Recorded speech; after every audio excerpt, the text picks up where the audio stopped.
People are showing concern, but due to the interviews and all that, me and my boss, yeah, we are still, after we will sit down and see what next. Yeah, but we still need help.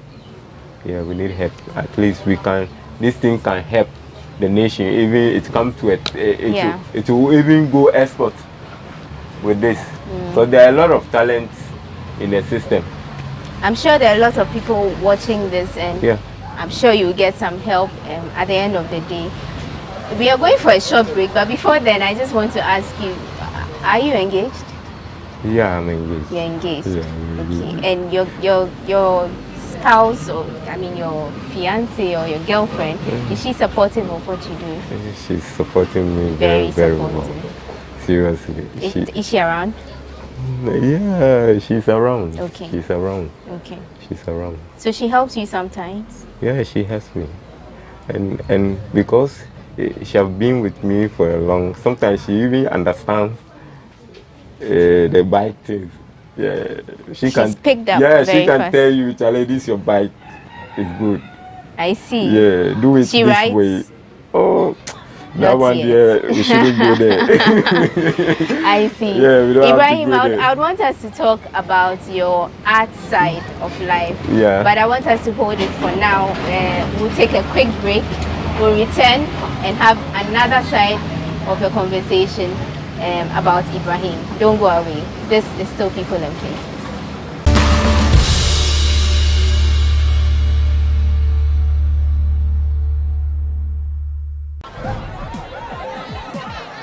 Powers and principalities. There's so much fire inside me. Tragedy struck when part of the largest hillside at the kosher rubbish dump collapsed. It's going to be fun to see how he goes about approaching this game.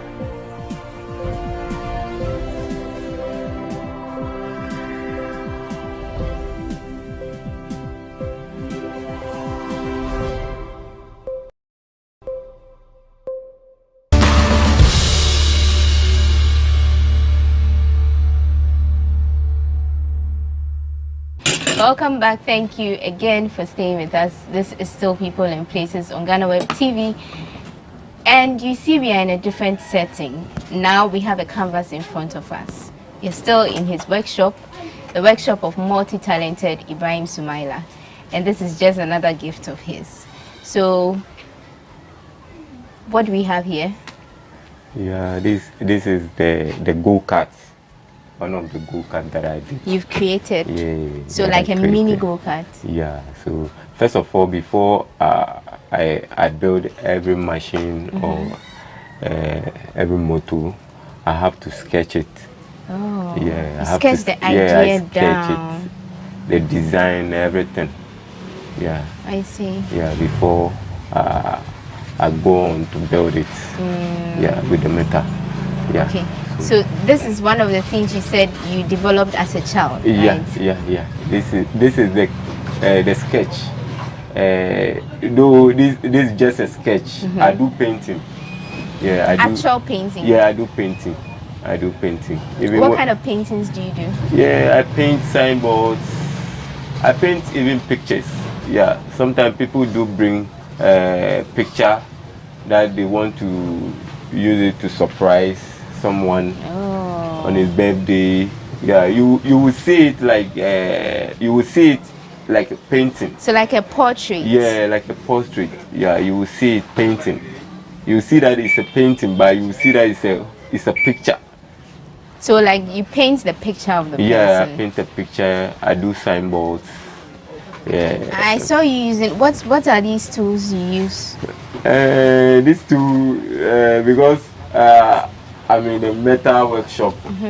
Most of my tools I do sometimes I manage to use this as the ruler. I use the normal square.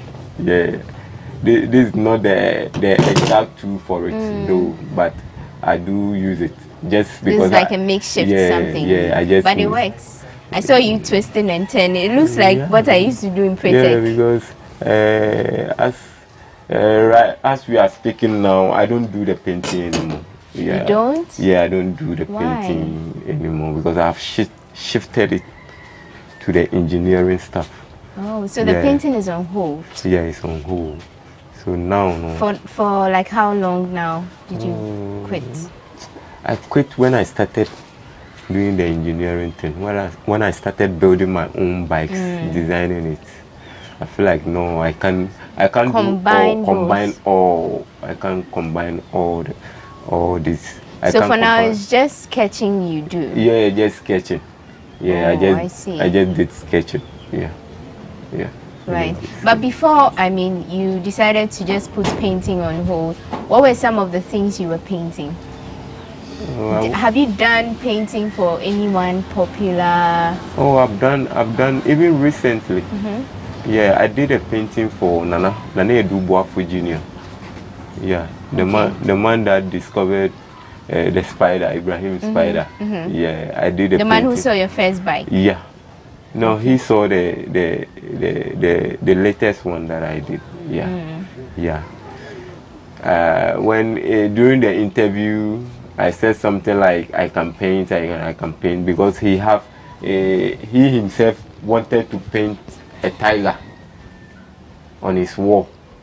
Oh, okay. And he tried several painters. Yeah, they couldn't. Oh. Yeah, they couldn't. So I said something like I would do it for him. On the wall? Yeah, on the wall. And you painted with what, a brush? Or yeah, I painted with a brush. Yeah, I painted with a brush, and the man was very, very, very happy. I see. Yeah, because he tried several painters and they couldn't. So I told him he shouldn't worry. The engineer will come and do it. Engineer stroke, painter stroke. Yeah. What else? What else do you do that we don't know about?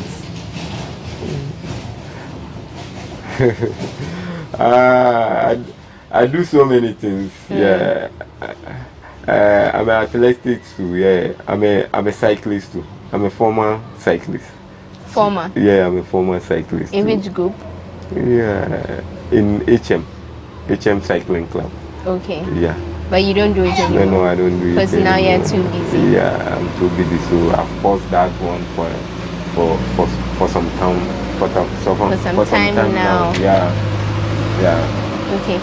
At least you've seen the other side that Ibrahim has to his talents. Yeah. He only doesn't, generate ideas in his head. He actually puts them down so he has a fair idea of what he's doing, and then he goes ahead to create the models of the automotives he wants to. So right now we are wrapping up. We are going to take a jolly ride. He of course is going to be in the seats because I'm not too conversant with riding a motorbike. But last question before we go, have you sold any of your bikes so far? Yeah. So and moreover, it's like I'm into customizing. When they come with their stuff, it's like they will come with their stuff. But for the motorized bike, I did it. I sold it. After doing it, I sell it to them. But for looking at the spider bikes and all that, he came with his style, the way he wants it. So I have to sit down and work out with the kind of engine he's going to use. He's a beginner. I think he's not all that good in crutch. So I have to look for engine that will suit his riding. That I use the 110 engine. Okay. Yeah. Okay. Yeah. For now, I customize it. Like I customize bike. They came with a style, and I try to, do something like this for them. Okay. All right. So let's get going to the bike we are going to ride. Have you tried though to link up with any of the people who are already in the field, like Sapo Kantanka and other people, like to collaborate and actually improve on what you do? Have you tried reaching out to any of them? I haven't tried yet. Not yet? Yeah, I haven't tried yet. Okay. Yeah. So which of the bikes are we going to ride in? Which one do you prefer? I think we could use this. Oh, okay. Oh, okay. Okay. So this is the latest bike that I did for the guy. Okay. Yeah, this is this registered or? Yeah, it's registered. Yeah, it's registered. Okay. So this is where I got my name, Ibrahim Spider. Yeah. With the spider yeah. on the bike, customized. Yeah, it's the so kind is that going to be like your brand name? Yeah, it's my brand name. So Ibrahim Spider Motors or Bikes. Bikes. Yeah. All right. Or engineering. Okay. Yeah. So we go with the helmets, right? It's us wrapping up. I'm joining Ibrahim on his bike for a test ride. But it's been a very educative edition of the show. I enjoyed myself and I learned a lot from Ibrahim. Thank you for speaking to us. Welcome. Yeah, so he's setting our bike for our test ride. We enjoyed your company. My name is Wondami Hagan.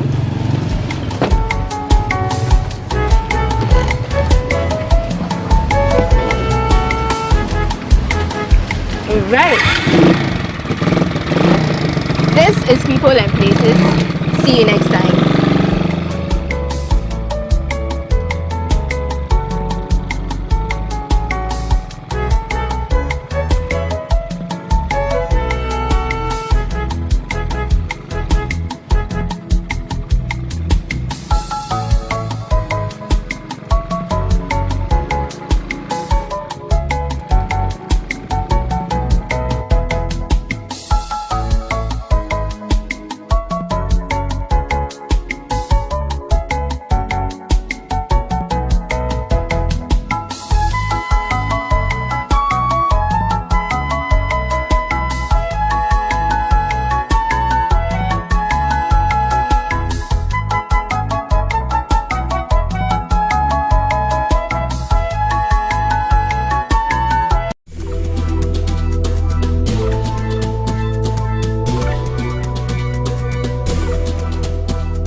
Continue thriving and obviously achieve higher, and everybody knows that even though I'm not working with them again, but my personal relationship with the owner and many of the management and the staff, it is where my heart is. So I wish them very well, but I'm sure that even without wishes they will still do very well.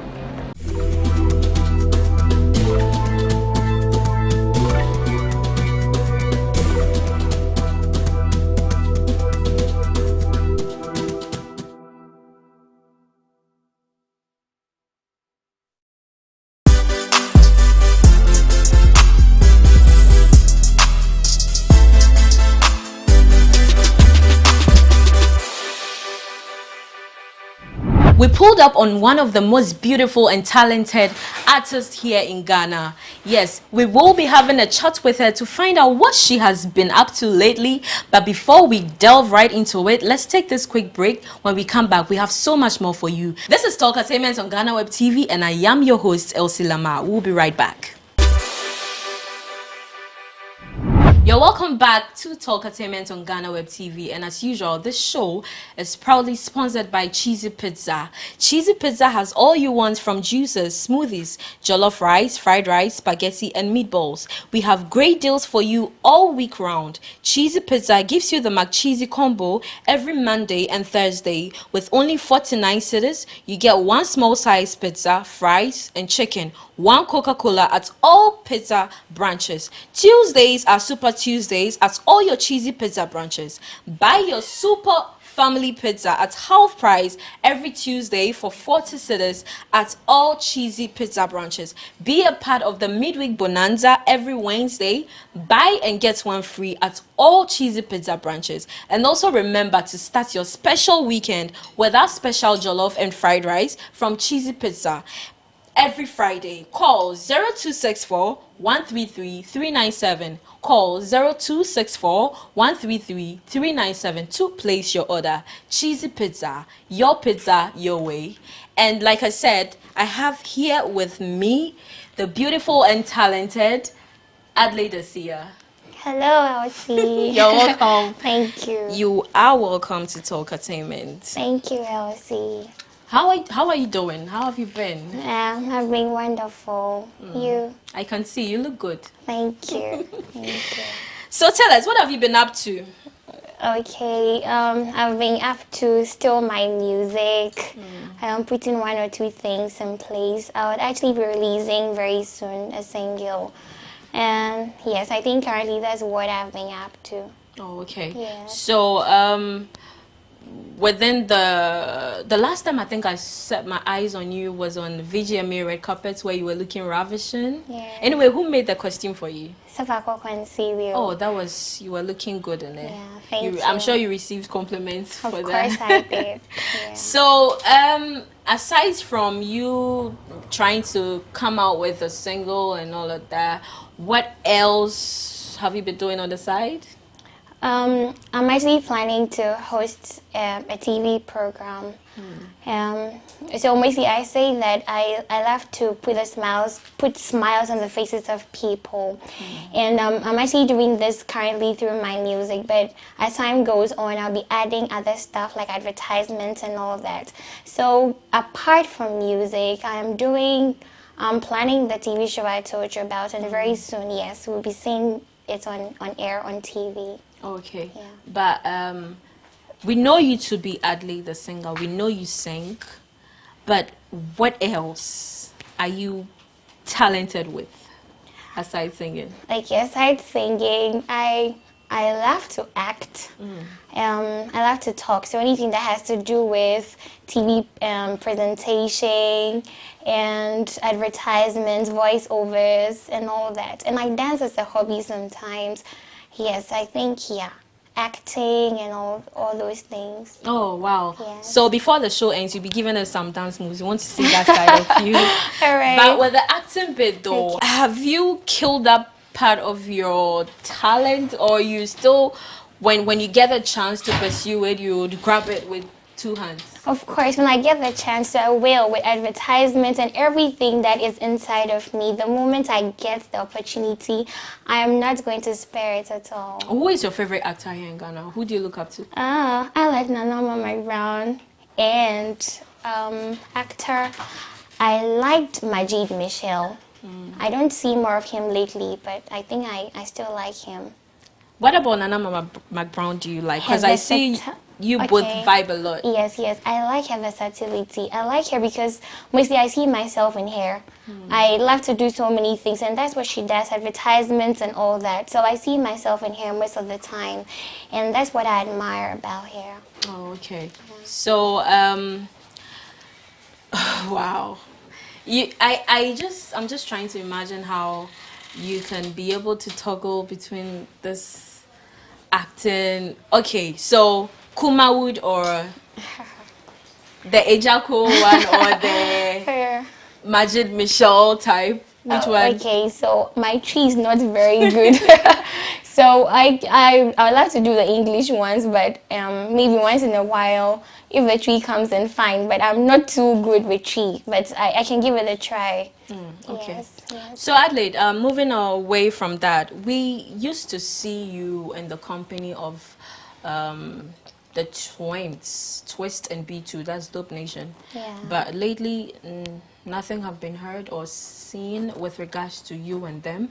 Yeah. Word out there was that they were your managers, sort of. I want to know, what's the current relationship between you both? Okay, with B2 and Twist, Dope Nation. Yeah. So everybody saw me out there with them some months ago. And this was because they're running a promotion. They said they were giving 5 beats to upcoming artists, 5 upcoming artists, and they chose me first. So that is when we did Wire Me. So after Wire Me, it got interesting, and then we did What's a God. We did one other song which hasn't been released. So yeah, that was it. That was where it ended, and yes, so I am no longer working with them. Was it saddled with any controversy? Because word out there was that they have deleted your social media account. How true is that? Well, the thing is, when we did Wire Me and then we did What's a God, and then we recorded one other song which hasn't been released, so they wanted to sign me on their record label. But for some reasons, I couldn't sign, so I had to get my handles, and then because I couldn't sign with them, they said they can't give me the handles because I am no longer working with them. So I had to create new handles. It wasn't so sad. On the other hand, I must confess that I really had a memorable experience with them, and I enjoyed every time I spent with them, and I'm always grateful for the leverage that they gave me. But unfortunately, we couldn't work again, and we're here now. But what deterred you from joining their record label? What was the issue?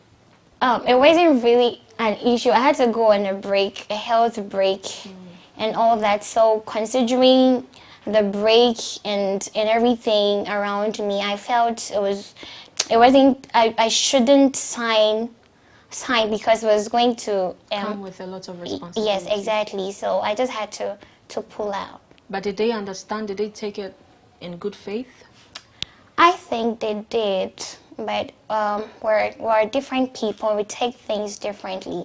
They had their own plans and everything for me, and they felt maybe they wanted to sign me on before going further with any other thing as far as my music is concerned. So since I wasn't going to do it, it just had to break. Okay. Yeah. So as it stands now, you do not have a team that is managing you. Am I right? Yeah, I do not have like a very solid team, but we're trying our best in the little way that we can.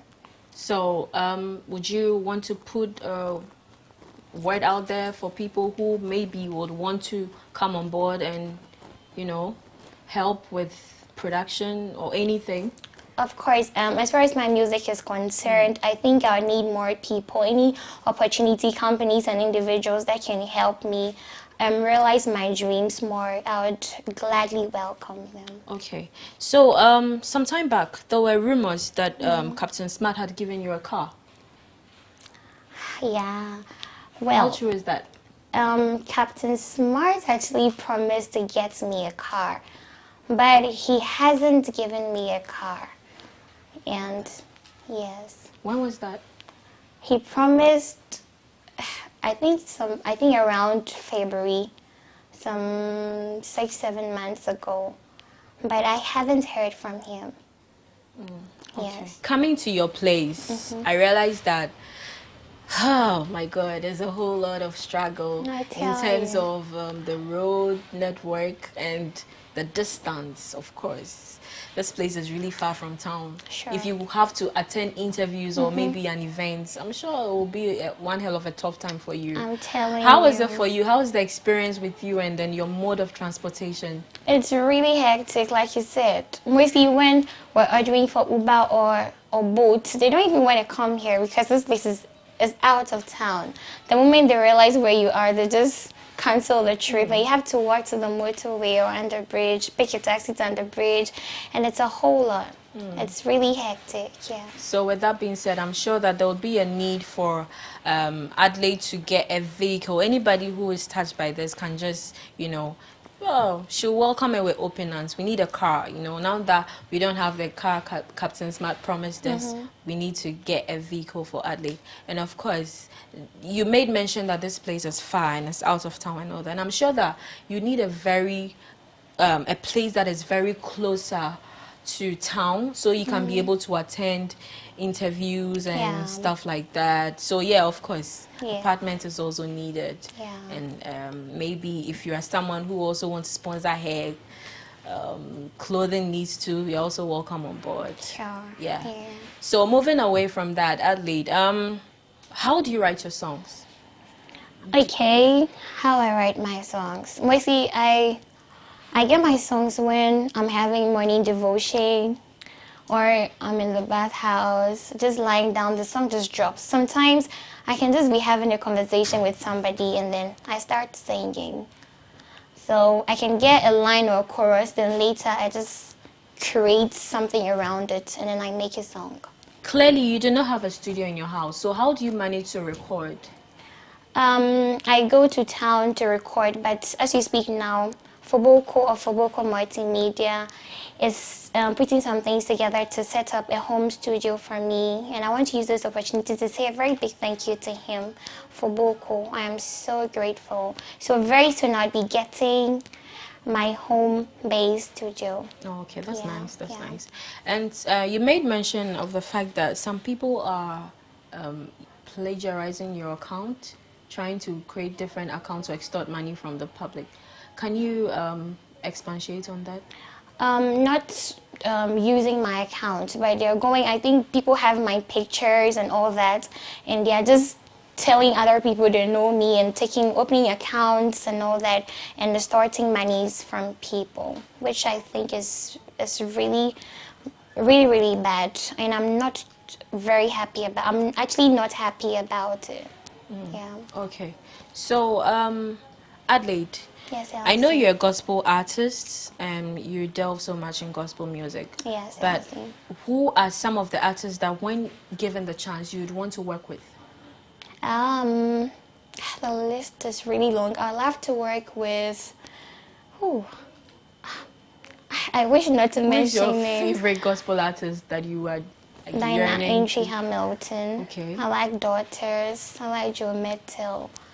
The list is really long. Yes. But have you had the opportunity to reach out to any of them?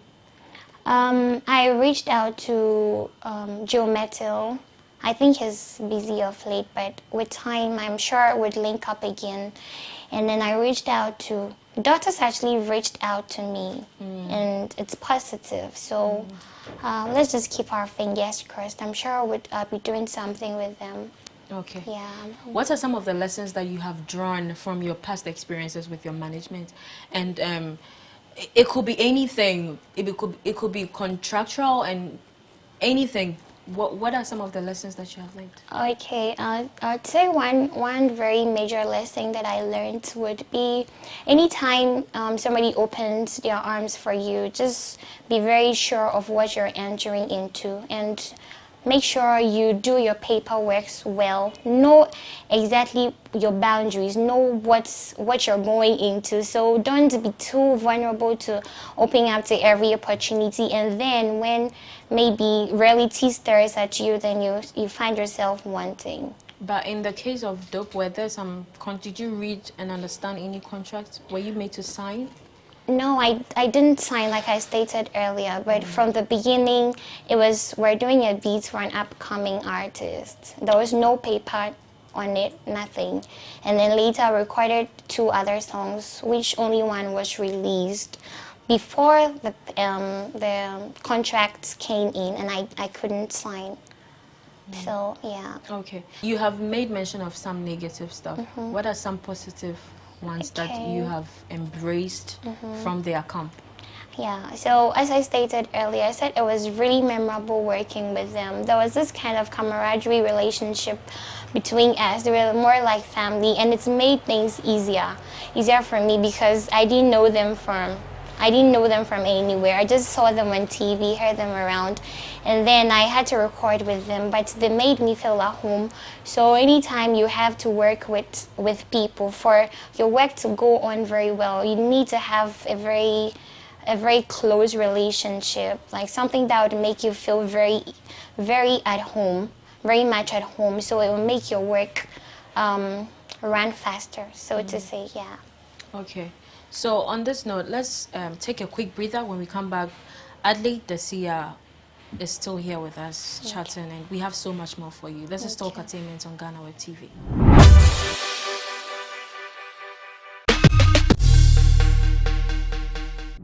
And then Mr. Pabonde, I'm the man with the wagwan. Blue bean and metro, I'm a ton of hard one. We are rapping, I'm a chihuahua, suicide or murder. Now when I'm what you say the best one.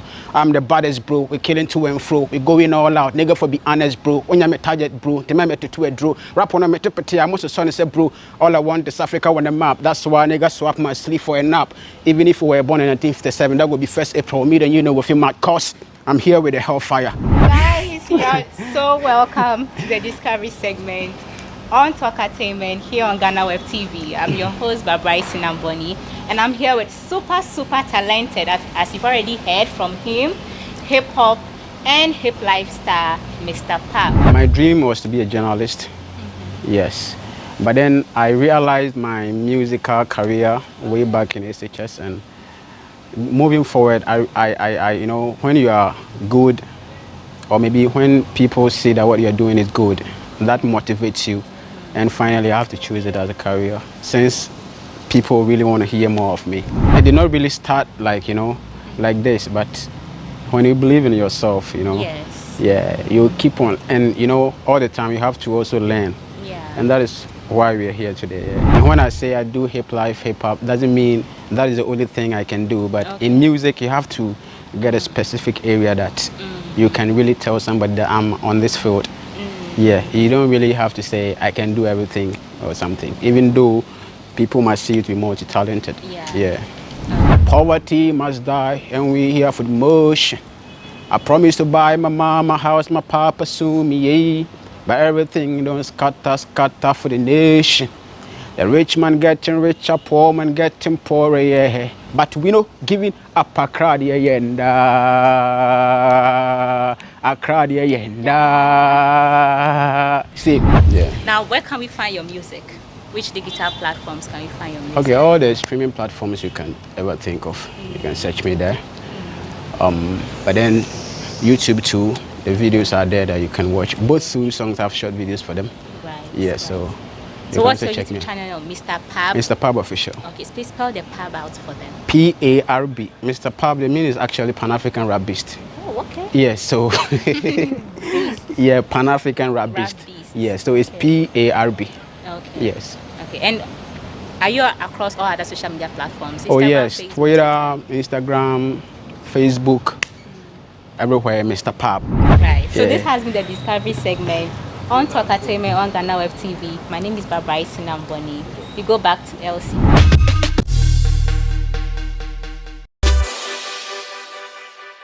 I love you, Lord, for your mercy never fails me.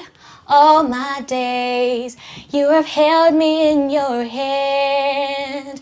From the moment that I wake up until I lay my head, and I will sing of the goodness of God. And all my life you have been faithful. All my life you have been so good, yeah. With every breath that I am able, Lord, I will sing of the goodness of God. I like the chorus of that song. Okay. Your goodness is running after. It's running after me. Okay. Your goodness is running after. It's running after me. With my life laid down, I surrender now. I give you everything.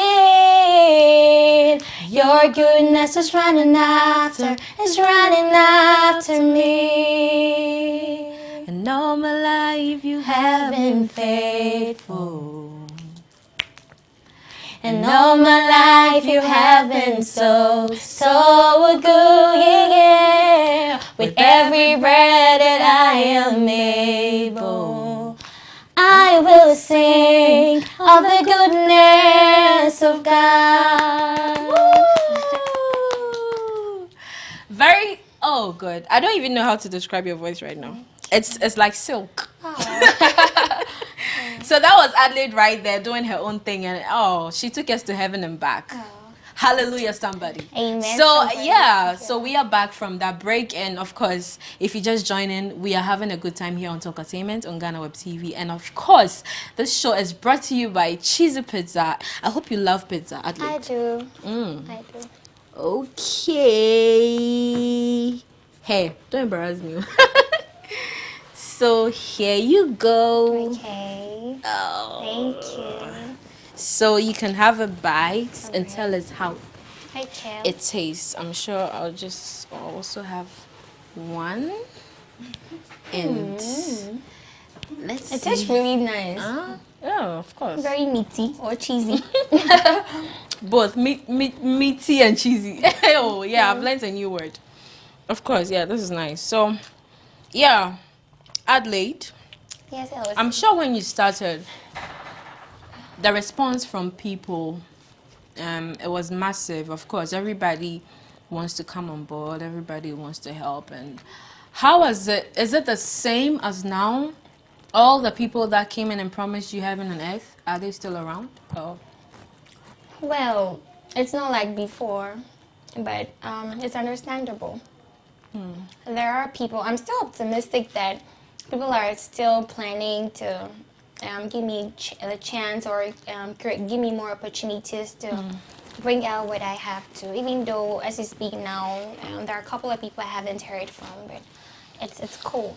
With time, I'm sure they'll come on board. Oh, but what can you give us some names? Maybe after hearing you on the show, it will be a reminder to them. Like, I would say they know themselves. No, give us names. If I mention names, maybe there are other people that would like to comment because I don't mention their names. They will say, okay. Mention the ones you can remember for now. You want them to come. Okay, I want to hear from Daughters of Glorious Jesus again. Of course, Daughters. I want to hear from Joe Metal again. I think I'd and Anama McBrown. Anama McBrown, I'm still in touch with her. I'm sure she's very busy lately. Yeah, so yes, she's indisposed at the moment. So Adelaide, what is the way forward for you? Okay, the way forward for me. So as I said earlier, I'm currently working on the single. We'll be having my studio, Can't Get See for Book very soon, and I'm planning to host a TV program. The thing is, mostly I say it's not. I know people will just continue this from me. It's not what you're doing, but what is behind what you're doing. I just want to be an icon of hope and strength to everybody, to even people who can see, people who do not have particular or peculiar conditions like mine. But more especially to people like me. I want people to see me and see possibility. I want people to see me and have hope for tomorrow.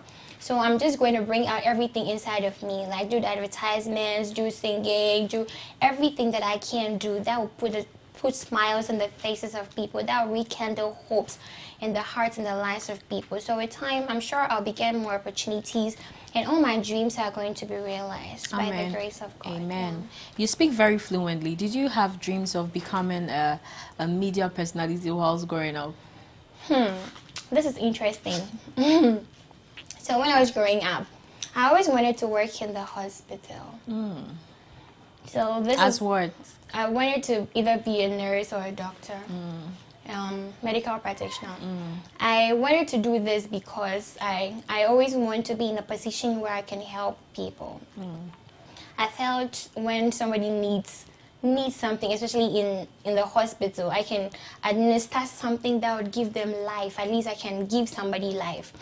But mostly I call my condition a blessing in disguise because it made me find myself more. I'm not limited just by the walls of the hospital. My voice goes everywhere in the world.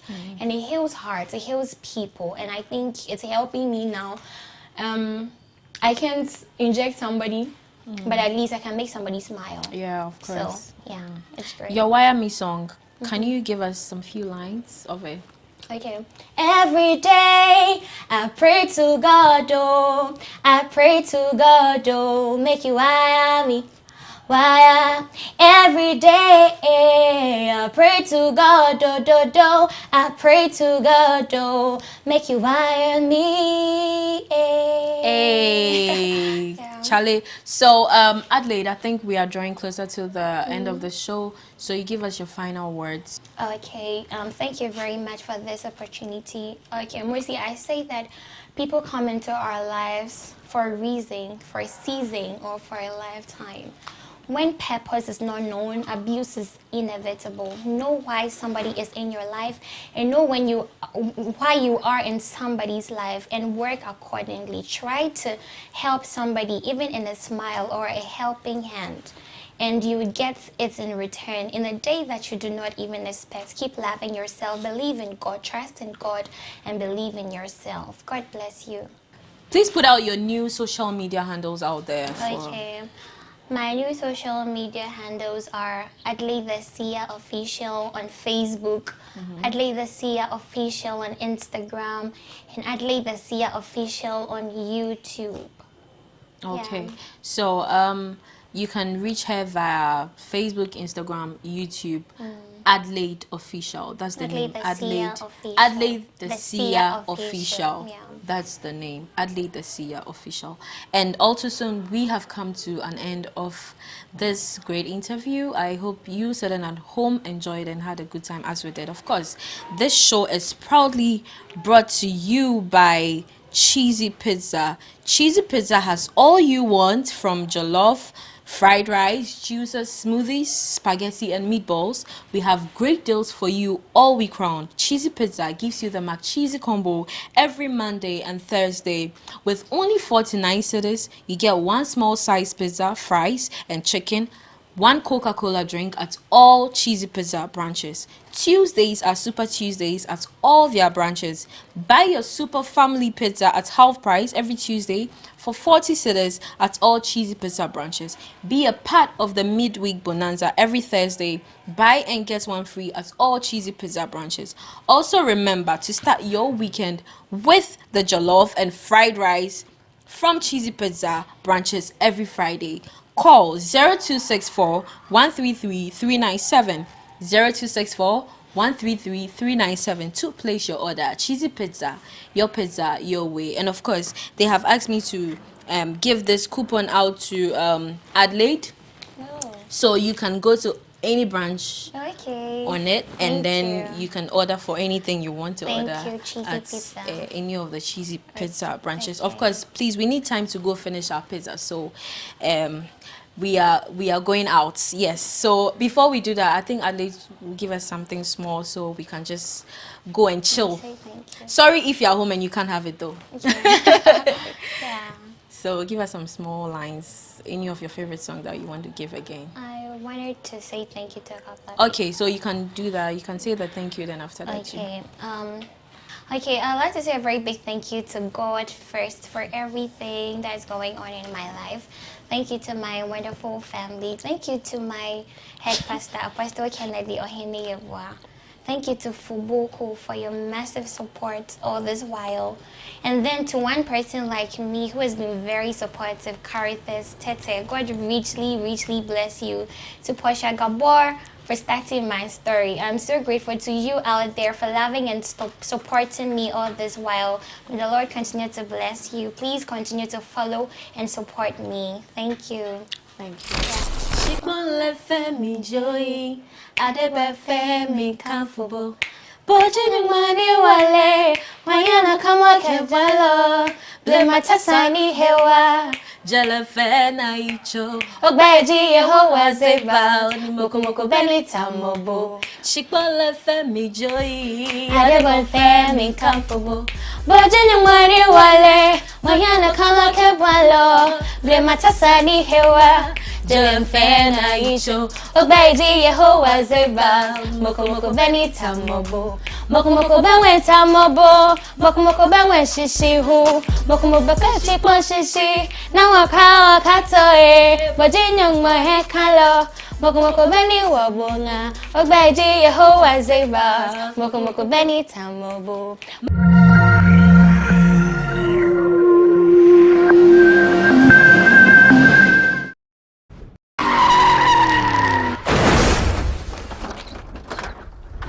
Hello there, my name is Joel Leshen, the host of Friday Debate right here on GhanaWeb TV.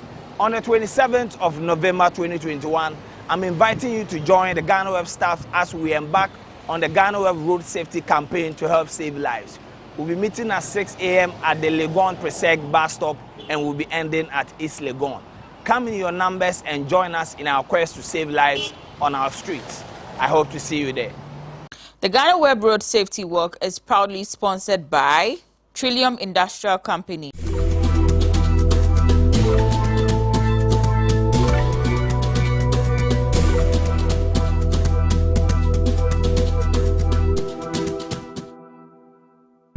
It gives me great privilege to congratulate GhanaWeb on your 22nd anniversary.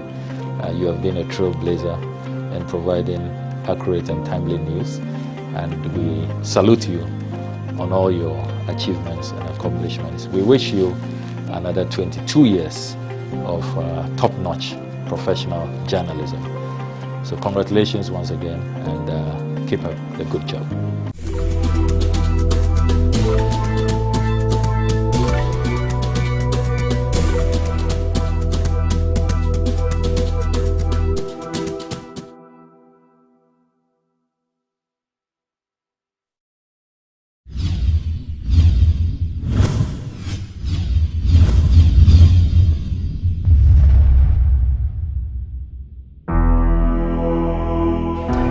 Let me tell you a story. A 6-year-old boy wakes up one morning and loses his ability to use his legs. On another day, very hungry of course, he calls some other kids in his community and asks them to get him oranges from a tree. The owners of this tree find this small boy, physically challenged of course, and beat him up. The next time, he decides to take his own life because for him, there is no need staying alive again. Today, he is the head of his family. A position he's confident to tell us about has only come about by the grace of God. Welcome to this week's edition of The Untold here on GhanaWeb TV, where we speak to Mr. Emmanuel, the founder of Future Life for Disabled. My name is Echi Atisu. There is more details after this break.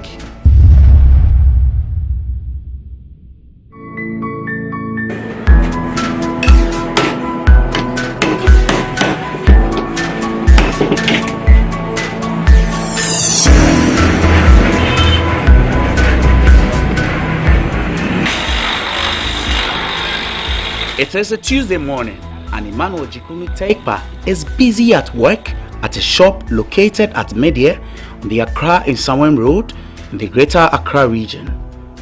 Emmanuel has been a shoemaker for almost 20 years, and with that, he is able to take care of his family.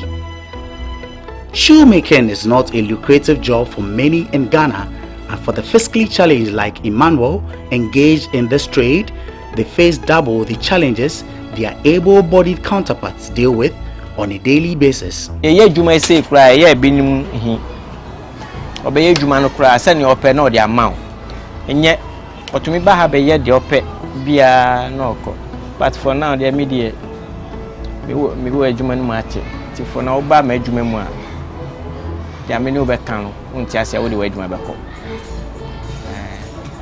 enu nche say bia ma ye mfunsu because juma no ye koto ade we ya me yesi Michel kama bo once na me ya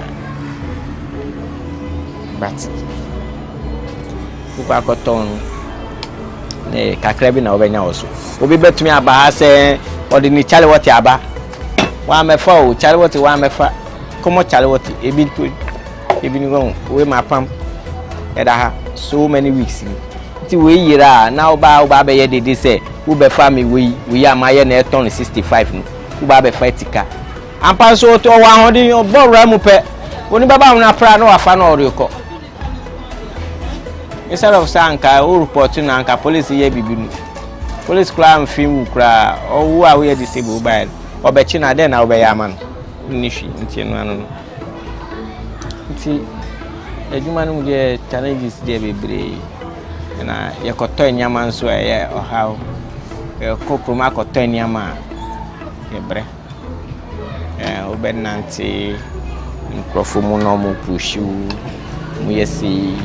last born of his parents, Emmanuel Jikunu Tekpa, had dreams of becoming a military officer one day, but that dream came to an end at age 6.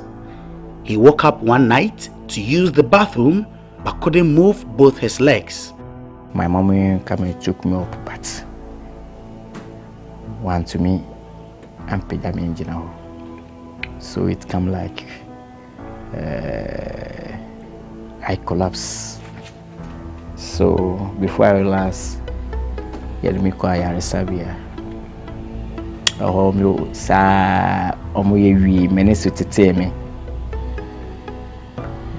Me na me wo coma 2 weeks. answer me bad life. But me bad life no. Not to say see na menyan. Tineye. Ti me mama from India grew somehow. To show me. He never stepped foot into the classroom due to the distance from his village to the nearest school. Manko school cry. Manko school. That means a one class cry. Manko KG. I mean step to school then. Because my place and where school is almost 4 miles from my village to Nsao. It's not easy. So mean to me, yeah. Emmanuel, who used to crawl on all fours, wondered what would become of his life when his mother, who was his primary caregiver, was no more. Thankfully, he got help from an orthopedic center at Nsawim. One day, me will be best friends and coffee be sharing. No be home. Never say me we are from no. They can help me to stand up, to walk with a stick. That's okay. So my mommy took me to the place at Adelaide orthopedic. So they also sent me to Georgia hospital for surgery. From Georgia, I came back to some Adelaide again. Before they prepare caliper, they call this one caliper, and the clutches for me. And I was training small. After returning home, Emmanuel needed help to start a small trade, but with no help in sight, it pushed him to the point of attempting suicide. Ababoni beyedene come very difficult for me. Even what to eat is very difficult. And at that time, if I look at my age, I did not grow yet too much, but I'm facing those challenges. What about if I grown up? So in fact, I decided no, it should have been like this. Then let me live life so that everything will cut off. Nanti I meant to me Nanti. It will be so anyone me. Me mami I'm quite full. I'm me Adrian ni bi. I'm my nyaka trendia. At that time na in the bi. And by that time you know almost sorry anopa e quite full. Nkofu musa I say 12. Ebi okra enyumre ansa na waba. At times omukwefu omuko soja omututu ba chini nyama nyama bi edi wefu no ba me ntumi kwefu mu bi me ntumi nkukuru mu nhya chire emfa me kwefu no na sa wakoye bibi saa na manya bi edi onto say waba enyumre a waba ye aduane ansa na manya bi edi ba bia wo na kutufu ho by then pa kutu ho nti e komo diwo na oye ya utumi kope e kutu bi kura asa one day me isuma nkwala se omo amugira mo nice e kutu na wa fichiri omo ti e kutu bi mam na meni. It's not easy. You bu mini nkwala nyina ko se ya wi akutu fat eme ahometi. Wow. And you say me cotton baby. She say me life then I may. You say teaching temu me knew what me the Nyankopon kasa ni me say maybe ti me ko fa edru no DGT tinaya mama su omo de bi shebru no makodua se na be ya moa in we Bruno awful. Mammy didn't be na me fry. See me to Timmy do baby na me kotelet na me ketedro babe hwesia na me bra mami no hi me so enye hwe na me jam to obem no hu no fai no hu se no to ko ka kire me nuano ba ko ka kire me se me nku me hu se me kwa na obi ani na me de ko ba na free so ka bibi na abomi hu but me so me dwini se no ani ese me wo me wo nkwa mun dwini me hu. He decided to go back to the orthopedic center to learn a skill with which he can survive.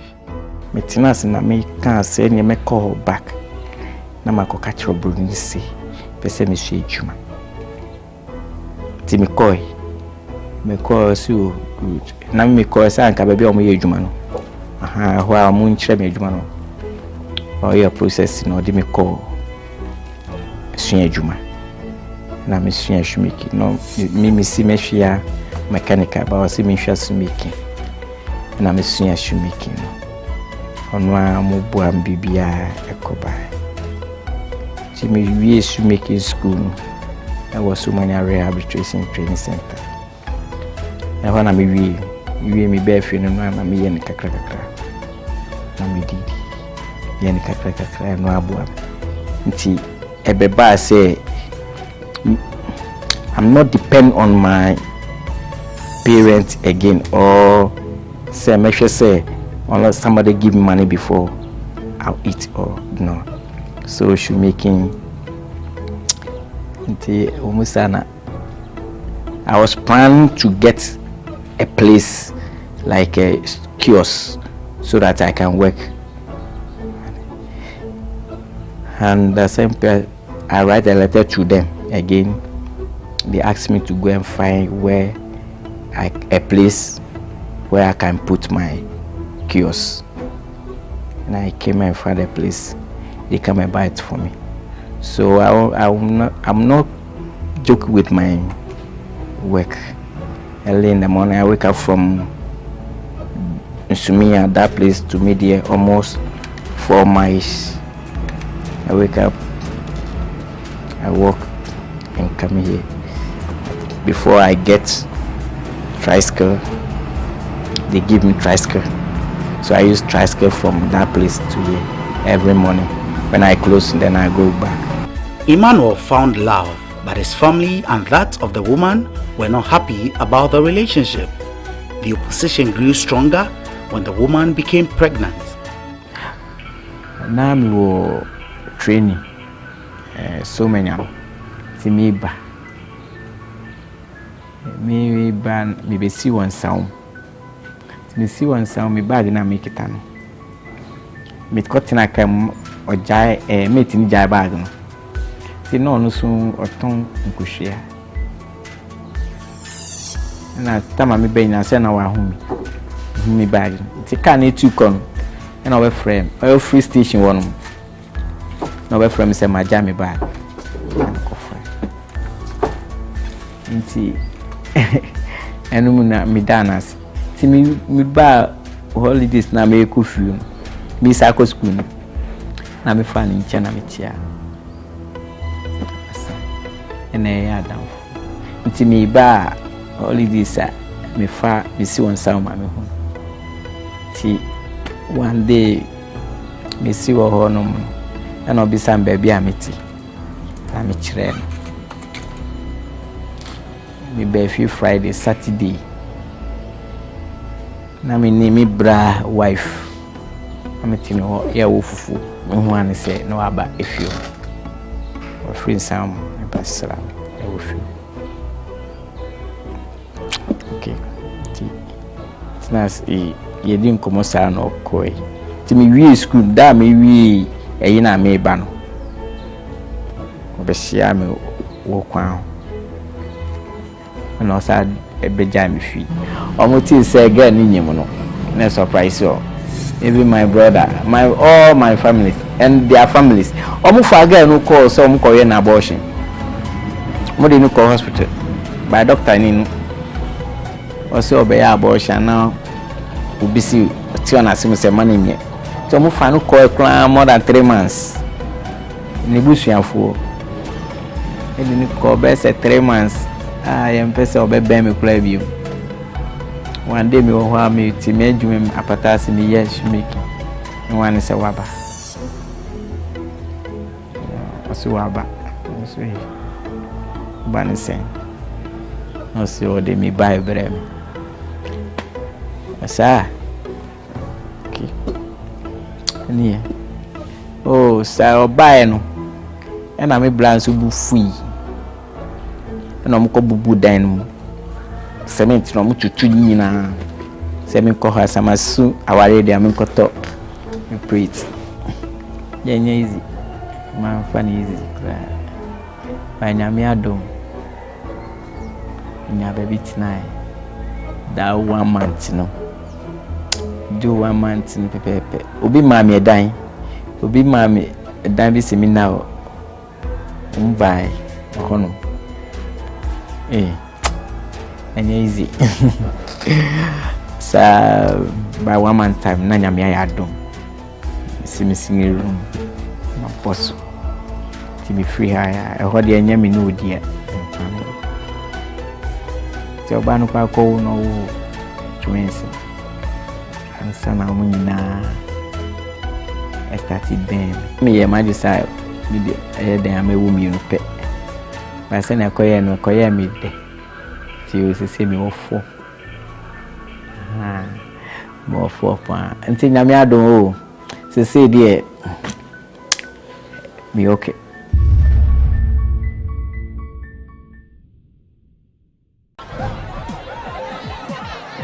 Powers and principalities.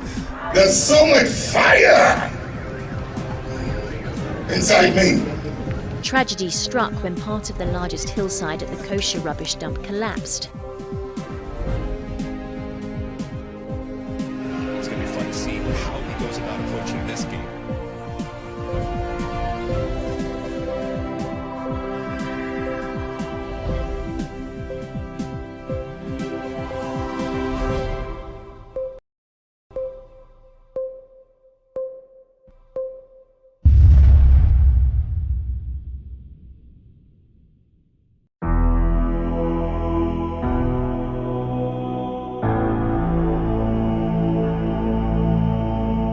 After getting some supplies for his business in Accra one day, he met some physically challenged young men begging for alms, and that was when he hatched the idea to set up an organization that will help the disabled in society acquire skills they can depend on to make a living instead of begging. Missenyina na wo mitrim se ministradi David. Ti me hu musa na me ko anyama na me to eno. Na me yi polish. Na me yi blush. Na me bi twem. Na me gi nimpaboa. Na me polish. We no mo nti me kasa. O me nedness. So mo nti. Na me polish ma me nimpaboa. Na me di man na me gi by then e coin 20 pesos. Na me gi 20 pesos no. Is 50 pesos. Na me gi ma o mo say o mo nya ni si. Yani sign mom so mo nya ni si. Na me di polish ni we no. E ja o ko. A week time me call no mo polish. E wo hon o manya table kakra bia o mo polish o. Ti e hye me kura say na se ma misu mama nkrofo bi adwuma. Ti me koto ade na me ba no bi sa be fa ho. E na me kire o mo se ne aye pam chale wote hwini. E na me di pani ni we no si ja o. Na me sakwe. 3 weeks time me ko no mo gusuye. So okay. Adwuma na nkrofo na anya. Ti de bia na me koto ade a me kofa ho. E basa ti adentina. Minye BBC. Hwese menya aboafo ana. By then mi chiro mo ade sa no. Obi twe mu kan se mu ye BBC a ebeboa mo. Ti enu to masum. Ti enu na me fai. Ti mi ba na me dwunu sa na me sino. Eni ese se ye bibia ebetumi aboa disables. ɛbɛboa yɛ ɛsane sɛ nyɛ nyinaa na ɛbɛtumi ayɛ adwuma dene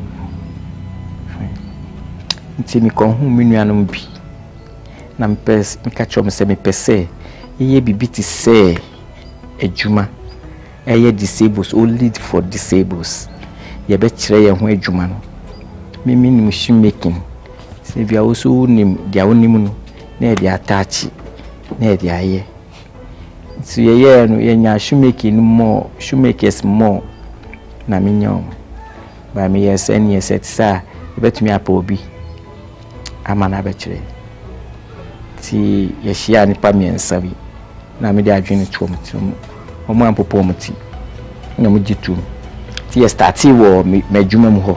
As their numbers increased, Emmanuel tried to get a bigger place for them to operate. He wrote letters to various individuals and institutions, but no help came until a good Samaritan passed by his shop one day. Baby oho amedu ho no mapam me. Baby oho bedu no mapam na aba fi. Sa. Na one day man bi betwem wo ye adwuma mu. Na odi ni card ma me, se me mra. Na me koi. Me kwa no se adwuma ye pese, se na pese ye no. Na me ni chinas me church na sei. Na se ne me nkopa asase. No nto mame. Ntempana na me koi. Ye ko ho no anko mamiska 1,000 cedis by then. And I miss okay, one for so beto assassin on keep his can no. You can assassin because minimum say assassin every 1,000. In fact, any man in Crawford be edge jam because sika ba na ma promise can me buy na me be assassin. Me kon one no ma miska na mbetiaka. No ma miska. Me call Lance office. Ko register e ko search bibia o ma me scan ko ye bibia afi me buy no catch me say na me pese me si dan no in fact na em nwa say na me pese me si dan no me call drawing office na mo draw na me ko ye bibia na drawing o mo ye no chiaka no catch me say me ko to block me ko bisa block bu na me ko block 10,500 and on my scan na me ko chia in fact yes anya mana me di mana afide obenya trust wo mu se eni me ni abre nti ono a epe contractor mai omo se me fili ha na me se me fili ba o ma me fili e ha nyina enya easy and omo see dime isiwo o see dine see wo we in fact na ase wetu kwan nti na say o ma me order say me nyo obi no be support here. That's 2012. He tried getting help from various quarters to complete the building, but once again no one was willing to come to his aid until he sent a letter to the MPP head office. Na me wo NDC head office 2014. From 2014 no mo come be on be intimate me ko basa every Wednesday Tuesday no mo share office until every Tuesday be me call from 2014 tie ba say me san ko other party no ti me sa ko MPP and me call CPP me di letter ko 2 ho no ti me di letter ko 2 ho na MPP omka kire me say me fa letter ni nko Mamudu ba omiafi. That was 2016 and I made the letter ni ko me di ko no omuji letter ni ko man no frame na me ko o ma ya frame we gate na me ko no sis me na me ya na me sia no ji letter 3 days time no frame so mu ba ba hwe that's the election time jomba by then I'm aside the letter got to Rockstar roofing sheet Taifa the letter got to same person mu bo enanus emai Inti omuba no na nkomba beye. Omba na dua ni so. So mo say agise me de dua gusu. Ansa no mdi ayon shitin be gusu am free. So the vice president and obai no be sure no so okay. Man di. So no so by my iska. My 20,000. Na koto nnua. I was koto nnua by me manage say me to me nya duana me bossily jet na manya a damn new door set na be ya start team yen sa and my bossily jet bibia na ya set 2 rooms and when you set yan kasabat ye bo door frame na door etare na use tia gusu kakra afidie e ban sa no e be yet say eko ebe ko so nkofu hu na almost start to say his zeal to help the physically challenged in society has earned him the admiration of many, and this is what some persons he's worked with had to say about him. When we came, the New Patriotic Party won the elections in 2016, we came to power, and then in government, the assembly, I became a government appointee, and apparently within the structure, you need to have somebody representing people living with disabilities as government appointee. Immediately, I just mentioned his name as a consulting chairman by dimension. Look, let's put this guy there because he can offer a lot to his people. Yeah. As I'm representing on as a government appointee at the assembly, and truly too, he was made a government appointee. That was then he became a honorable assembly member to the West Municipal Assembly. That's from 2017 coming. At least for the first term of the Nanado's administration, he was a governor. You know, the second term of Nanado, he couldn't come back because we have a lot of them. He's not the only person living there, so we need to give the opportunity to other people. That is why. But during his tenure as a government appointee and in fact a member of the assembly, he contributed his quota. If you go into our books, you realize the sort of contributions that he made on the floor of the house. That's why I'm saying he's never deterred by his disability to do. He just goes in, give all out. Then from there, when the term ended, in fact, that thing brought some sort of relation between my good self and him. So sometimes he call me, you come with this. Oh, I want to do this for my people. I want you to sort of, if you have, you can fine tune it for me. I'm doing this. This is the letter. Can you look at it? Can you do it? I say, wow. So every day in, day out, I become impressed by what my good friend here is able to do. In 2007, you formed a group B war media, and you know a meeting. A whole number of share. The meeting you come one eba say you be back na ya juma. Me juma me we mechanic, me radio and TV mechanic, and on also a shoemaker. Tinu me ni na ekoba na ye nipa be 7 ye group ayekoba temini na ye nyina ayekoba kopim tama mu ye duko hu man ya oye center ye maye kopim tama ebinu be tidai na ka mini no dini ha no mu nyina bibi ekoso bia no mini na limanu oyobi a onihudo owa hu brase na ompesisi mini ni namu yache woni ni nam na ohwe se obesisi ni sisi obeyi wa finu akwan mu de sisi pa de obibia no so pedikure. Whilst calling for help from Ghanaians to furnish the future life for disabled center, Emmanuel urged the public to not look down on the physically challenged in society.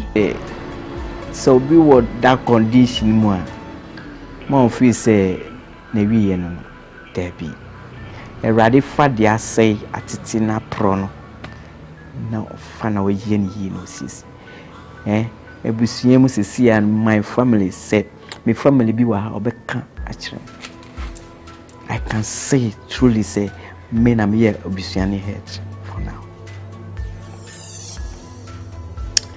nyame ayebi enti mo fan say udi dem a asa nanu no my sister baku bisame enti sanka ujina unaso a anka obetumi ayewe me say anka me more than this no see David we want to me hwe wonuanu so mo gina omunaso na me say soro bia me yo kristoni omo so omo nyo kristoni enti Mr. Disable person with disabilities no bia or condition bi musa David I didn't say I'm more than subo. Nyame wo botanti a obo onyamba wiase pe onim de yema sanka me kun me ho a anka me sure say disabled as at now my training base 25 years 25 omo nya me sana adwuma de ye adwuma anka omo nyina ebi omo anya sa adwuma ti dia me wo kan say adofo ene nuanom ohu disabled ne bi na o hye baabia na de mo wa buano me at times me can say men hunu wo kwan emma no 20 cedis 10 cedis so say ye all right but that moment na ebe buano ofri na mpemfo ka sem bi say tira kwara no se na eyi nam no na so nia ti so wodi be man wo kwan fan ko baby fi ko baby man yen nyina pejuma ye obi eni ho beka so pejuma nye onye juma onye da nanso se ne be ya yeduma ti me ka kire Ghana mai eni penfuo inase disables enye yempe se yebe kod tibia wemu aso abasa enti yampuma eni omo mu na ebe som na di ananti enti omo hu se woni bi obabia omo mbisa no ni how kakra obetumi di aboa no ama na tumi agina ho ana wa free especially omo wo kwan ho no me mpe obi a oye dwuma dada na asa ko support no bi a oye na asa se no na support no ko buo binsu nyesa kakra work and a future life for disabled we need a lot to complete. We need machines, materials, and student bed. We need those things to training them because they need the they want to train, they want to learn, but we don't have that capacity.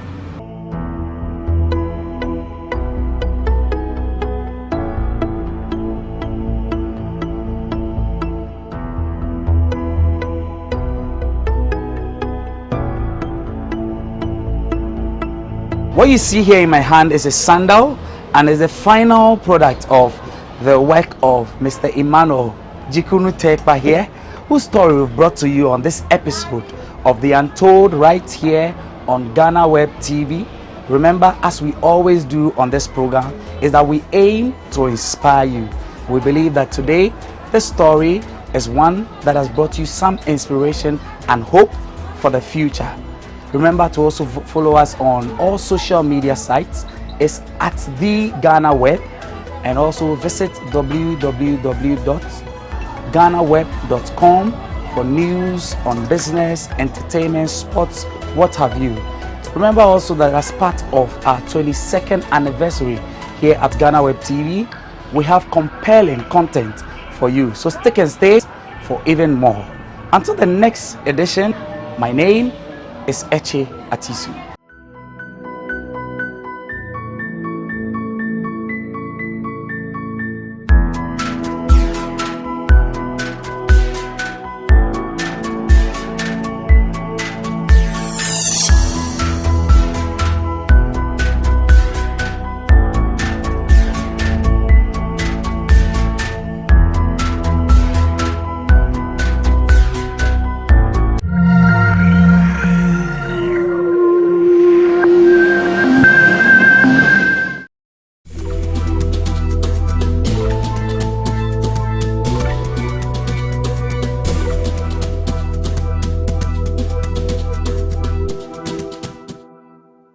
On behalf of the Chartered Institute of Marketing in Ghana, I would want to congratulate GhanaWeb on your 22 solid years of existence. I know it's not easy for any organization to be 22 years and still counting, with the kind of reputation that you've enjoyed, even though there have been some flaws.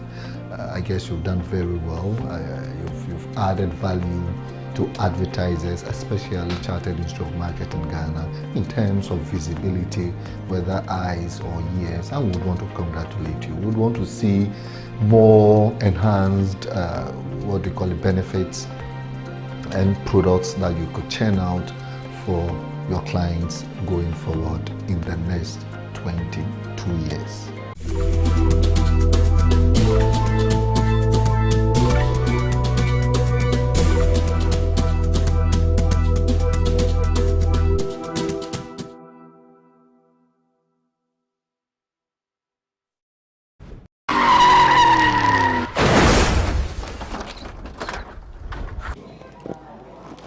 I am Paulina Deda Opoku, host of Moans and Cuddles.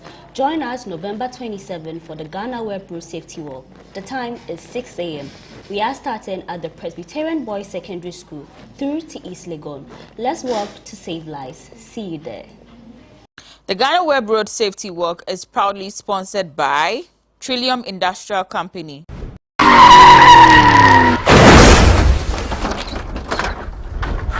In 2003, he had a terrible experience when he got involved in a road accident.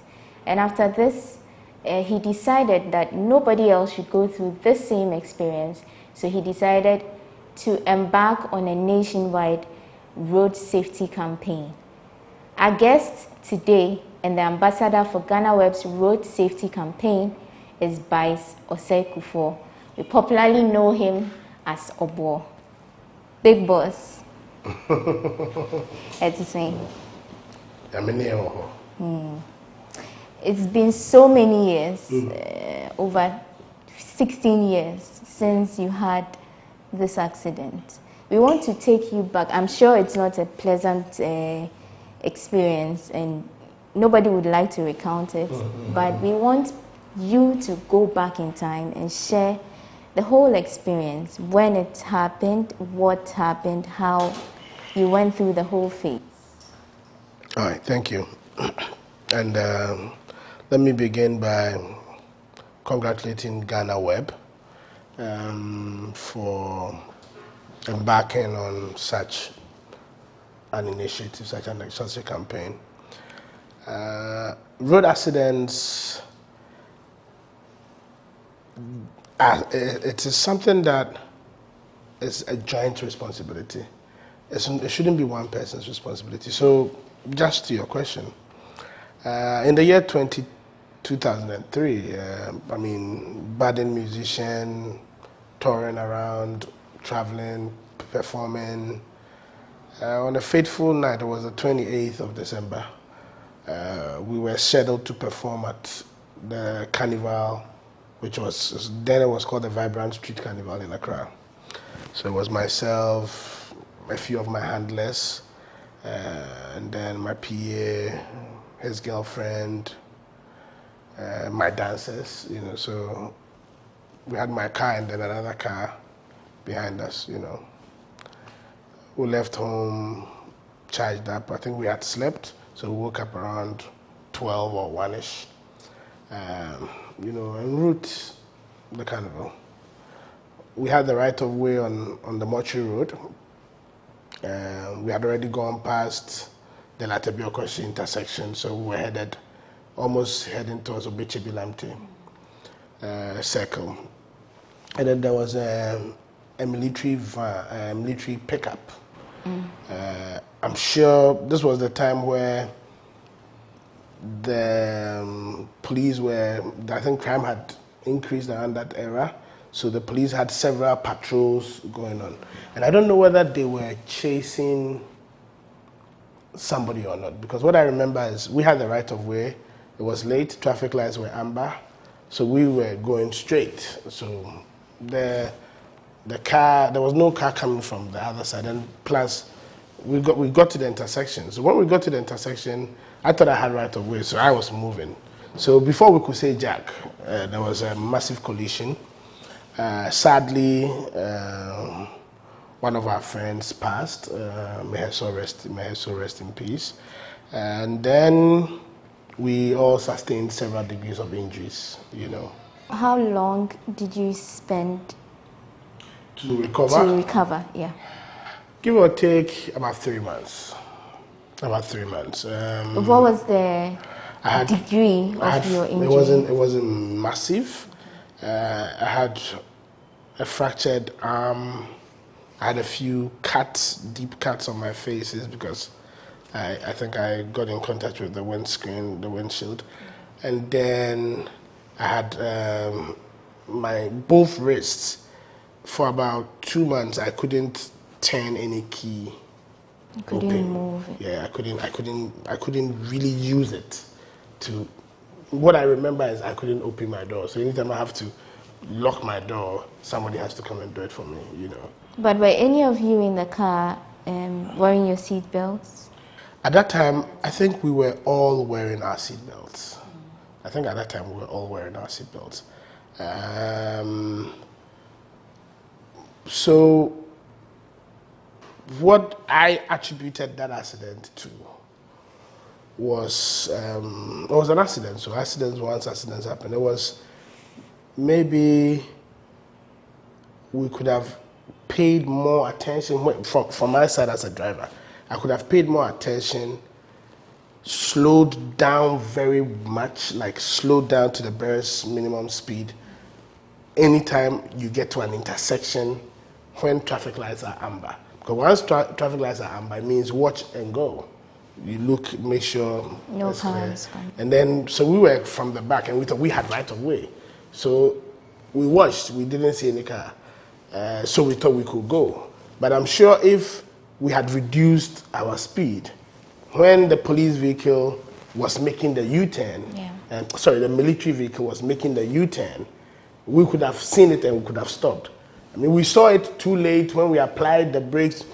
At the end, we still had the collision. So on our part, maybe if we had been slower and been a bit more vigilant, we could have, you know, escaped that catastrophic incident. Since then, I put it upon myself and I challenged myself that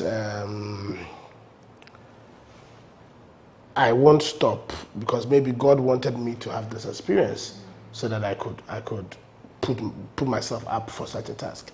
What is interesting is, before my accident in 2003, we had lost Susie Williams, who was a friend of mine.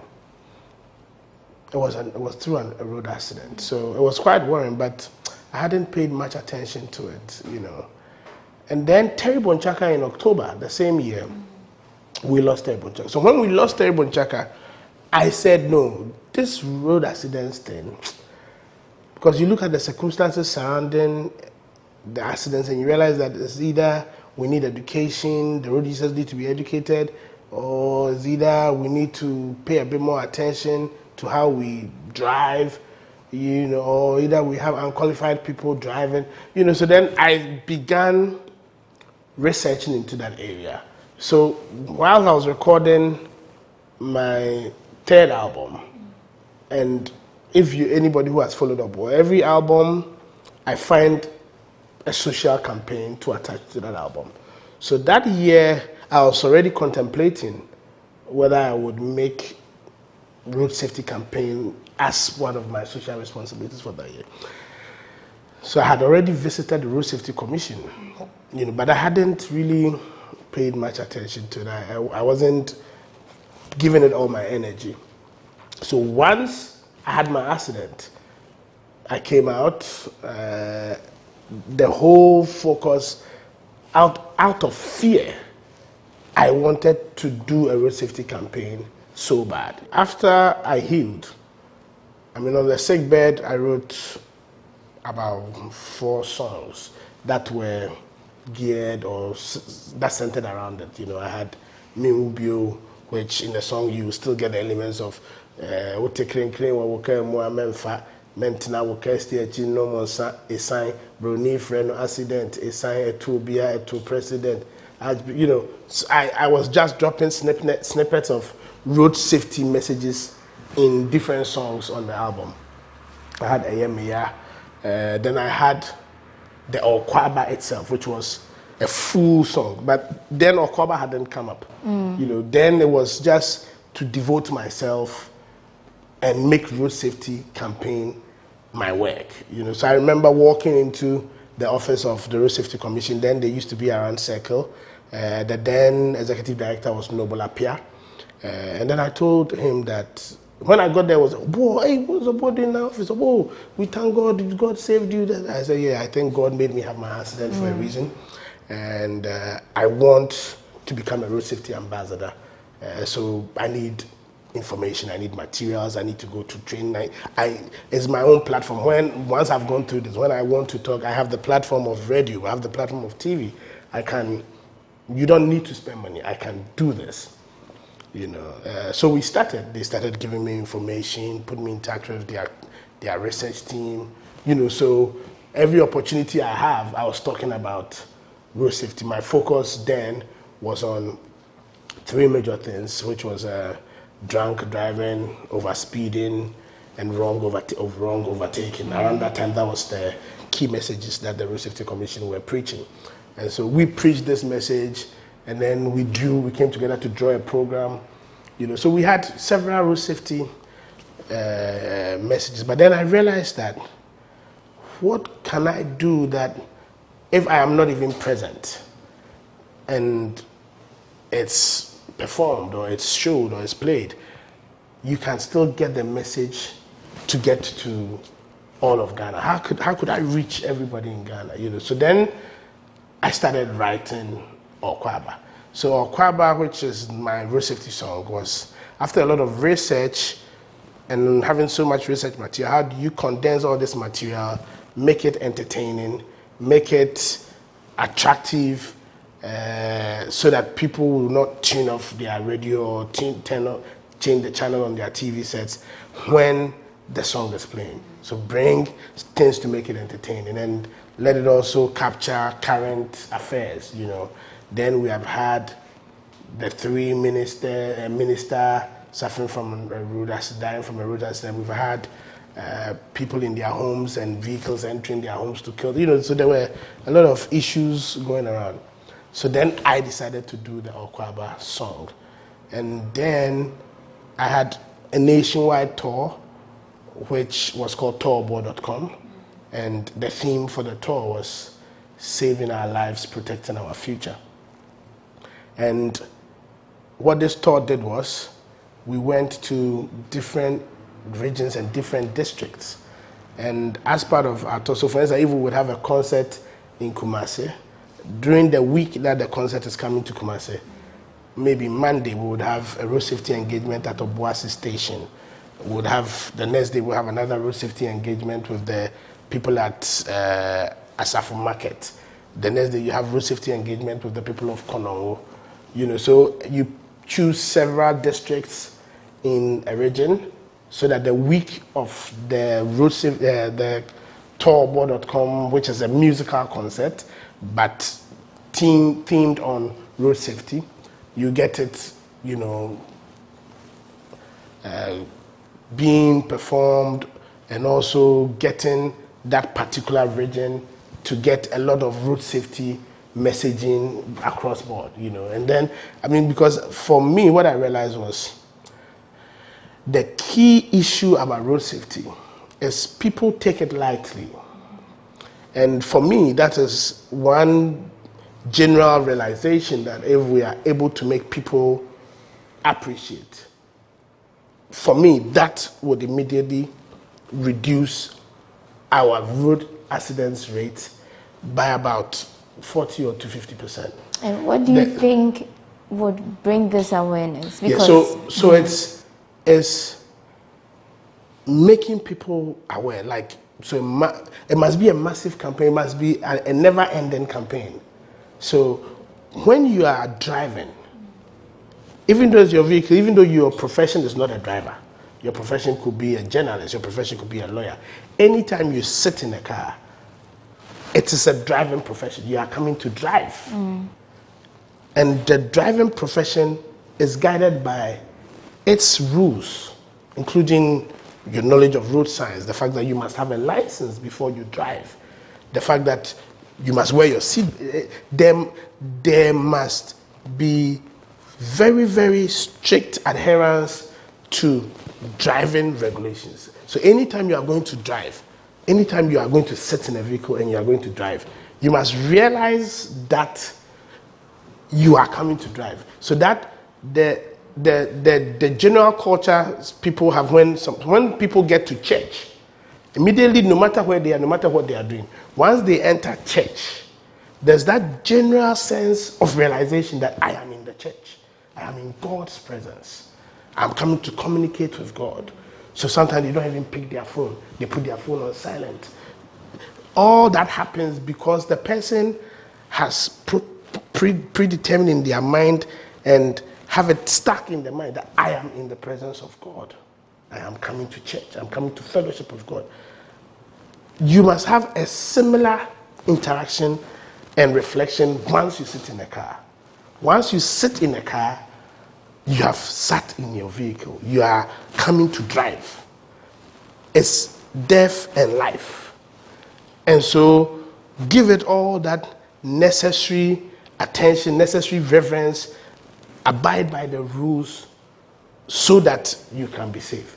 And when everybody that drives takes that mind, once they sit in the vehicle, that's how they conceptualize the concept of driving. Once we do that, then we will be on a very great path to reducing many of the fatalities and many of the accidents we have. So this is why I think that way. I mean, recently what has hit the world is COVID-19. When COVID-19 when it started in the early times, we could go to the extent of having lockdown where nobody should go anywhere. And we all abided because we were all scared. Okay. Till date, Ghana, COVID-19 deaths have not hit 1,000 yet. If people get the statistics on road accidents, I mean in 2017, almost 4,000 people died from road accidents. 2018, I'm sure it will be around the same number. 2020, just 2020, last year, between January and October, we had more than 2,000 people dying from road accidents. What it means is road safety. What it means is road accidents is a much greater killer than COVID-19, much greater killer than malaria, much greater killer than the many deadly pandemics. It's a bigger pandemic, but we are not seeing it like that. We are not treating road accidents and the practicing of the road safety and the regulations and the enforcement. The enforcements we are attaching to COVID-19, that churches must wash their hands. When Ghana sees road accidents as a killer, because the country spends more than, I think last statistics I saw was almost 1.12 million or so on road as their associated issues on road accidents and deaths. If we were to pay particular attention and have it as a national campaign for maybe 5 years, or a 7-year national campaign, or 2 years national campaign, where every opportunity we are reminding people that driving is a job. When you are driving, it's a task that you are offering, and it's guided by its rules and regulations, and the enforcement is on. Because again, maybe one of the major causes of road accidents is bad roads. Maybe bad roads may be with us for some time, because again, to fix roads sometimes takes almost, if not 70% of your national budget. It takes a lot. But what can be done by man is our attitude, because bad roads is one of the major causes, but that's not the most. Another major cause is carelessness by drivers. That's a major one, that is direct human attitude, that if we are able to effect change in human attitudes, then we are on the path to reducing road accidents. So if drivers are abiding by the regulations, that if I can't see about 300 meters ahead of me or 200 kilometers ahead of me, I am not overtaking. I'm not overtaking in a curve. I'm not overtaking on a hill or in a valley. I'm not overtaking when I don't have clear view. My vehicle has to be maintained. The fact that immediately my brakes are giving me signs, I'm not taking that risk. Because just let's use COVID-19 as a clear example. When someone coughs, when you have someone who coughs 1, 2, if your nose mask was lined, immediately you pick it up and start taking precautionary measures. If we treat the whole driving, the vehicle, our roads, and how we live, if we treat it that way, trust you me, Ghana will record the highest reduction rates in our road accidents and the way they are prevailing. It's going to be a larger conversation because there's more to talk about. But you believe that it should be a nationwide conversation, it should be a nationwide campaign.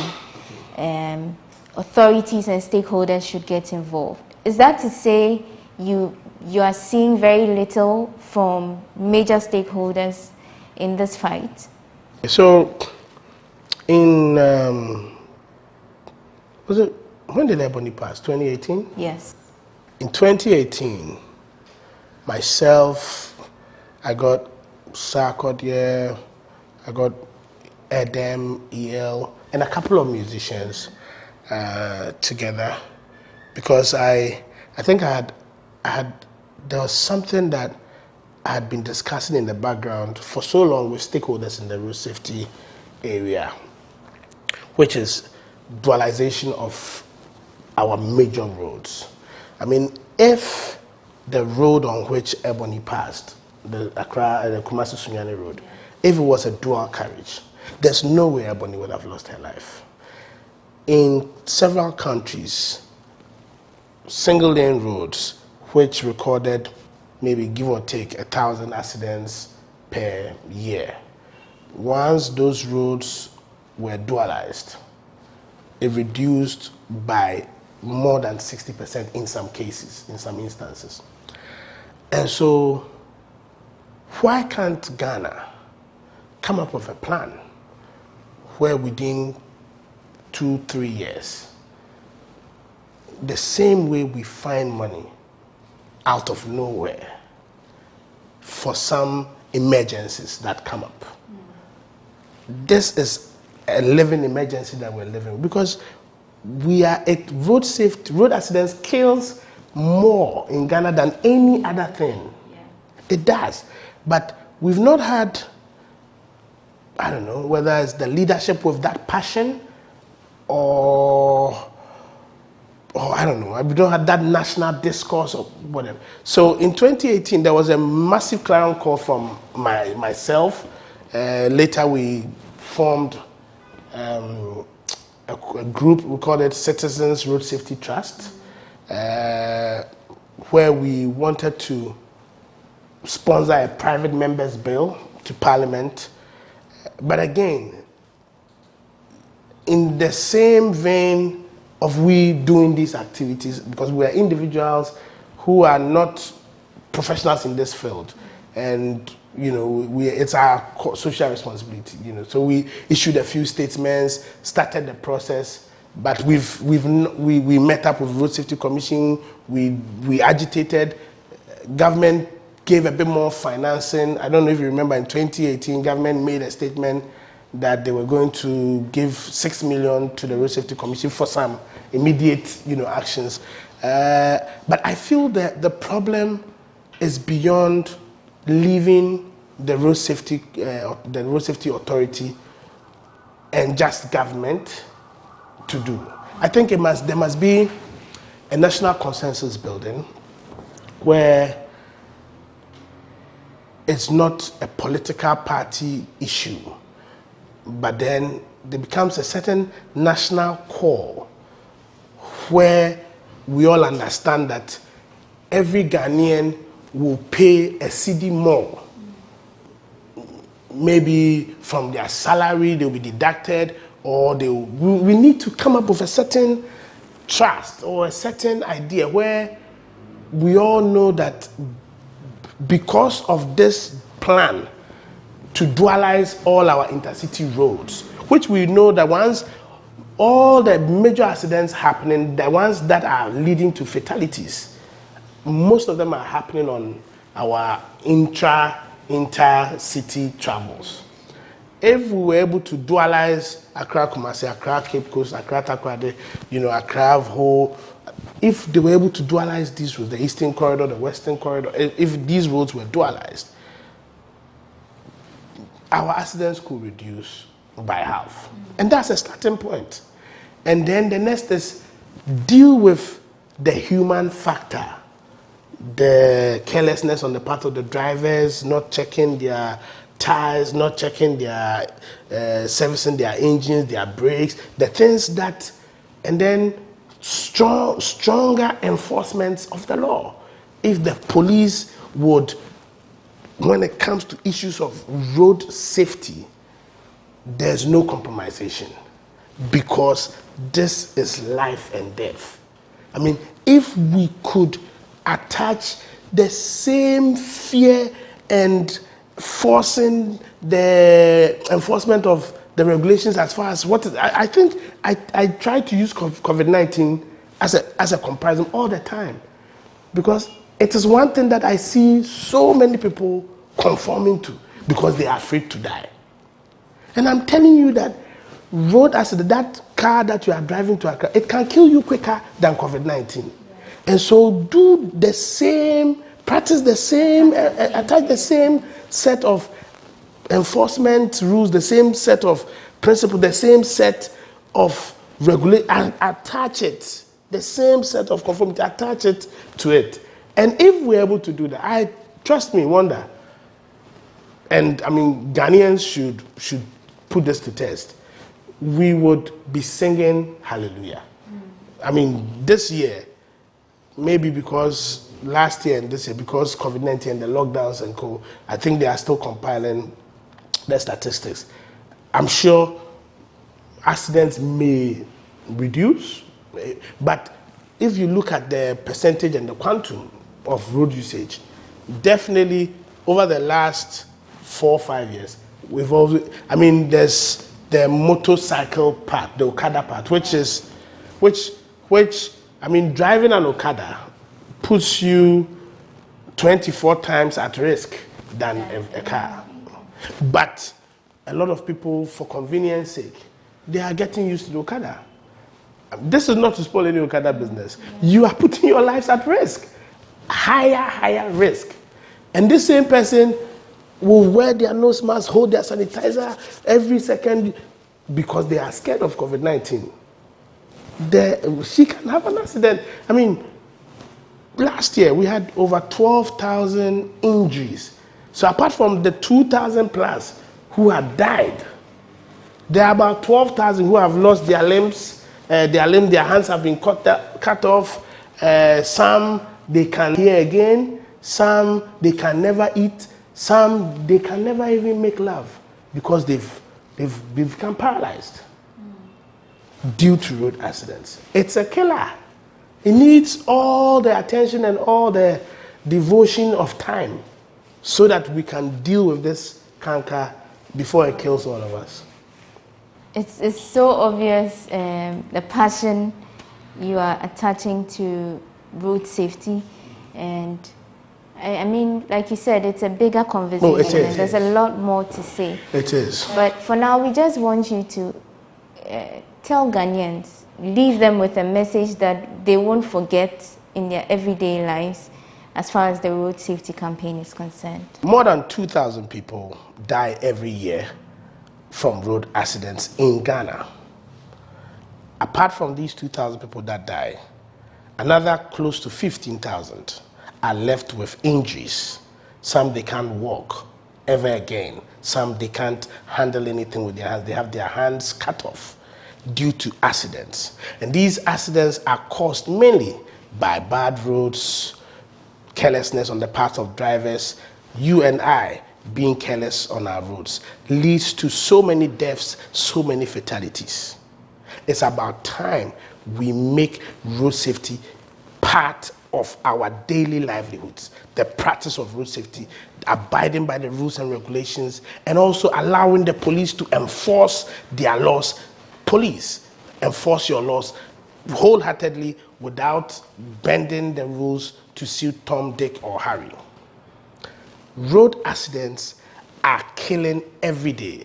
I keep saying it, that the seriousness we attach to prevention of COVID-19, if we attach that same seriousness to the prevention of road accidents, we will reduce our accidents rate by more than 50%. My name is Bice Osekofo. Dodona Freme Obuo. Tie Papa Driver. Tie Mr. Passenger. Tie Motor Rider. Yen famo yen home buying. Afe wote kren wo woka mu a memfa mentena woka sti achi no monsa a sign bruni friend accident. Do the right thing, save a life. Bice Osekufo Obo Ankasa. Thank you so much for deciding to do this with us. It means a lot. I mean, at no cost. You're just passionate about getting people safe. Sure. On Ghana's roads. We appreciate this. It's important. It's a joint responsibility. The only way we can get this better is when you, I, and everybody who is listening to us decides to make this an issue. It's a bigger conversation, so you can join in as well. Join us with your observations, your comments, join in the campaign. Send us videos, tell us what is happening around you on our social media platforms. On Facebook, it's GhanaWeb. On Instagram and Twitter, it's @the GhanaWeb. And on GhanaWeb TV, you can also join us and check what is happening as far as the road safety campaign is concerned. My name is Wanda Amihagan, and thank you for joining us.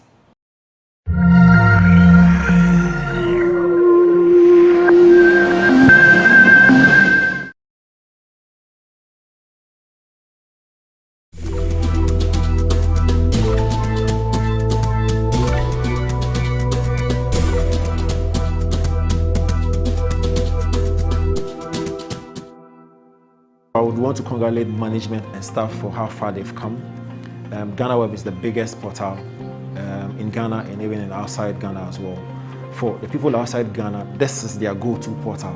And anybody outside Ghana will tell you that GhanaWeb is where they get their source of news from. I've had friends who are residing outside Ghana, and anytime there's news about me, and this time it's about me, they hit me up and say, oh, I read this story about you on GhanaWeb, I read this story about you. So it tells me that it is the #1 portal for everybody else, for both of us in Ghana and outside. So I would want to congratulate the management and staff for the work that you've done over the years. And I wish you guys well. I pray for strength, for success, for favor, and for special grace, that you guys will live on to be 50, 70, and 100 years. Congratulations to you guys.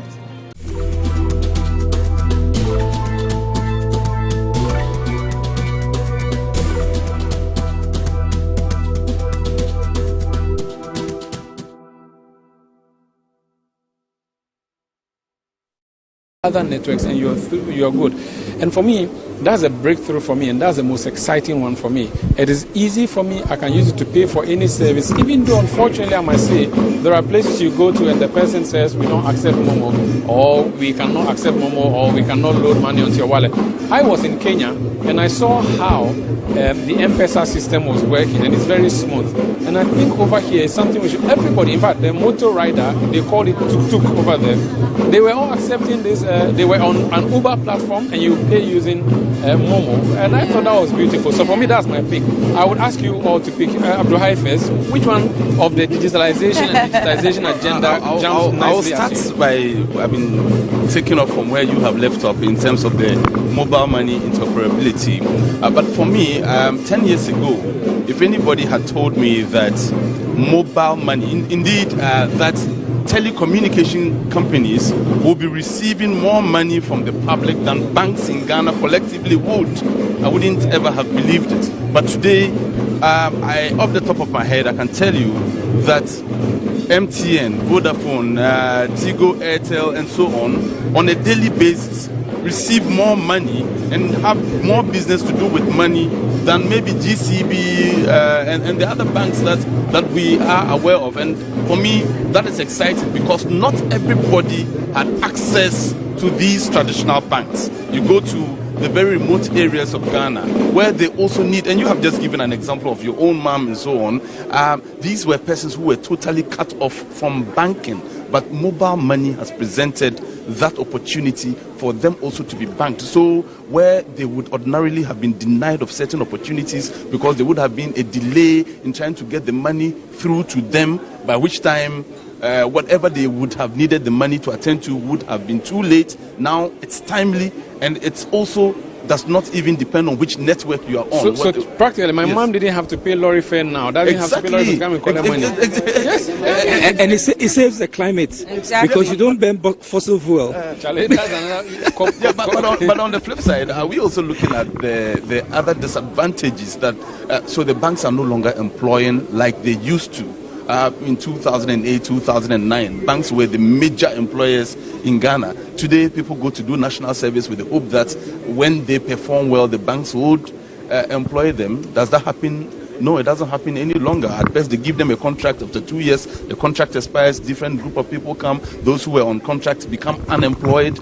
And so I think even as we go on the digitization and digitalization drive, we must also be looking at the flip side, the repercussions that come along with these processes. But the question again I want to ask is it not too early for us to start talking about digitalization? Have we already digitized, going by the definition? So there's a lot of backlog. There's a lot of backlog. I mean, there are so many people who have not yet been converted from the analog system onto the digitized the digitized system. Yes. And so there's a lot of time twisted. Take your time. At what point is it really convenient to stop talking about? Because we understand that over 60% of Ghanaians, even as we speak, are still illiterate, people who can't read or write. And so if they cannot read or write, and the process of digitization and digitalization involves a lot of reading and writing, it means that these people are automatically cut off.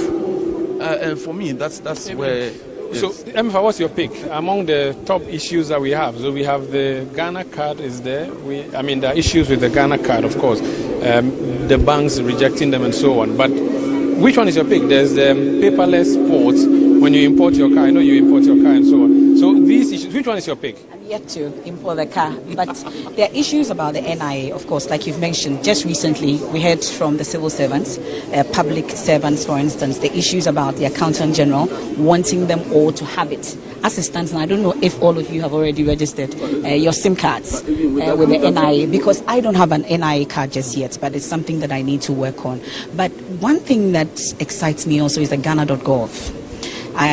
Recently, I had to apply for a passport for my children. And before, you would need to, engage government. You need to get people who would just fill the form for you because it's a bit cumbersome because of the biometric processes. But now, all you have to do is to just go on Ghana.gov, get onto the Foreign Affairs page, and then you're able to just fill the form. They give you a date. In fact, you have to just pay. Gives you, it reroutes you to a place that you just pay, and then that's it. They give you a date for you to just pick up your passport, and that's it. But the NIA is also the issue, the Ghana card. Like I mentioned earlier, issues about forcing all of us to get it at some point. What really is the plan when it comes to, we know about the processes now and all, but really we have other cards. I see that SNIT, you have to have a Ghana card for you to migrate onto it. A number of issues that have come up with it. But of course, I'm sure along the line, I'm hoping to hear something more when it comes to this. But the paperless also, the paperless spot, we are supposed to know how much revenue really we've been able to get compared to previously. Exactly. Compared to previously, because we've been told that we are migrating to the paperless system such that we are going to block all the loopholes when it comes to using the manual processes. But since we started, this is a very laudable idea, but really we need to, what I would want to hear from the Vice President is to know how much exactly, whether we've seen an improvement in terms of the monies we've been able to make, whether blocking the loopholes in terms of the revenue. It's something that I would want to hear. So it's not all rosy, we would say. And already there's a lot of talk. We've heard the minority, at least the NDC, during this week when we heard that Vice President Bawumia is going to be speaking about digitalization and digitization. Already the issue about who takes the glory has already come up. But I'm hoping that the Vice President is not going to have a politicized speech when it comes to this agenda, because we started this journey from Kwame Nkrumah's time up until now. Like Mumen said, we are still in the digitization stage. We need to look at the impact. It's still the process that we are on, but really we need to know the impact of where we are when it comes to digitization and digitalization. If we're talking about what you're expecting to hear from the Vice President, let me just say that we are just the anchors for this program, but it's not about us. The students here, we are coming to you from Ashesi University at Brekusu, and we are going to hear from the students pretty soon. And MFI is going to just take the microphone down. But before you hear from the students who are based here, I want us to also, when you go, interact with the visiting students who have come from other universities who have joined us. We have from Wisconsin University, we have from University of Ghana, Legon, the Islamic University as well. Well represented, because they are the future.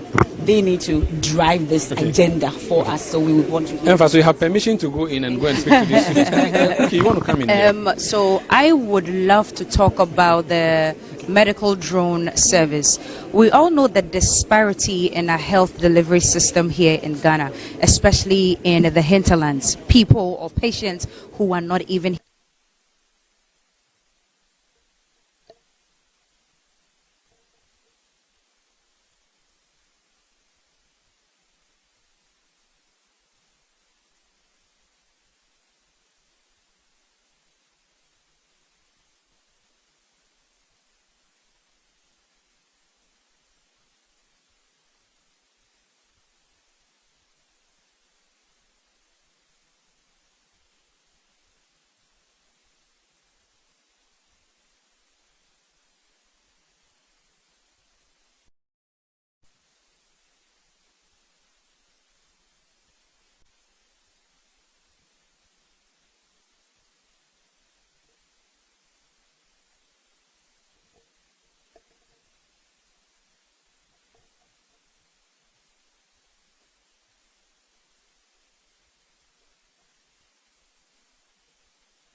zipline here in Ghana. Very laudable, fantastic. It sounded impossible at first. Exactly. Sounded very impossible till I saw it on TV. I was like, this probably can just be done in the West. But when I saw the drones being flown all the way into the hinterlands, I was like, nah, this thing is very, very possible. So one of the initiatives when it comes to digitization that I'm very, very happy about, I'm just hoping that the medical delivery system or the health delivery system in Ghana will be bridged. The disparity is huge. The loopholes are large. Government has been doing a lot, and even individuals and institutions have been doing a lot to bridge the gap. But hopefully this drive towards digitization will be able to bridge the gap. Health is wealth. So yes, we may want to pay a lot more attention to that. Exactly. Which one is your takeaway? Well, so I can see that MFI is already ready with the set of students. Okay. And we're going to go to her. But Thank you very quickly, much, I want to talk about banking and my experience with banking when it comes to the process of digitalization. Okay. I bank with EcoBank, and I'm sure on this platform we are at liberty to mention some of these names. Yes, and EcoBank has a mobile app, and I feel that mobile app is quite integrated. Part of it has been integrated with the interoperability system that has been introduced. And so I don't remember the last time I went to the banking hall. Physically. Yeah. And that's because I do every transaction on my mobile phone. Right. Now, one of the interesting things, I noticed that Saturdays, because of COVID-19, banks are not working. And I needed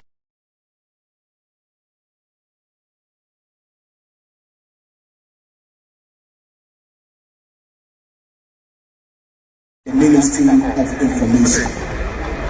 Now at 5:30 we have a team of radio and TV The Ghana presenters. story so far. But like Sandra said earlier, I'm here with a number of students drawn from various universities. Later we'll get to interact with the Ashesi University students who are hosting us tonight.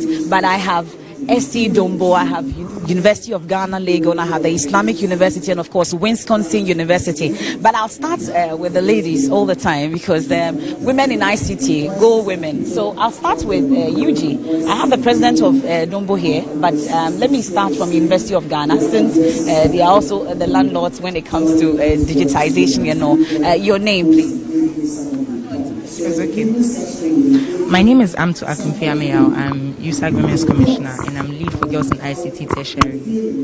So I'm sure you have an expectation coming here tonight in terms of this far-side interaction with the Vice President. Yes, please. I mean, for me, I'm testimony of what digitization in Ghana is like.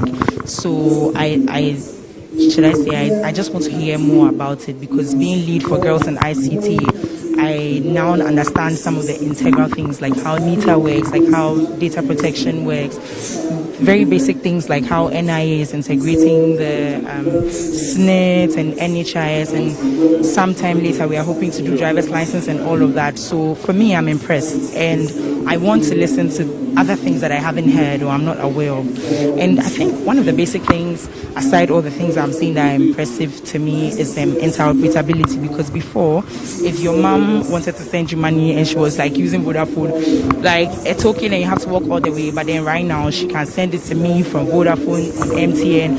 It's just like an impressive thing. So I'm here and I want to hear from the person who is behind it, and as it were, appreciate it a little more. Back to you because you lead the Girls in ICT as well. But my dear. Yes, I'm super excited to be here all the way from the north, and I hope to learn and then go back to my university and my community and share with them what I've heard here. Especially, I'm sure my girls will be interested in ICT and to know that the Vice President has brilliant initiatives to share with us. That's a very good one. Yeah. Sweetheart, you are from the Islamic University. Your name again? My name is Al-Hassan Dania from the Islamic University. Because you're here for the fireside conversation. What exactly would be your expectations from the Vice President as he gets ready to deliver? Asked me, say, the ministry, is it the Ministry of... Here is to experience. He said digitalization. And I said what no, is about it is digitalization. So, because I've and never he said no. Here before. This is my That's what I've first checked. time. So I'm So here you to went to check and you experience came back and said... get something from it in order to educate others on what we know. I'm sure you have experience with all that has been said in terms of our digitization agenda, NIA, Ghana.gov. Which one of them would you say excites you, for instance? Okay, let's say the Ghana National Identification Card. Yeah. Yes. I'll come back for your experience with it. Let me just come in between you here and interact with Wisconsin University. Your name again? My name is Prince A.A. Sadat. Let's hear about your brief expectations and then you can give me your experience with what you've seen so far with the digitization agenda. Okay, my expectation tonight, as usual, we all know the Vice President to be very vocal and always at it when it comes to the microphone. We don't expect anything less than that tonight. Okay. Yeah. How about you, my dear? Your name again? My name is Ahmed Arafat from Islamic University. You would want to share briefly with us what your expectations will be for tonight? Well, I expect nothing but great opportunities from the Vice President to brief us on digitalization. I do hear a lot about digitalization, so I'm here to learn much more about digitalization. Yeah. Well, but like I was asking, your own experiences when it comes to this, because we know about the NIA card, we know about the Ghana.gov, where now you can log on and then apply for your passport. We know about the paperless ports, the mobile money interoperability, just to name a few. We know about the Parliament. There's a lot that is happening, e-cabinet amongst others. Which one of them excites you, for instance? Let me start with you from here. So I think the most exciting one is interoperability, because before, like right now, I can easily access money. It really doesn't matter what the network is. It can move from Vodafone to MTN. It can move from Tigo to MTN. I use MTN, so I'm going to say MTN. And it's extremely swift. I must confess, it's still difficult for me to use because I always feel that it's going to go somewhere else. It's going to work. Yes. But for me, I want to assure you that it's going to work. Not because I'm lead for girls on ICT, but then the thing is, you see, before it wouldn't even work, and then when it started, it was a little slow at some point. But now, like today, it's going to work. It's not going to go to anybody's number, because you know that all the networks are making sure that people register their SIM, and even now there's re-registration and things like that.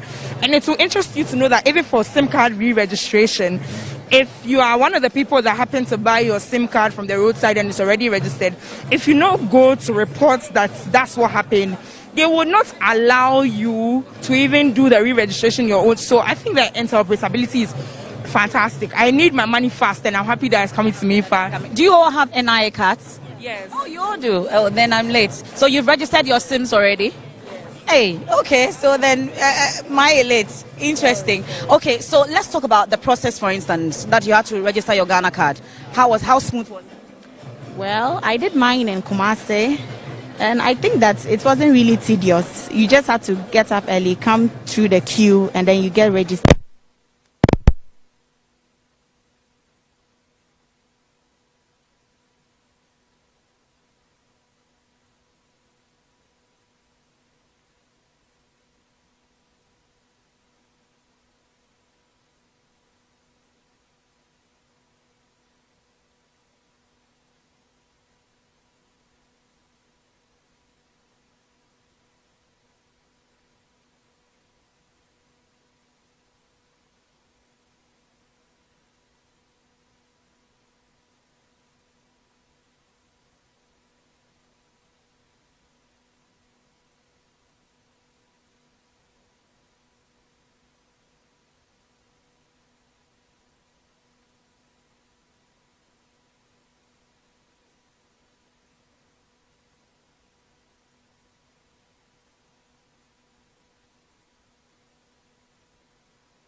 Was previous.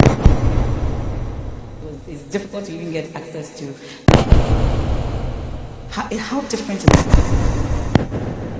I would say your time, computers were not common, but now computer is more or less a necessity relative to education, because you are supposed to print your assignment, so you would need a computer, either a desktop or a laptop if you can afford. University now is paperless.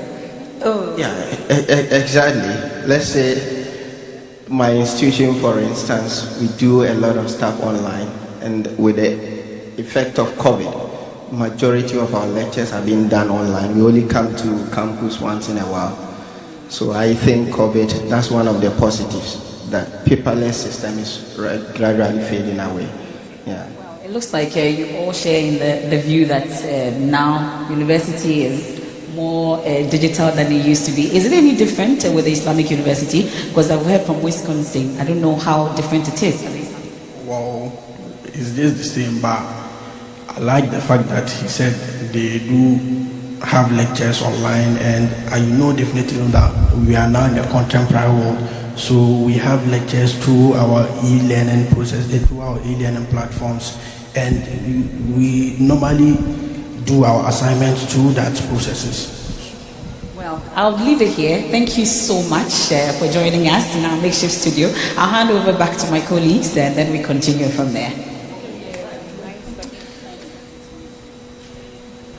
Thank you very much. It's past 5 p.m. You are listening to your favorite radio station tonight and watching your favorite television station tonight. Your program, the regular one that you're expecting, is not happening, and that is because the Vice President of the land, Dr. Mahmoud Bawumia, is having what we call a fireside conversation on the digitalization agenda, having moved from digitization, and we're looking at how that can contribute to the development of the economy. We are told that economy and digitalization cannot be separated, and that conversation is happening live from Brekusu, the Ashesi University campus. My name is Umaru Sanda Amado, and I'm not doing this alone. I'm actually here with MFR Power of Joy FM and the Multimedia Group. I'm here with Abdul Hai Mumin of the GBC. I'm here with Kukiti of the Media General Group, that's TV3. Also here with Wilberforce Asari Reverend with Asasi Radio. We are coming to you live and bringing you that live conversation which will be happening in some 30 minutes from now. My name is Umaru Sanda Amado with City FM and City TV. This program is happening on a number of channels. I'm going to just walk you through the national ones and also talk to you about the affiliates that are bringing this program live to your doorstep. If you're listening to your favorite station, this must be Asasi Radio, or you're listening to Joy FM. You possibly are listening to City TV or watching City TV, that is, or listening to City FM or Oman FM or watching Net2 television. You're possibly on GTV, the state broadcaster, or watching us on Metro TV, or following us on Adum TV, or you're following these proceedings on Kingdom FM.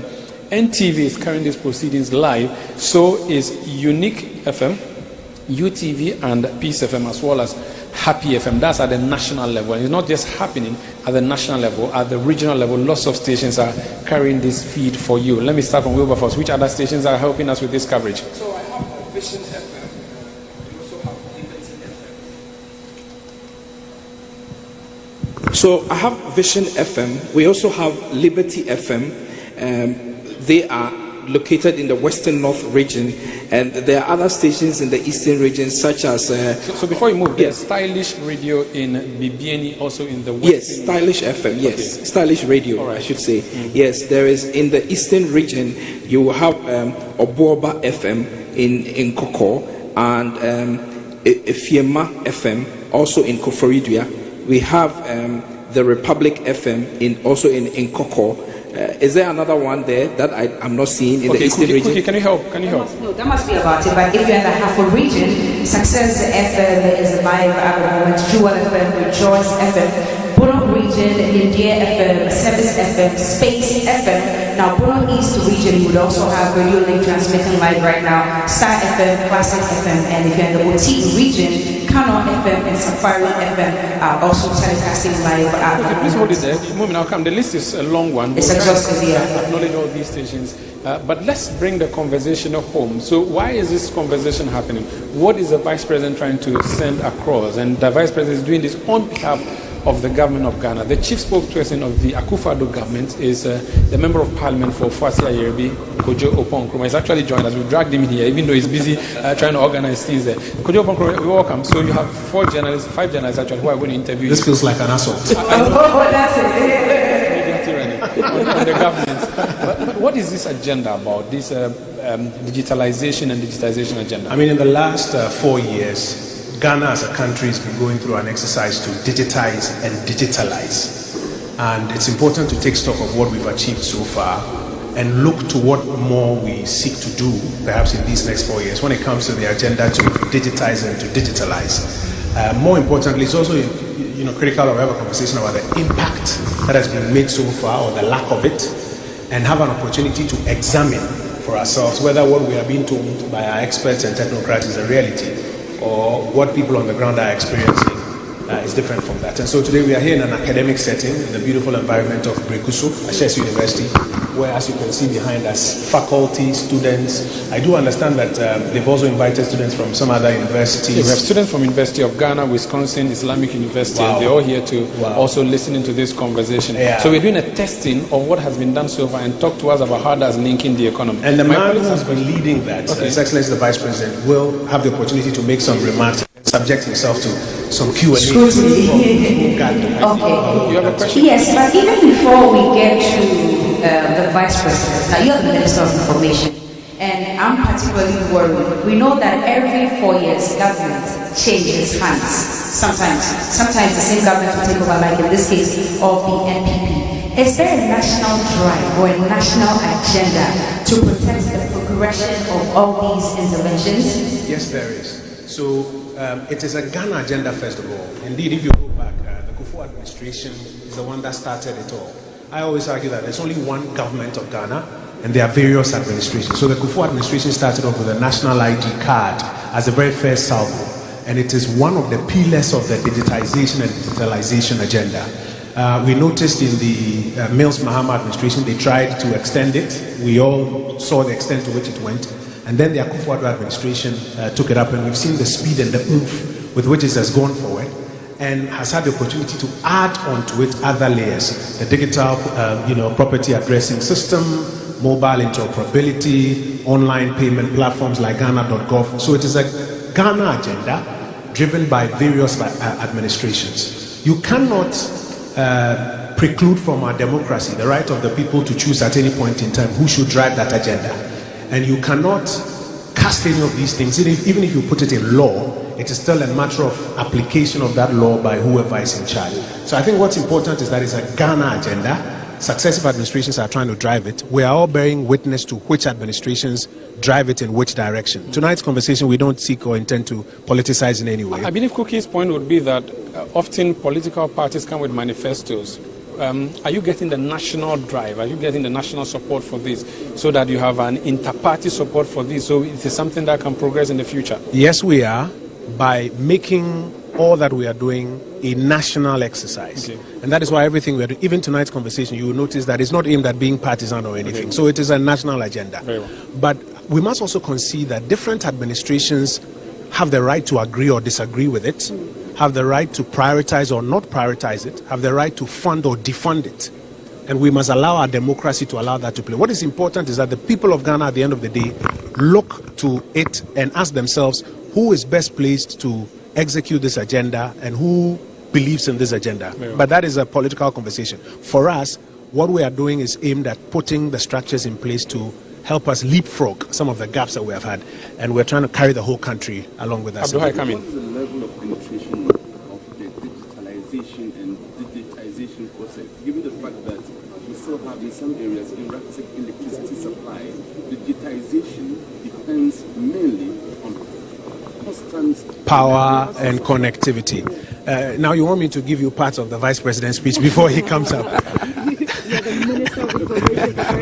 No, but I think if you look at mobile phone penetration, if you look at access to internet connectivity across the country, if you look at electricity coverage in this country, those are all matters that there's data clearly to outline. And he'll speak to some of that data hopefully tonight about 80-something% plus for electricity. For mobile phone, it's over 100% because people have more than one phone. So all of those, or all of that data is available.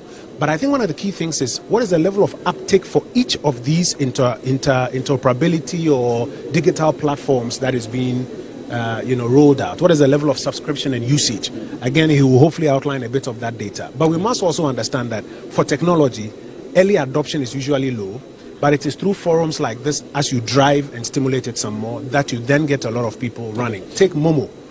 Early days, very low adoption, but today, billions. Everything else. Yeah. Just to pay a quick follow-up before I hand over to some of my other colleagues. Before you came, we were discussing the issue of literacy, for example. Literacy and digitization go together. Over 60% of our population is still illiterate. how are we serving them in this entire process of digitalization? Two things I'll say to that. One, it will shock you that a lot of people who are not lettered still use a lot of these technology platforms. If you look at Momo, I mean, there are so many people who are using Momo who may not necessarily be lettered. There is also room for people who are lettered to assist those who are not lettered in that area. But generally as well, we need to improve literacy levels in the country. That's why you notice that the Constitution of Ghana provides for free, compulsory, universal basic education. Various administrations have been introducing programs aimed at making it happen. So you have the capitation grant from the Kufuor administration, you have the free senior high school from this administration, you have the e-blocks from the Mills Mahama administration, so that we generally up the literacy levels. And when that is done, despite the fact that even persons who may not be lettered are using, that will help to ensure that there's a lot more uptake in the Ghanaian. Let me okay, yes, so the question that I'm asking now is the fact that we have seen the digital infrastructure being put in place, both soft and hard, by this current administration. But someone asked a question, which is the buy-in. And the buy-in, understanding that this is the direction we are moving and the drive to get everybody to move in that direction. Today, taxi drivers, the normal taxi drivers, not Uber, or even sometimes Uber drivers will not accept card payment or mobile money payment. But so there must be a plan to get people to buy in. What is that plan?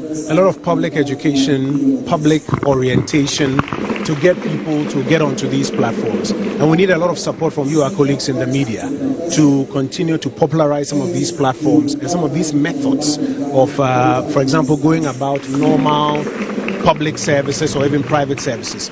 In between these two, we can conscientize a lot more people. So as a government, as an administration, forums like this tonight help us to drive the message home. We are hopeful that, I mean, I'm impressed at the bevy of media persons who are here tonight, and I expect that will also drive the message to increase uptake across the country. Colleagues, unfortunately, yes, we have to let the minister run away from us. He's a man who is organizing this. Honorable Kojo Ponkroma, thank you so much for joining us.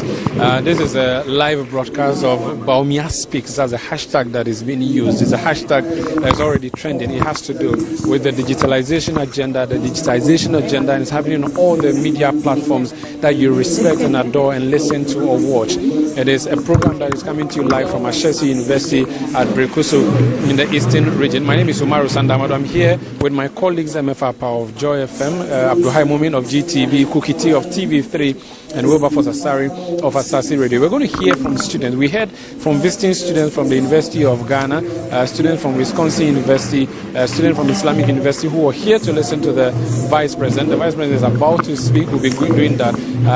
But at this stage, it's appropriate to quickly make a dash into the audience and have MFR Pao, who is on the bridge to bring us a conversation with some of the students who have come here, what their expectations are and what exactly their plan is to hear from the Vice President, what they want to hear and what they want to see in the next few years. MFR, take it over. Thank you very much, Umaru. Interesting conversation there you guys had with the Information Minister.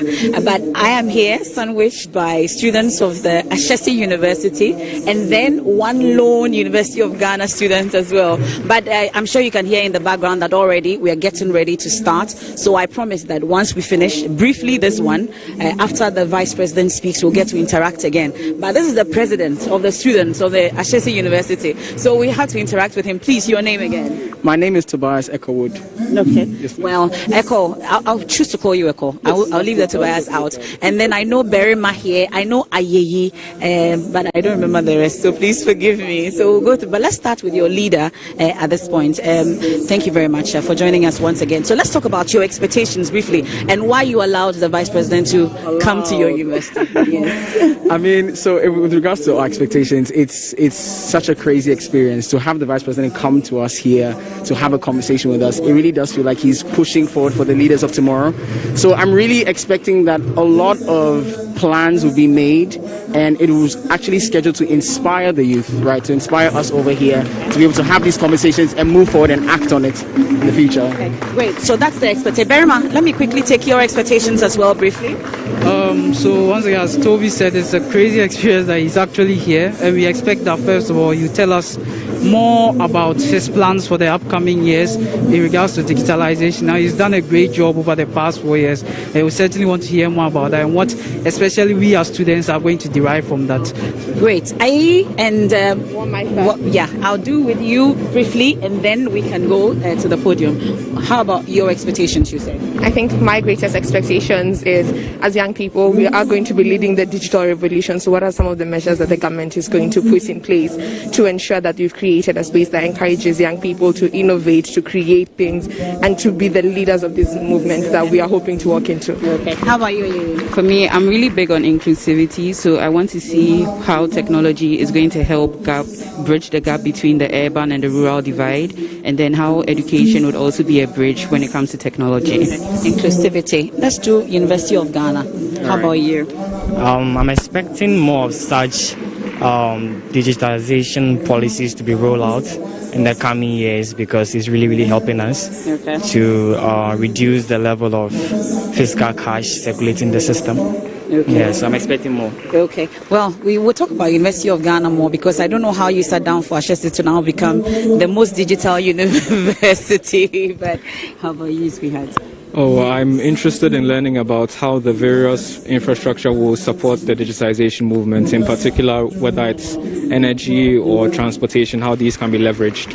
Yeah. Okay. All right. So I'm sure, Echo, one of the questions I'm sure you'll be posing should be about your road, because that road, your road, definitely. Definitely. Okay. This road is something we've been looking forward to, so we're hoping to get that question across. Okay. All right. Thank you. So these are students of the Ashesi University and the University of Ghana. Once we finish this fireside conversation, I'll get to interact. I promise. We'll interact again. Then you tell me whether your expectations were met.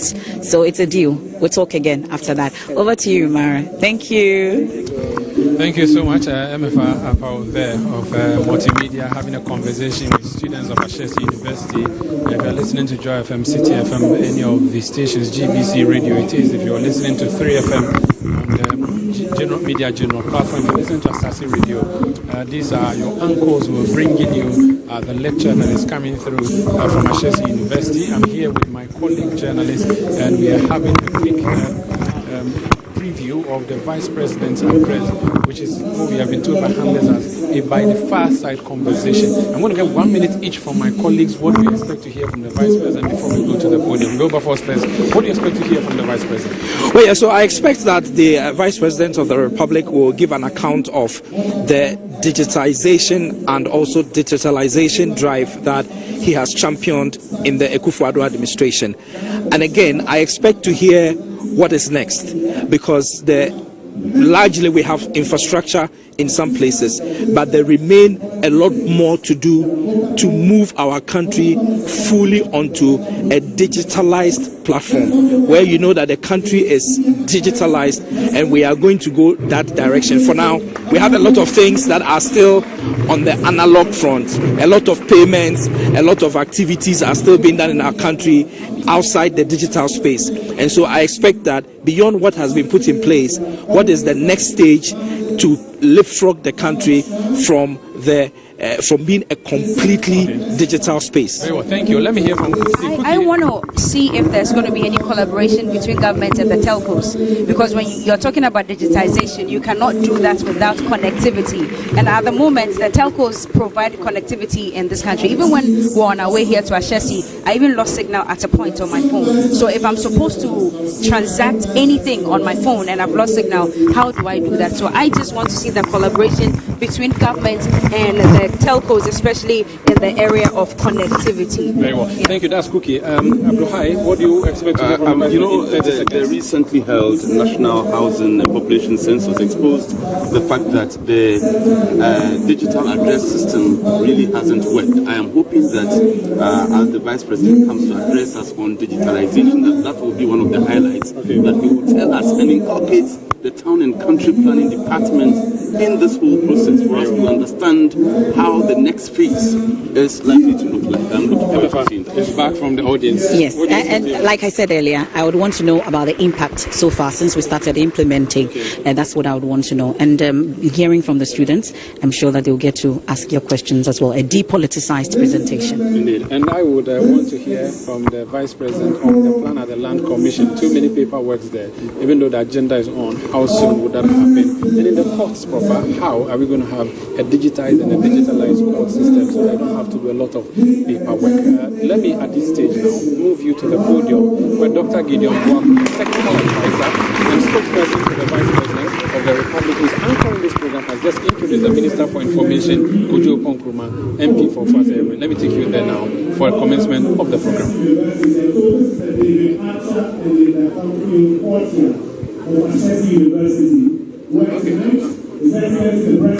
It's a rock.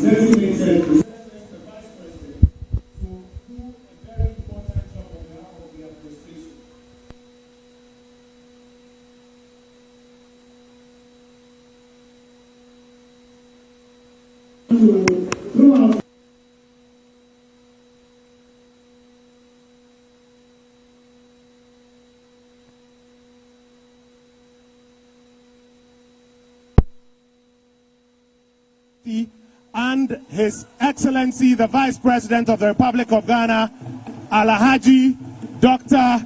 Mahamudu Bawumia.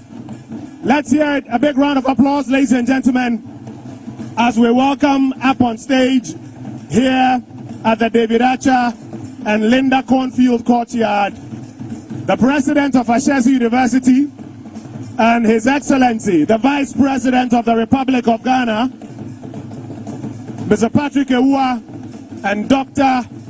Mahamudu Bawumia.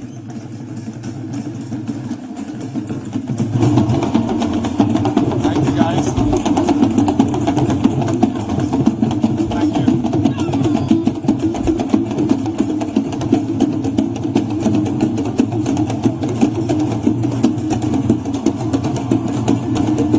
Let's hear it for the President and the Vice President one more time, ladies and gentlemen.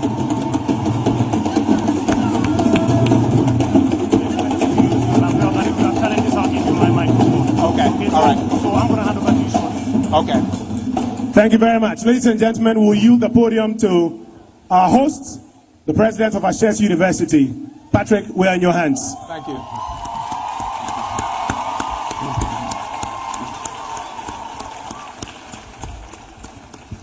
Good evening, Your Excellency, Vice President of Ghana, Your Excellencies, members of the Diplomatic Corps, honorable ministers, Nananum, distinguished guests, and the Ashesi community. I want to wish you a very warm welcome to our campus. We're really thrilled to have His Excellency here with us this evening to talk about digital transformation in Ghana. I thought I'd spend just a few minutes to introduce the Vice President, and what we want to do this evening is to just have a conversation about the future of our country, especially around digitization. So it's going to be a lot of just a fireside chat, but we've asked the Vice President to first share his vision for digital transformation in our country. And then we will sit together, I'll ask him a few questions, and then open up to questions from the audience, and we will prioritize students for the Q&A. So, in introducing the Vice President, we all know who he is, and you can search the web and find his biography. So I'm not going to go through the details of that, but just share a few key points from the Vice President's biography. He was born in Tamale and was educated through secondary school here, and then traveled to the United Kingdom and Canada for his education. Got bachelor's, master's, and PhD in economics. Taught in the United States for a few years, and then importantly returned home to help with development. And I think this is a very important message for our students, for our alumni. I know some of you are out there in Europe and the US who are joining us this evening online. Come back home at some point, just like the Vice President did. And when he returned, he went to work at the Bank of Ghana, started as a senior economist, and then within 6 years was a deputy governor of the Bank of Ghana, which is an astonishing accomplishment for such a short period. He was named the running mate to Nana Nana Addo Dankwa Akufo-Addo, current president of Ghana. The vice president was his running mate in 2008. He was only 45 years old, relatively young. And it speaks to, when you really execute a certain way and you're recognized for the contributions you're making to your society, the things that can happen. Lost that first election and went on to do a number of activities all around the world, here on the continent, in the UK. He served in capacities advising in Sierra Leone and Zimbabwe. And he was also a university professor, a visiting professor at Central University here in Ghana. In 2017, Vice President Bawumia was sworn in as the 7th Vice President of Ghana under the Fourth Republic. And in that capacity, really oversaw the rollout of the most advanced mobile money interoperability system on the continent, oversaw the world's largest medical drone system, a paperless system at our ports, was sworn in again as vice president earlier this year, and continues to be a tremendous champion for a digital economy. And it's really very remarkable to see someone at the highest levels of government really promote digital technology. And I have watched with quite a bit of admiration. And Mr. Vice President, as you know, I returned from a career in the US at Microsoft to Ghana. And one of the things that really struck me while I was there was I was in the company for 8 years. And within that period, I joined the company when I was at number 3,000 and something employee. By the time I left, it was 30,000 people. But the annual revenues of Microsoft had grown larger than the GDP of Ghana. And it was a really remarkable thing for me as a young person to see happen. And I felt that, digital technology and that transformation in technology had great potential. And the work that I'm doing here with Ashesi University is educating that, with my team, educating a new generation that's going to really drive that transformation. And so we're absolutely thrilled to have you here, especially given your focus in this area. On that note, I'd like to invite you to come share with us a little bit your vision, and then we'll just sit down and have a conversation. Welcome. Thank you very much.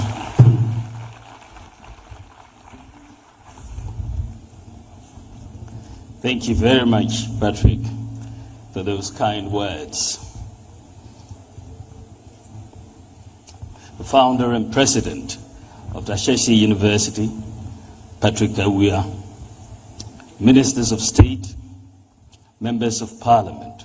I've also seen my own chief of staff, Frima Opari, senior minister or senior presidential advisor, governor of the Bank of Ghana, deputy governor, members of the diplomatic corps, deans and faculty and staff of Ashesi University, distinguished invited guests, listeners and viewers from across the country and abroad, students, ladies and gentlemen. Thank you very, very much for the opportunity to speak at Ashesi University this evening. This is one of the leading and most sought after universities in Africa.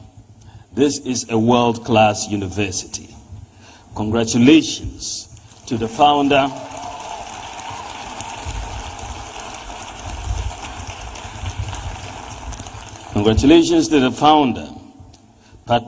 and President Patrick Awuya, and to the faculty and staff and students for such an accomplishment in under 2 decades. Today, I'll be speaking about our economy. Notwithstanding the devastating impact of the COVID-19 pandemic on the global economy, with increasing prices, declining government revenues, increasing debt levels, and so on, we have achieved so much over the past 5 years. This includes creating more jobs in our first term than any other first-term government since 1992, reducing inflation from 15% to near single digits, achieving the lowest exchange rate depreciation for any first-term government since 1992. We've recorded positive trade balances in 4 successive years. This is the best in more than a decade. We have the lowest average bank lending rate since 1992, thanks to the Bank of Ghana. We are safeguarding food security and the fight against hunger through planting for food and jobs. And we are stimulating industrialization from the ground up through one district, one factory. In fact, we have more factories have been set up under our government than under any other government since independence. In addition to these indicators of the macroeconomy, we have established development authorities. We have one constituency, one ambulance, the Zongo Development Fund, and we've managed the COVID-19 pandemic by world-class standards. We've also introduced free TVET and free SHS, and much more.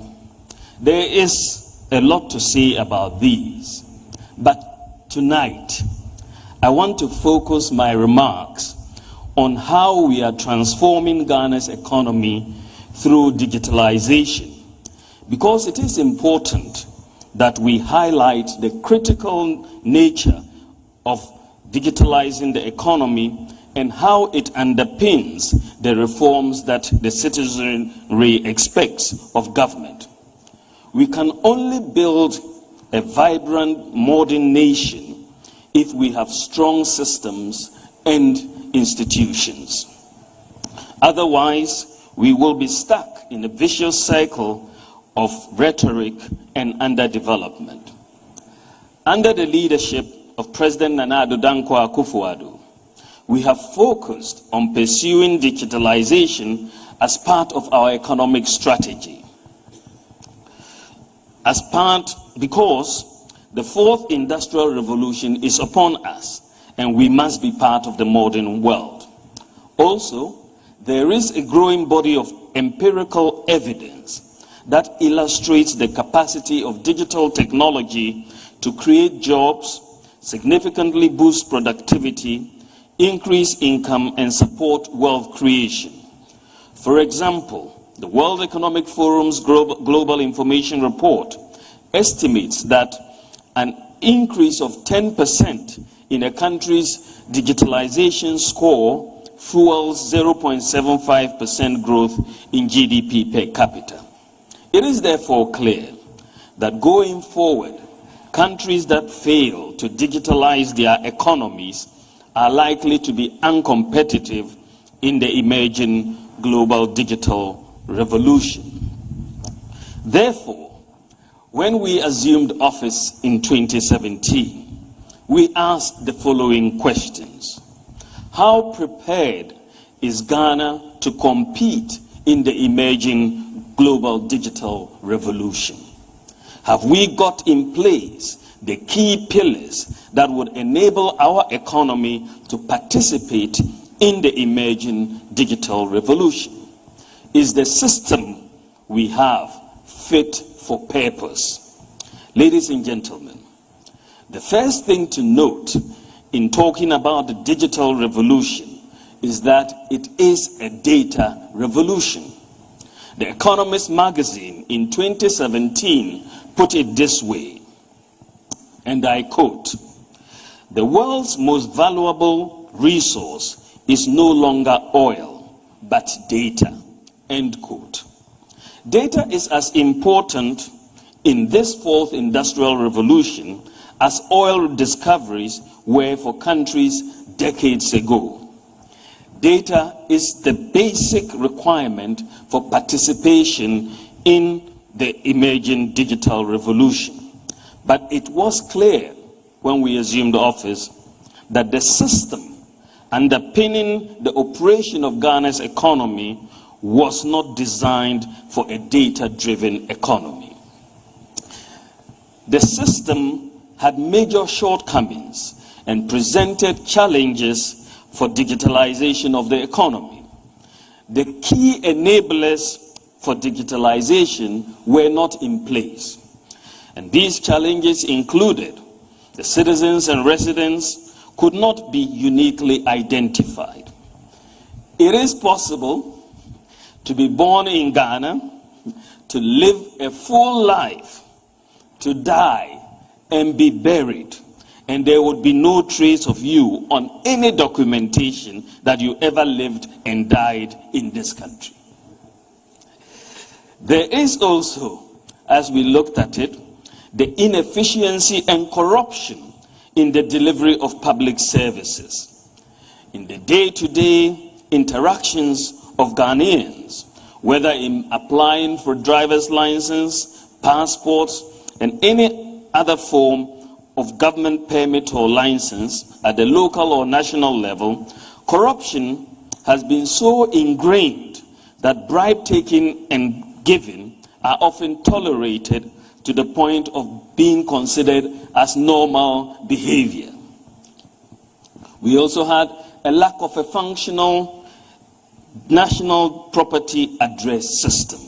And you know that no modern economy can function without an address system.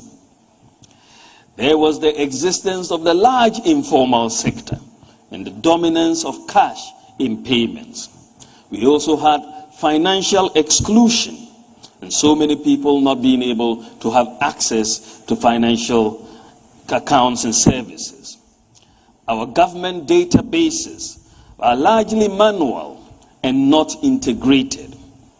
And there was the difficulty in this large informal economy of ours of collecting taxes for development. The vast majority of the population do not file to pay taxes.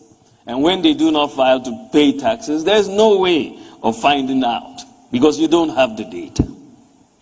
We also had a lot of inefficiency in the delivery of health and education services.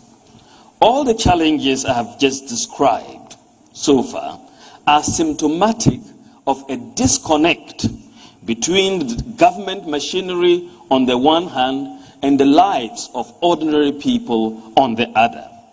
The system frustrates rather than helps ordinary people. That is how the system worked. The question to ask, ladies and gentlemen, is why is it that after over 60 years of independence in Ghana, after all the years of IMF and World Bank programs, all the foreign aid, all the development assistance, the system remained basically the same, or in some cases got worse. In 2010, that's 11 years ago, and some 7 years before we came into government, I addressed this question in the conclusions of a book that I published on monetary policy and financial sector reform in Africa. I noted in this book that international development is a competitive game. But unlike the game of football, where the rules are clearly defined for all participants, not all the rules of international development are written down. Putting in place a unique identification number for the population, a unique address system, and financial inclusion are just some of the key unwritten rules for efficient economic development. The focus, ladies and gentlemen, of economic management by successive governments in Ghana has been on crisis management. As a result of factors such as the collapse historically of commodity prices, increase in oil prices, debt unsustainability, political instability, macroeconomic instability, and so on. we have focused on crisis management.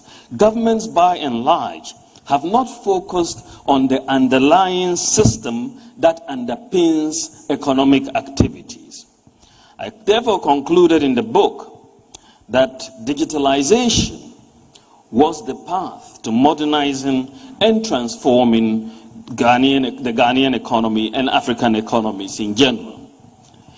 The goal, upon assumption of office, was to quickly transform our economy by leveraging on the technological innovations as a means to leapfrog the development process, overcome the legacy problems, and improve both economic and public sector governance. This is why digitalization has been a major focus of the Nana Addo Dankwa Akufo-Addo government. Unfortunately, many people still do not appreciate the link between digitalization and economic development. I've heard some people even ask why I have abandoned economics for digitalization. Far from abandoning economics, the reality is that in this era of the fourth industrial revolution, if you don't digitalize your economy, you will not have much of an economy left, period.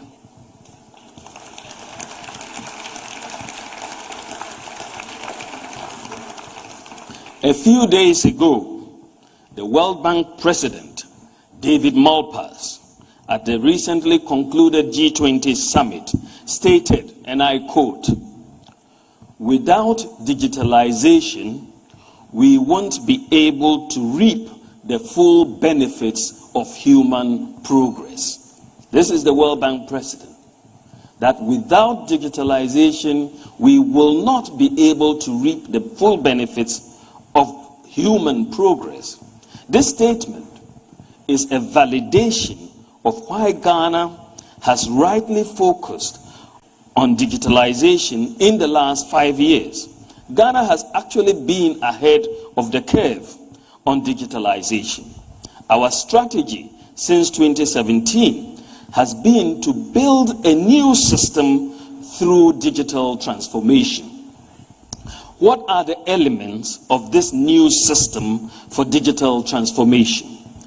We set out, under the direction of the President, Nana Addo Dankwa Akufo-Addo, we set out to build a system with unique identification numbers for the population, a system with addresses for all properties and locations, a system that is transparent and promotes accountability, a system that is inclusive, a system that provides efficient public services delivery and tackles corruption, a system that improves efficiency in the health and education sectors, and a system that provides financial inclusion in the cash-light economy. Finally, a system that enhances domestic revenue mobilization or tax collection. I will now come to how we have used digitalization to solve these problems, because the task we set ourselves to build this new system was a quite heavy task.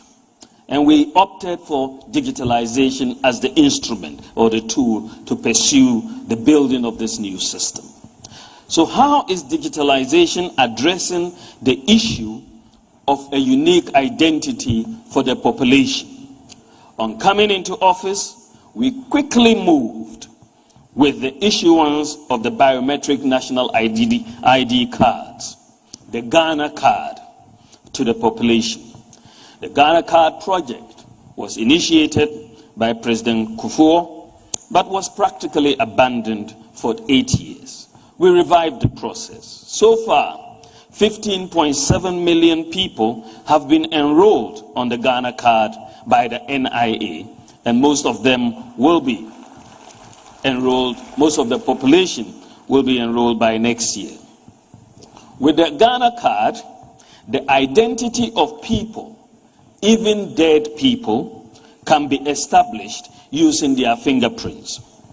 Ghanaian and other embassies abroad will be able to establish the identity of Ghanaians using fingerprints. Identity can be established even without the Ghana card. As long as you are enrolled on the database and you put your fingers on the application, you can be verified.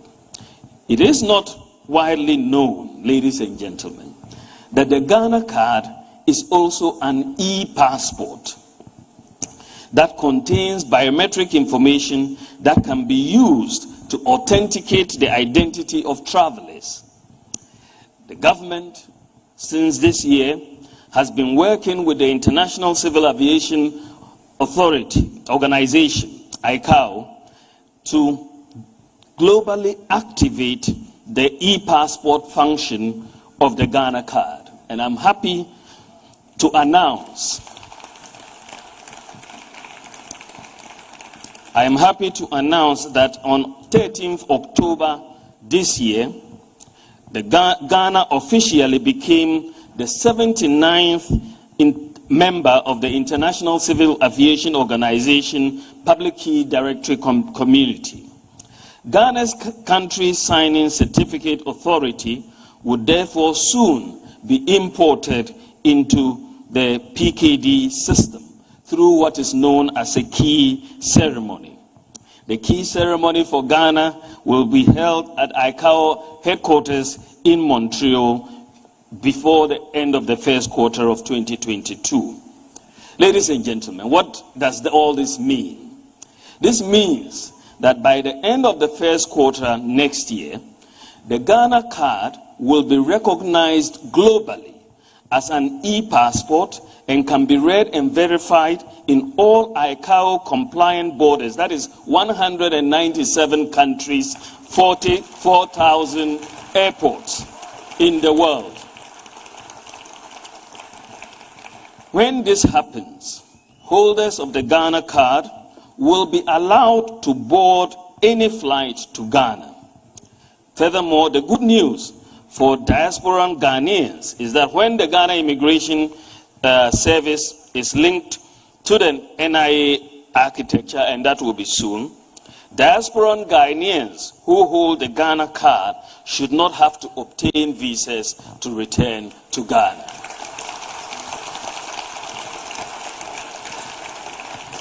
And the Ghana card project, we're quite proud to say, was implemented by the NIA and a local Ghanaian company. It's a world-class company.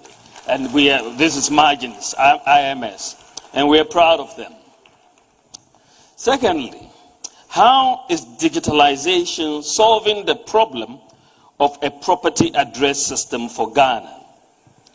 Ladies and gentlemen, the absence of an address system in Ghana has resulted in an address system based on landmarks. And this is not only in Ghana, it's in many African countries.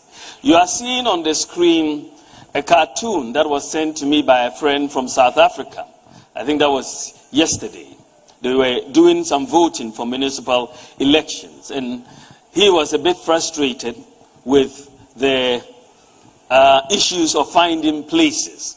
So this cartoon, this is from South Africa, says they're directing this woman to a voting station. And it says, pass the disused clinic, go around the best pipe, cross the potholes, left at the crack house, right at open toilets, you can't miss it. So this is the direction by address system by landmarks. Okay, in Ghana, we will say, pass the cocoa cellar, the blue house, the yellow house to the right and whatever. But it's the same landmark address system.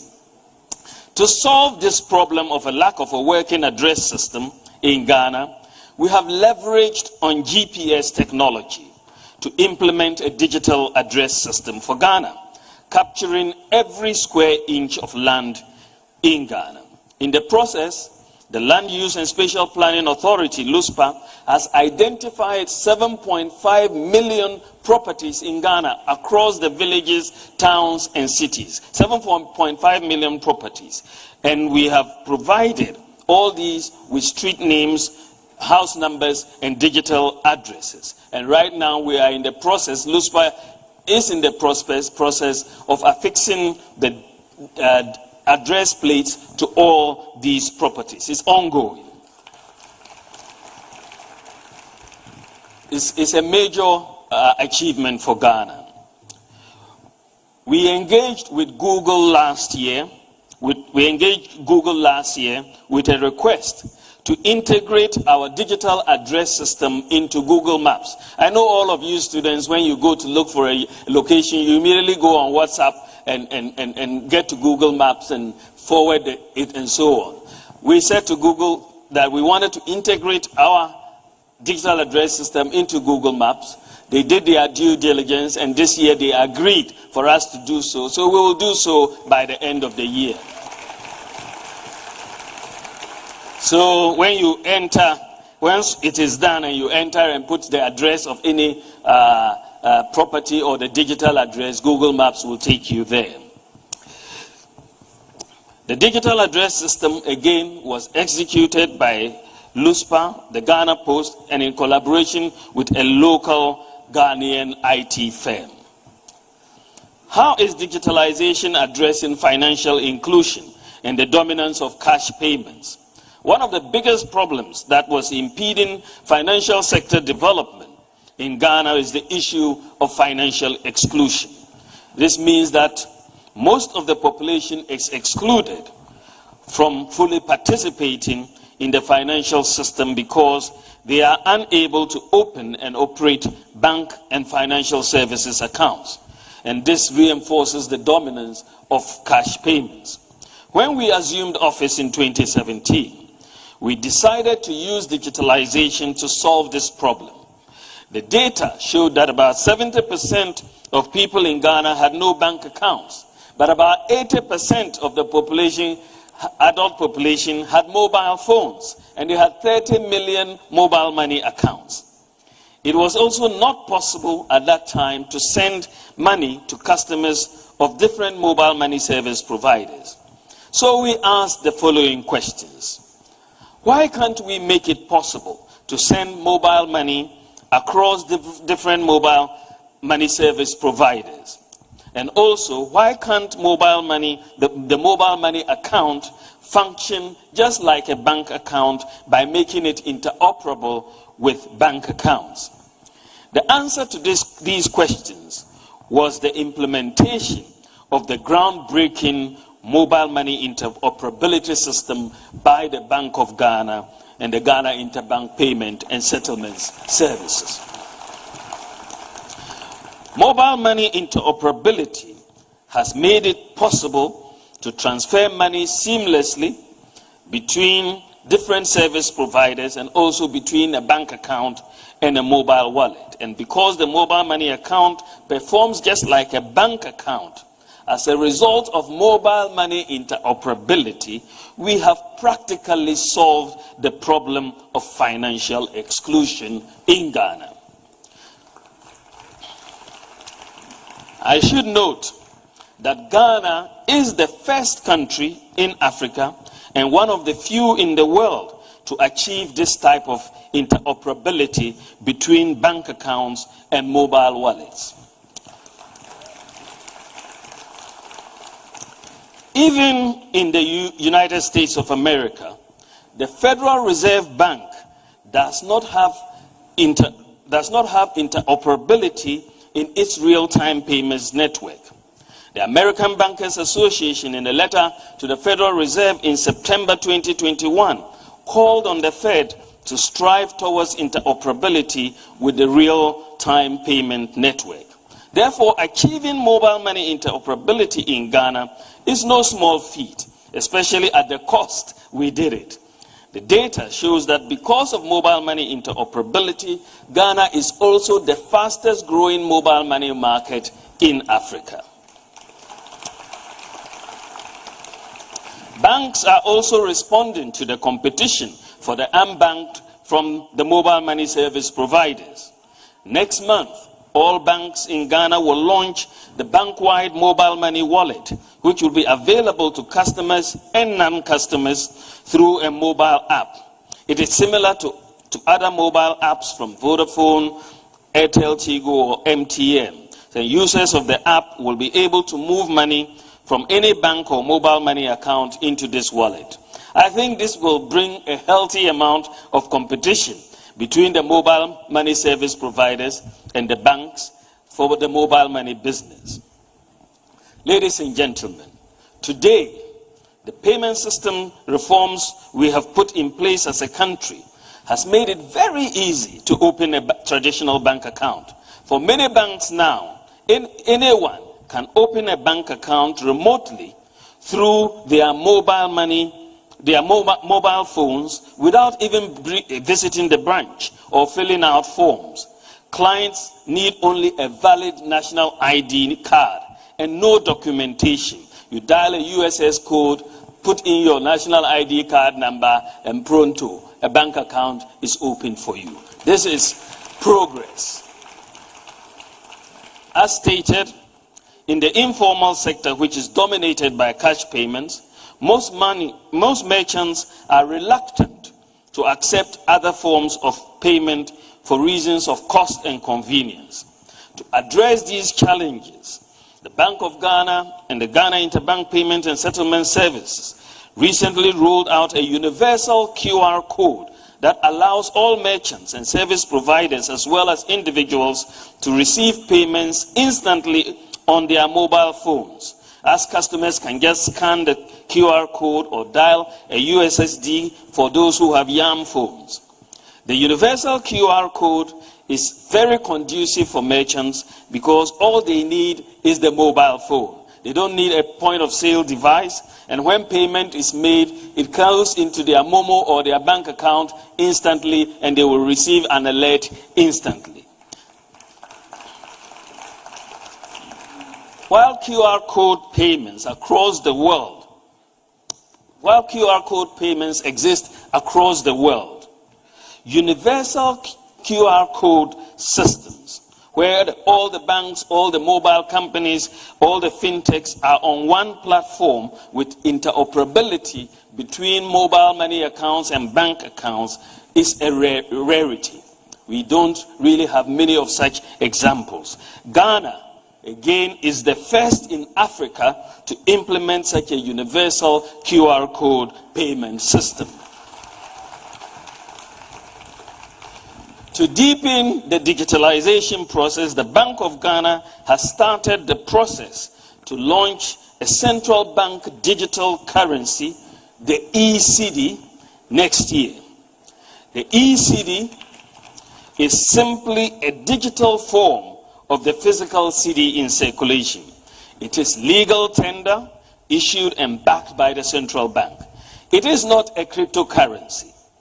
With the digital currency, citizens will hold currency in the form of a digital wallet. And when the ECD is fully adopted, and I am sure with the governor and his team in place, they will work to have it fully adopted in the next few years. When it is fully adopted, ladies and gentlemen, the incidence of fake or counterfeit currencies and bullion van robberies will be a thing of the past.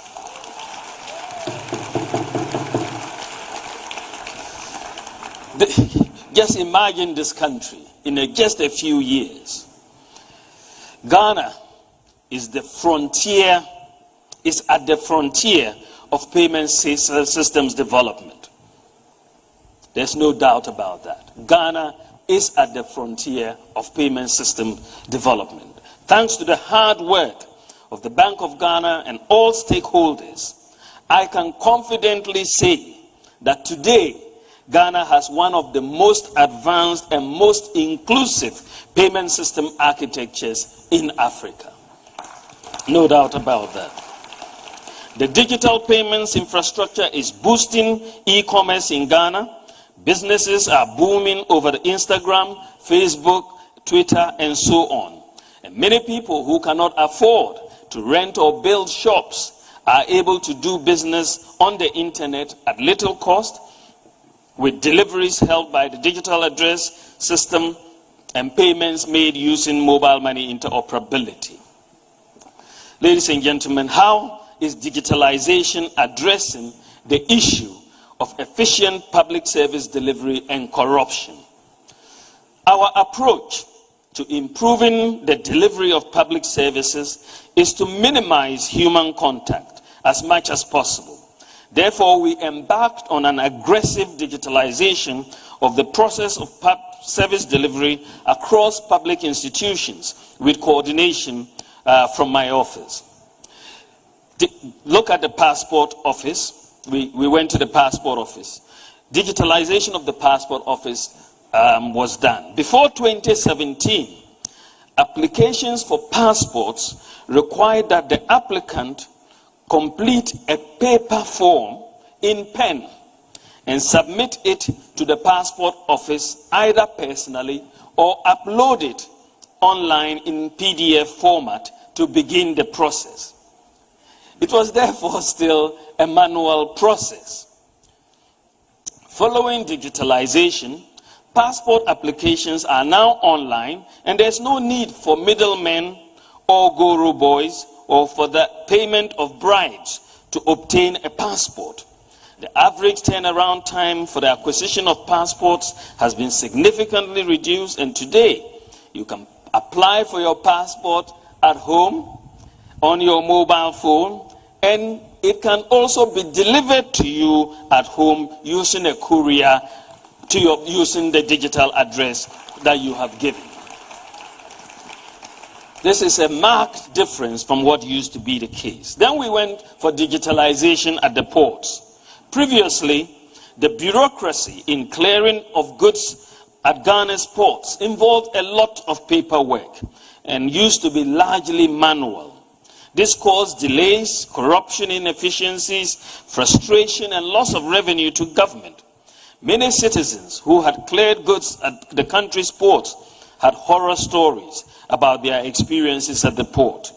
The introduction of a paperless system, which we did after 2017, has reduced the layers and simplified the process. It has reduced the time needed to clear goods and the avenues for corruption, and increased efficiencies and revenue mobilization.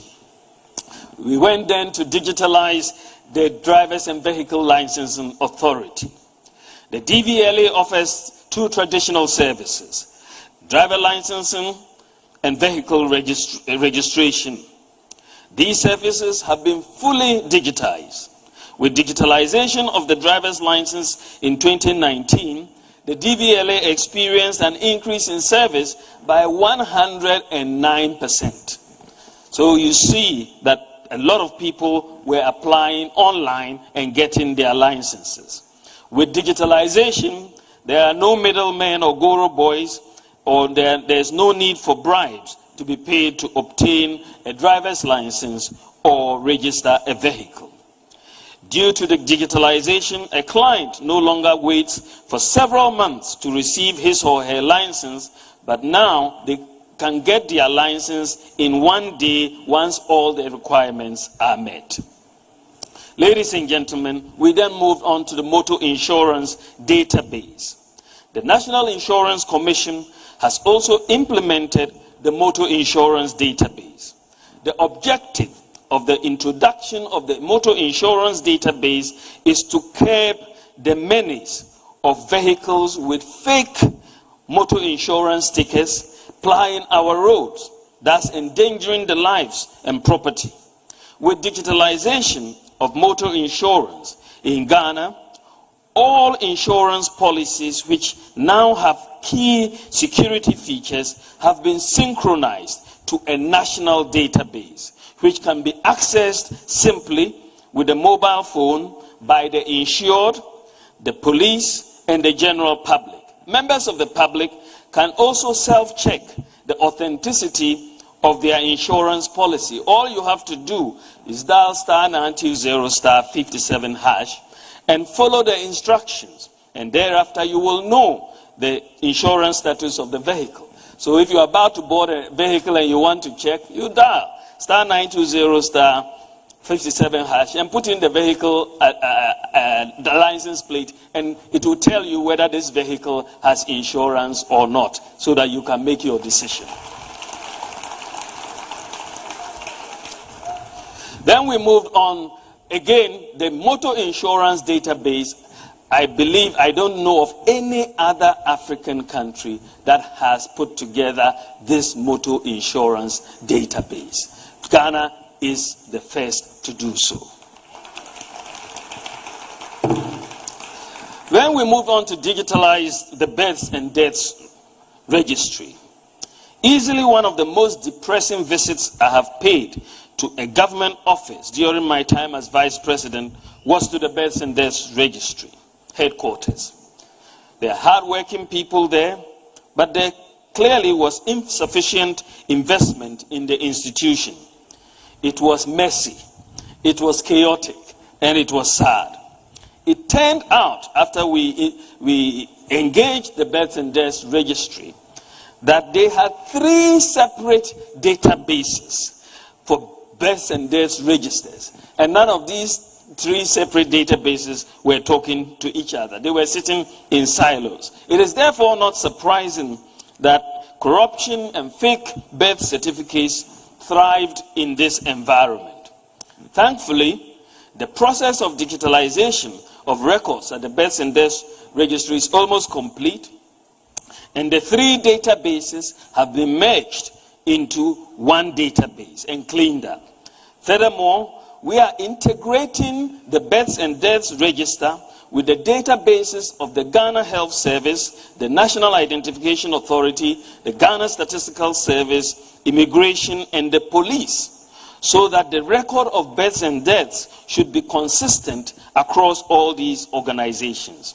Starting next year, ladies and gentlemen, every newborn child will because we are linking the births and deaths with the NIA and the Ghana Health Service, every newborn child will within a month be issued with a national ID number.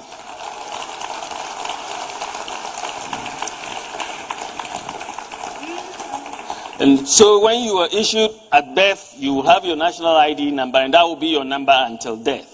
But you can only be issued a card when your biometrics are fully formed. That is after you are 6 years old and going. Then you will get a card. But for now, you will have a paper card to give you your national ID number, which you will use all the way in life.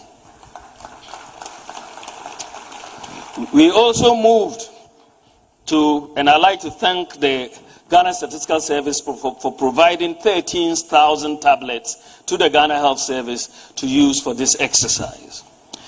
We then moved to digitalize the Scholarship Secretariat. In the past, candidates applying for scholarships usually had to travel from all parts of Ghana to Accra to take part in the application process. This caused a great deal of inconvenience for applicants seeking government sponsorships. The manual processes of the Scholarship Secretariat in an inefficient administration of scholarships in the country. With digitalization of the Scholarship Secretariat, candidates can now apply for scholarships from the comfort of their homes, take an aptitude test, and be interviewed in their own districts. Then we moved on to implement the Ghana.gov platform.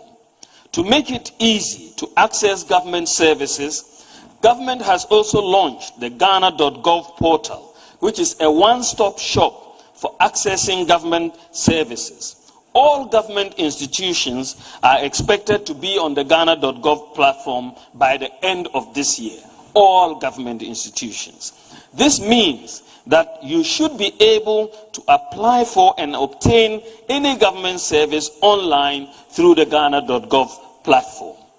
The mobile Ghana.gov app is now available on Google Play Store and Apple App Store. So I encourage everybody, because you will find this very useful in dealing with all government institutions. Everybody on their mobile phone should download the Ghana.gov app. This is going to be your interface with government. If you don't have a smartphone, you can still interface with government on your YAM phone through the USSD. So nobody will be left out. With the Ghana.gov platform, all payments to government on the platform will go directly into government accounts. It also provides a feature, a feedback feature, to enable users to report problems with public services to the relevant authorities.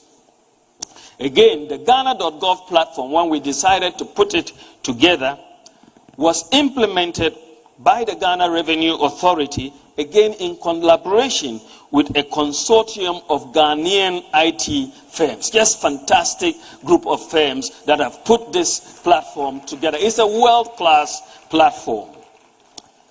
How is digitalization addressing the issue of domestic revenue mobilization? This has been a headache. Ghana has a major challenge in the area of domestic revenue mobilization. The tax to GDP ratio is 14.3%. Compared, that is in Ghana, our tax to GDP ratio is 14.3%. In South Africa is 27%, and in the OECD or the advanced economies is 34%. So most adults in Ghana are outside the tax net, and compliance is very low. At the beginning of 2017, only 4% of the adult population had tax identification numbers. Only 4%. So broadening the tax net is very imperative. In this regard, a number of digital initiatives have been implemented to broaden the tax base and to increase and to create a vehicle for domestic revenue mobilization. To increase the number of people with tax identification numbers, we took the decision to designate the Ghana card number as the tax identification number. So immediately you get a Ghana card, your number is also your tax identification number. In doing this, we increased the percentage of adults with tax identification numbers from 4% to 86% in one go. And this is only going to get higher by the end of next year. So at the end of the year, we can tell who has filed their taxes and who has not filed their taxes. We can also tell where those who haven't filed their taxes live, because we have your digital addresses. Then we look for, because one of the big challenges is the process of filing taxes. So we wanted to digitalize the tax filing process. Many people, including highly educated people, find the process of filing taxes complex. To make it easier and less cumbersome to file taxes, I challenged the GRA last year to come up with a very simple to use mobile application, so enable ordinary people to file and pay taxes using their mobile phones. And I am happy to announce that the GRA has completed the mobile app for the filing of taxes. The mobile tax filing application is available on the Ghana.gov mobile app, which is, I said, is available on Google Play Store as well as the Apple App Store. The tax filing mobile app has been designed specifically to make the filing of taxes simple. Once you sign in, you will be asked a number of simple questions. You won't even think you are filing taxes. You'll be asked just a number of simple questions, and you will answer those questions. And once you finish answering the questions, you could press the send button, and then it will go and come back with a calculation of the tax that you owe or the refund that is due you, right on your mobile phone. And once you know what your tax liability is, you can proceed to pay using mobile money, the QR code, Ghana Link, or whatever other source that you have available there. You will receive, after payment, an electronic receipt of your tax payment, and you can also apply for and obtain an electronic tax clearance certificate. So we are really digitizing the process of domestic revenue mobilization. Ladies and gentlemen, then we looked at the property tax issue and how we can digitalize the collection of property taxes. Most property owners in Ghana do not pay property taxes. Many do not even receive bills to pay taxes. Tax is paid on only 9% of properties in Ghana.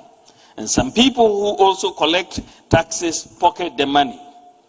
This is because we lack the key elements to implement and monitor an effective property tax regime. An effective property tax regime requires that we are able to identify all properties, assess the value of all properties, identify and maintain a property owners database, send property tax bills to the owners, and enforce the payment of taxes. Thanks to the implementation of the National ID, the National Digital Property Address System, the Mobile Money Interoperability, and Ghana.gov projects, Ghana now has the infrastructure to implement a property tax system. We have been working on this over the last 2 years, and thanks to the hard work of the ministers for local government and rural development, as well as the Minister for Lands and Natural Resources, with support from the Minister of Finance and the Lands Commission, we have finally developed a national common platform for property tax administration for Ghana, which will operate across all the MMDAs in Ghana. The platform is integrated, as I said, with the NIA database, the Digital Property Address System, and the Ghana.gov platform.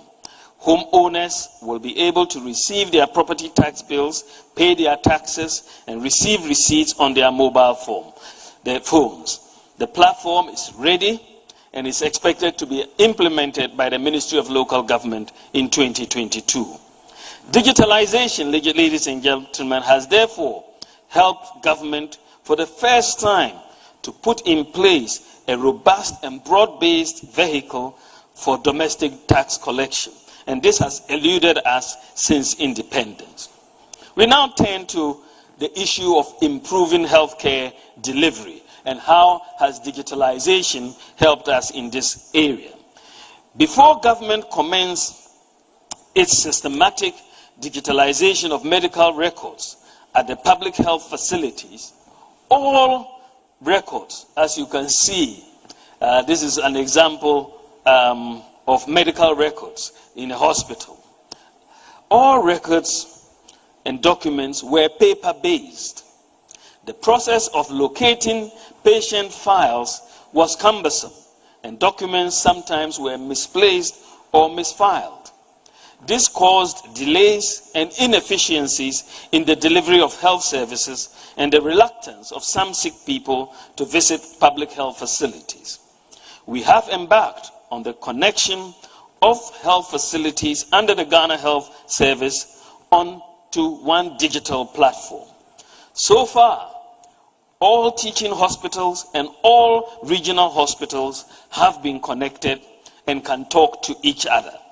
36 health facilities in the central region have also been connected to the digital platform. The process for other hospitals is ongoing, and we expect the process to be completed by next year. So now, if you are referred from a hospital like Tamale Teaching Hospital to Kolebu Teaching Hospital in Accra, you do not need to carry your folder from Tamale to Accra. All your records will be seen and monitored by the doctor in Kolebu when you arrive. Patients will just have one digital folder wherever they go, whichever hospital they go, and nobody can tell you your folder is missing. This effort has increased efficiency, effectiveness, and productivity in service delivery by our health facilities, eliminating the need for the queues and delays, and also increasing access to health care by those who need it most. Ladies and gentlemen, digitizing the operations of the National Health Insurance Authority has also helped reduce fraudulent claims, and the renewal of all national health insurance registrations used to take place at various National Health Insurance Authority district offices. People had to go and queue at the offices to renew their national health insurance registrations, and this took days for many people in the districts. They used to come and sleep outside these offices just to renew their national health insurance registrations. These delays hampered the operations and limited the revenue streams of the NHIA. But following digitization, renewal of health insurance registration now is via mobile phone. And all you need to do is dial *929# and you'll get in there, pay your registration, and renewal is instantly done for you. This has led to an increase in renewals by 70%, while new registrations have also increased by 41% per annum.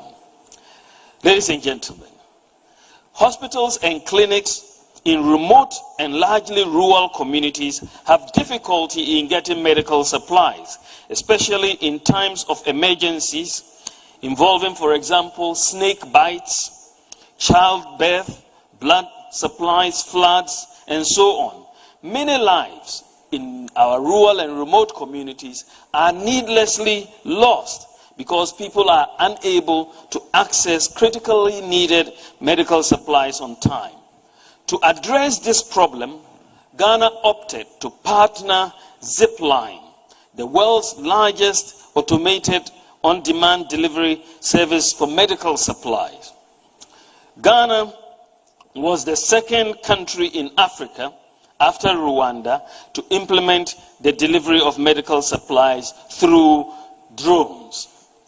There are 4 Zipline distribution centers currently in Omenako, Mpanya, Vopsi, Sefiwioso.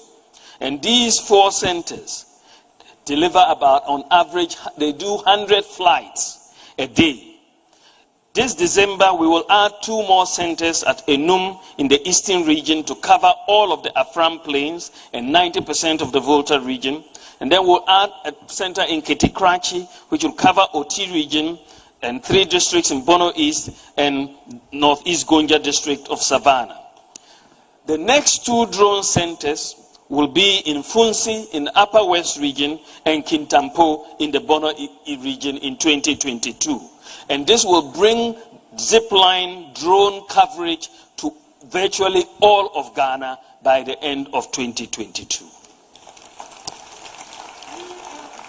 I should add that Ghana, our country Ghana, has the largest medical drone delivery service in the world.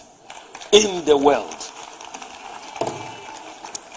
What is even more impressive is that the drone centers, the drone centers are 100% manned by talented young Ghanaians. 100%. They are the flight operators and everything. And it is really a sight to behold when you see them in action. Many lives have been saved as a result of medical drones.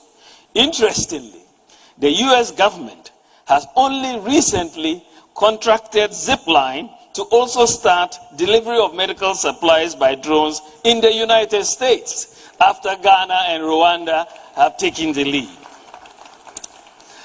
Leveraging on the National Digital Property Address System, Zipline is also set to begin delivery of medicines to homes by the end of this year. For the bedridden, because there are certain patients who are bedridden. They cannot leave home, they may not have any help. Some patients may be cut off by floods. But because of the Digital Property Address System, Zipline is now able to deliver and drop your medicine right in your home, not only in the hospital. And that service will start before the end of this year. And this will be the first such home delivery by drones of medical supplies anywhere in the world. Anywhere in the world. Then we wanted to digitize the pharmacies, the e-pharmacy. Ladies and gentlemen, patients or people generally face difficulties when trying to find medicines in pharmacies. They have no way of knowing which pharmacies have the drugs before they go. They could go to 5 pharmacies before they are lucky of finding the drugs. Sometimes patients are directed to go to specific pharmacies to buy the medicine, denying them any advantage there may be from choosing a lower price shop. People also don't know what the prices of the medicine at the different pharmacies are. And they are, in their time of vulnerability, they are just happy to pay whatever is asked at the pharmacy where they find the drug. It is also difficult to tell whether the medicines are genuine or fake. And there's also a drug abuse with drugs such as prescription drugs such as tramadol. To address this problem, government challenged the Pharmaceutical Society of Ghana to digitalize the operations of pharmacies in Ghana. Following this and working with the Pharmacy Council in collaboration with the private sector, I'm glad to say that we have completed work on a digital platform for all pharmacies in Ghana. And currently the pilot of 45 pharmacies is taking place. And basically the e-pharmacy platform will offer the opportunity for everyone through a mobile phone to upload your prescriptions and find out which pharmacies near you have the medicines. Secondly, you can compare the prices of the same drug offered by different pharmacies. You can sit in your home, choose the pharmacy you want to buy the drug from, order it, pay for it, and it will be delivered in your home without you visiting the pharmacy.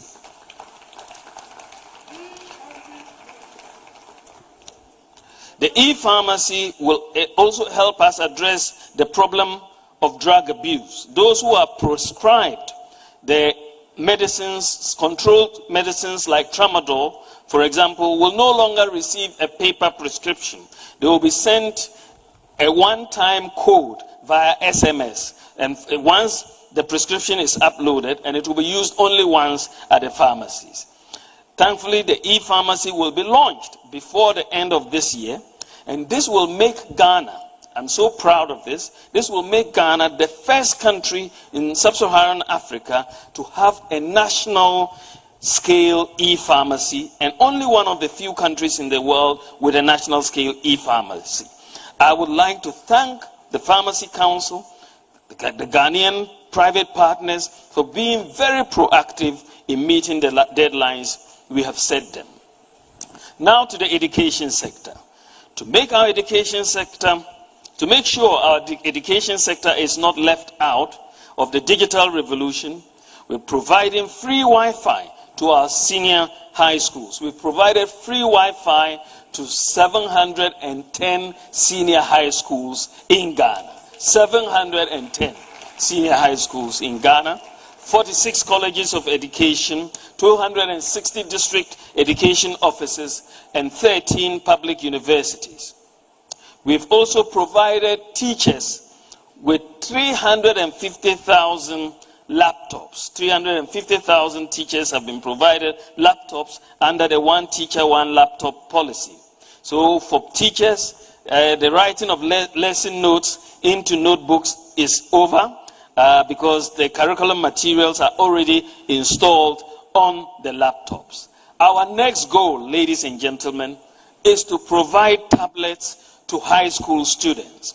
And we have started working with publishers, and the idea is to pre-load all the tablets that we will provide the students with all the required textbooks so that we don't have to keep buying textbooks, and they can have them digitally available on their tablets for learning. How is digitalization addressing the public security and safety? In many advanced countries, the pervasiveness of CCTV cameras imposes some restraint on potential criminals. You are likely to be caught if you break the law. This is why we have installed 10,000 CCTV cameras since 2017. The cameras are monitored from 3 command centers in Accra, Kumasi, and Tamale. And the cameras actually have helped the police to solve a number of crimes, such as the arrest of the suspects in a recent bullion van robbery. At the beginning of 2017, Ghana, we only had 800 CCTV cameras, and now we have installed 10,000 in operation.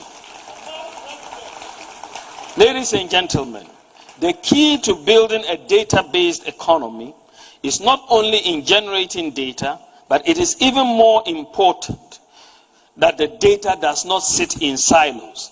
The data should be integrated. This is a problem that currently exists in many advanced economies because they have built systems over the years, but they have not been able to integrate them. This problem we have sought to address. Ghana has, however, the opportunity in coming late into the game to integrate the databases that we have generated from our ongoing digitalization process. In this regard, we are integrating the National ID database with other databases such as passports, SNIT, NHIS, Ghana Revenue Authority, bank accounts, DVLA, SIM cards, mobile money accounts, the Controller and Accountant General's Department, the Registrar General's Department, Births and Deaths, the Police CID, Ghana.gov. We are creating a centralized, integrated database. The integration of the databases will bring transparency and discipline and efficiency into our economy and society, and will also help law enforcement track down criminals. With a proper protection of privacy as provided by the Data Protection Act, employers, for example, should be able to do an online background check on prospective employees. It will also be much more difficult under this centralized integrated database. It will be much more difficult for people to avoid paying tax. Also, the police can easily tell fake vehicle registration, driver's license, and so on. With the integration of the NIA database and government payroll, ghost workers will be history. Furthermore, once completed, there should really be no need for workers to go and provide their biometrics for payroll or pension either at the Controller and Accountant General or SNIT. The TIN and the SNIT number are now the Ghana card number. So it makes sense that we have one unique number for all workers at the Controller and Accountant General Department. The SIM cards database is also being integrated with the NIA database. Apart from the demands of the law, it also makes sense to register and link our SIM cards with the Ghana card because most people use mobile money. Mobile money is now susceptible to money laundering, and therefore we need a credible KYC, know your customer requirement. Because, as I said, the mobile money account functions like a bank account. The system we are building will make it easier for individuals to obtain loans because it provides lenders sufficient information about borrowers. Banks also know that the borrower cannot just disappear in the system. This is why today, government no longer requires a guarantor for student loans if a student has a Ghana card. Because we know you cannot disappear. You will be somewhere in the database. The system will also help reduce interest rates on loans because it will make the Credit Reference Bureau more effective and allow banks to distinguish the risk levels of various borrowers. Ladies and gentlemen, going forward, we are on schedule to digitalize the operations of the Lands Commission to make it easier to acquire, transfer, and register land. We are also going to formalize the agricultural sector by registering all cocoa farmers and their farms, as well as labeling the cocoa from each farm to enable tracing. This work is about 40% complete.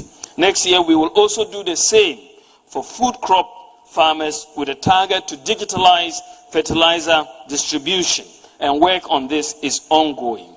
We are also going to formalize the fisheries sector by registering all fishermen and digitalize the distribution of premix fuel. The operations of the school feeding program are also being digitalized to enhance its efficiency as well as facilitate monitoring. It is expected that work on the digitalization of the school feeding program will be completed by the end of this year. And this will mean there will be no ghost schools or ghost children. We are acutely aware, ladies and gentlemen, that we must pay attention to cybersecurity. Ghana's Cybersecurity Act has become necessary because of the rapid digitalization of the economy, coupled with the high rate of cyber crimes and other cybersecurity incidents in the country. The Cybersecurity Act will promote the development of cybersecurity and regulate cybersecurity activities in Ghana.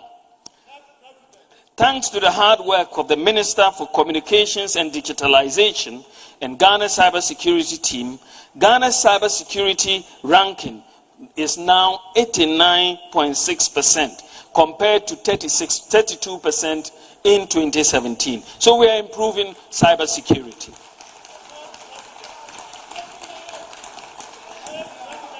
Ladies and gentlemen, in conclusion, my presentation shows that under the government of Nana Addo Dankwa Akufo-Addo, we are building, as a matter of policy, a new system as the foundation to drive overall transformation of the economy. How we conduct our economic relations and how we govern ourselves.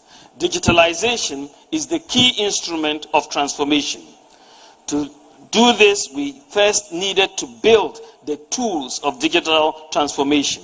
Our principal operational tools, or our enablers, which every Ghanaian must have in their hands or must have access to, are the national ID card, a digital address, mobile money interoperability, universal QR code, and when the central bank brings it up, the digital currency.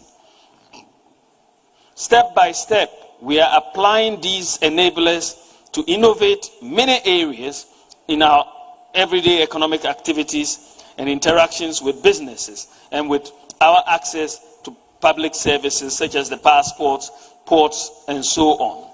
The new system is the engine block of our development. We are building this new system because it has the following attributes. It positions us to be globally competitive in the emerging digital revolution. It is a system based on integrated centralized data, and it's a system that codifies the unique identification of every member of our society, the addresses of all properties and locations. It is inclusive. It's a system that makes for greater transparency, promotes accountability and efficiency in every aspect of public interaction. It is a system that minimizes incentives to pay bribes and opportunities for corruption in the delivery of public services. It is a system where the operations of government institutions are digitized for efficient delivery. It is a system that is formalizing the informal sector, a system that has broadened the tax base and built a vehicle for domestic revenue mobilization, a system which enables the work.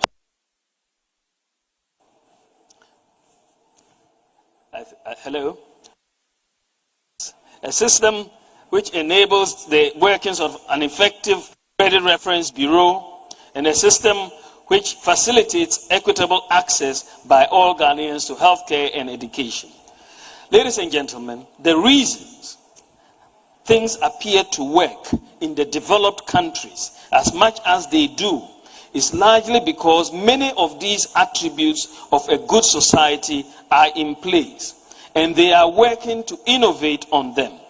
They have the systems that elicit honesty, transparency, and accountability. These are what we are putting in place in Ghana.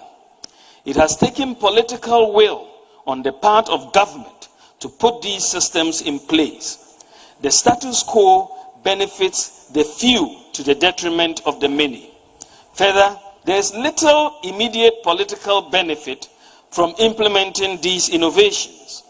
It takes some time for the full benefits of digitalization to become obvious to many and manifest in our lives.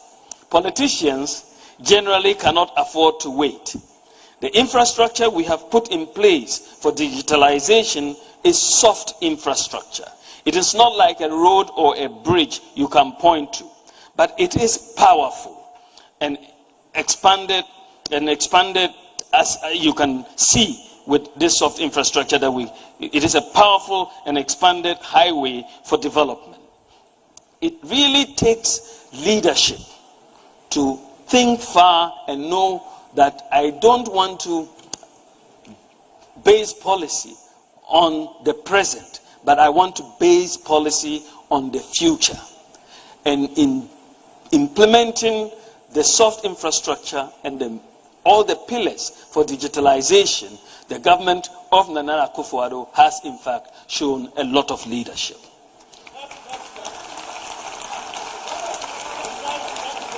It is important, ladies and gentlemen, to note that Ghana's digital transformation has largely been undertaken without foreign aid. Rather, we have partnered with the Ghanaian IT private sector to finance the various initiatives rather than a wholly public sector exercise. It was a deliberate decision because the private sector and the public sector have different incentives. The private sector makes money when systems they manage work. Otherwise, they will go out of business. We have partnered with the private sector to make sure Ghana does not go out of business, of the business of progress. Ghana must remain an efficient and productive going concern. The private sector will enforce that discipline if it has its skin in the game. Having put together these large databases as a result of digitalization, our focus will now turn entirely to data analytics through big data, artificial intelligence, machine learning, to provide solutions to the many challenges we have. We will leverage on the progress we have made with digitalization to drive innovation for the youth. The jobs of the future are just beginning to emerge. Prepare yourself and be part of the drivers of innovation. We have to enhance access to the internet for sure and lower the cost of the internet. In this regard, we are making progress. Internet penetration currently stands at 50% compared to 26% in 2017. And we are working to further increase internet access in the rural areas. Our progress in digital transformation justifies the vision of the President, Nana Addo Akufo-Addo, that Ghana should benchmark itself against the best in the world and move away from the dependency mentality to a can-do attitude. Thanks to the vision of the President and the cooperation and the hard work of our ministers, heads of agencies across many sectors, we have accomplished a lot in 5 years. We are not yet where we want to be, but we have made a great start, and there is a lot more to come. There is also more to be done to embed these major digital reforms in the everyday lives of Ghanaians as the adoption and usage of digital technology increases. We have put in place new systems, and we should all commit to adopt them and utilize them for maximum impact in the coming years. Ladies and gentlemen, I am excited about the prospects of the nation we are building, the brilliant minds being nurtured who are contributing towards this vision. We must allow our mindset to build our courage that we can be amongst the best in the world at anything. Some of our senior high schools are winning world robotic competitions. Ashesi is also a world-class university established by a visionary Ghanaian.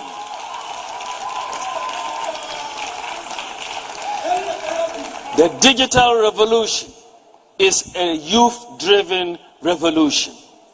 It is your revolution.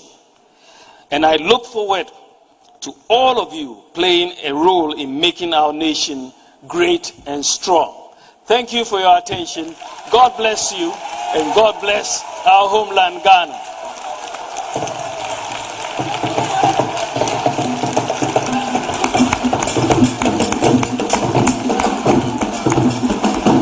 Thank you very much.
Wow. That is brilliant. Astonishing progress. And I just want to thank you for your leadership in this very transformative agenda in digitizing our economy. I'm just blown away by just how much progress has happened, actually. Thank you. And I came this evening with a lot of questions, and your presentation has answered a lot of them. So I'm going to ask you just a few questions and then turn it over to students. Okay. I know that we have students from other universities. I think University of Ghana is here as well. And so when I turn to students, when you come up to the mic, please state your name, what university you're from, and then you can ask your question. Please be brief in your questions as well. So the first question, Your Excellency, that I have, just listening to what you just presented to us and just how vast this is, what you're trying to do, and how much progress. It's very clear that you're quite passionate about this, right? And I wonder, is there some personal story? Is there something that has made you so passionate about this issue to move so forcefully in this area? Thank you very much, Patrick. I think that, first of all, I must say that I have a very passionate boss in the President, Nana Addo Dankwa Akufo-Addo. And so he is very keen on us modernizing Ghana. This has been his vision, and he's given me the opportunity to lead the whole digitalization agenda. I think that growing up, I was born in Tamale, and you see what opportunities, if were available to people who are deprived. I mean, not only in Tamale, but across different parts of Ghana. You could see that if you could make opportunities available to all and have a more inclusive society, a lot more people, some of my mates who could not go further in school, for example, were very brilliant. A personal story that I have, which maybe I have not shared, September 2002, was in Tamale Hospital, and my father had undergone an operation, and Tamale Teaching Hospital, they needed blood. And we came out trying to find blood for my old man. At that time of day, the stores were locked. The person where the blood was not there. We were calling doctors all over trying to find this person.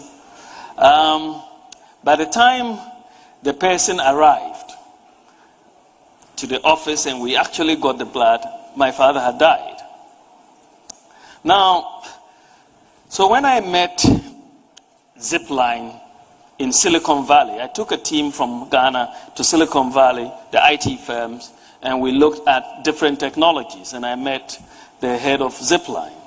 And then he started telling me the Zipline story and how they can deliver different things like blood and so on. Immediately he talked about blood, I remembered the issues that I had gone through with trying to find blood.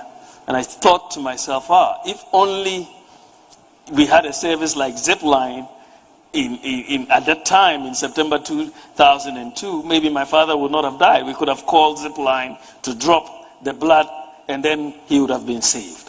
And so I was very passionate in asking Zipline to come to Ghana and to set up the service in Ghana because there was, yes, a personal story behind it. For me, it was very important to save a lot of mothers at childbirth, a lot of people with snake bites, the vaccines and so on. So yes, I am driven by trying to create an inclusive Ghana, and digitization is the best way to bring people to access services in Ghana. So I really, if you want to fight corruption, it is the best way to do so.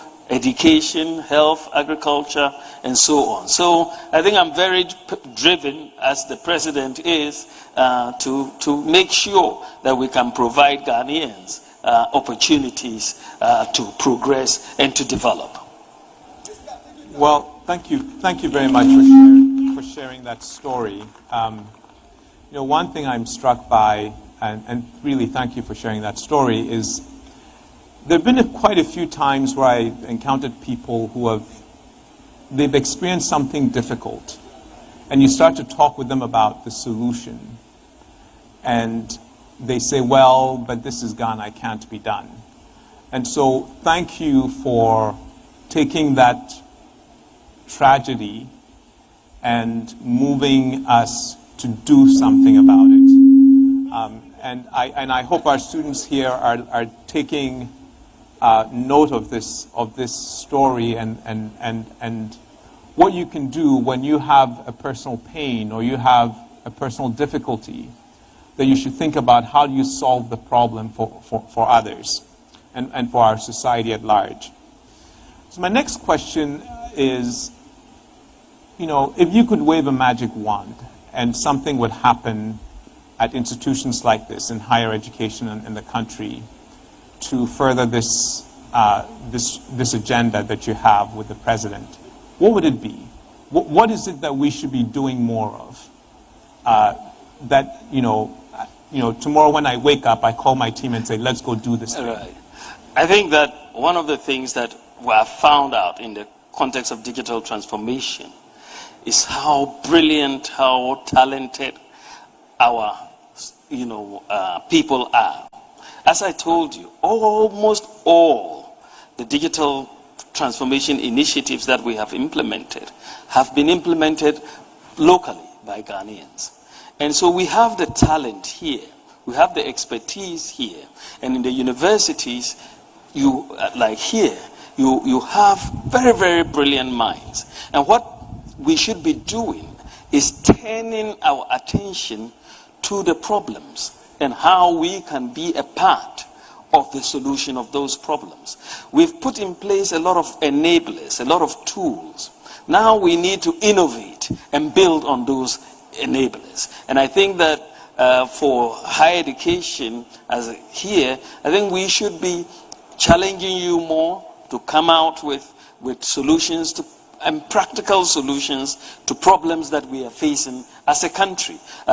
This is a place where, for any inquisitive mind, it's a real, area, because there are a lot of problems. And so if you set out to deal with solutions, this is where we think you should be pushing the students.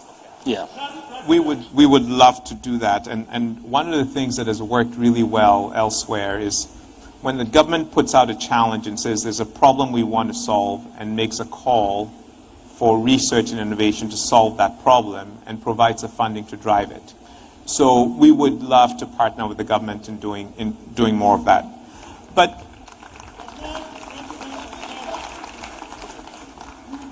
so I'm going to switch to the students in just a minute. One question I have, you mentioned that, just my final question, that a lot of Ghanaians built these systems. Is there work that the government can do with these companies so they can export those solutions? Yes, I think that is, in fact, I believe is going to happen. I have heard, for example, that the company that built the digital address system is being contacted by other African countries to help build the digital address system. And I have no doubt that, companies like those that have put together the Ghana.gov platform and the tax application, I think in this context, can export all of that knowledge and share that knowledge, and they can make some reasonable returns from all of that intellectual property that they have built in Ghana. So we are very, very happy to support the private sector to do more and to export all this talent and all these innovations to other countries.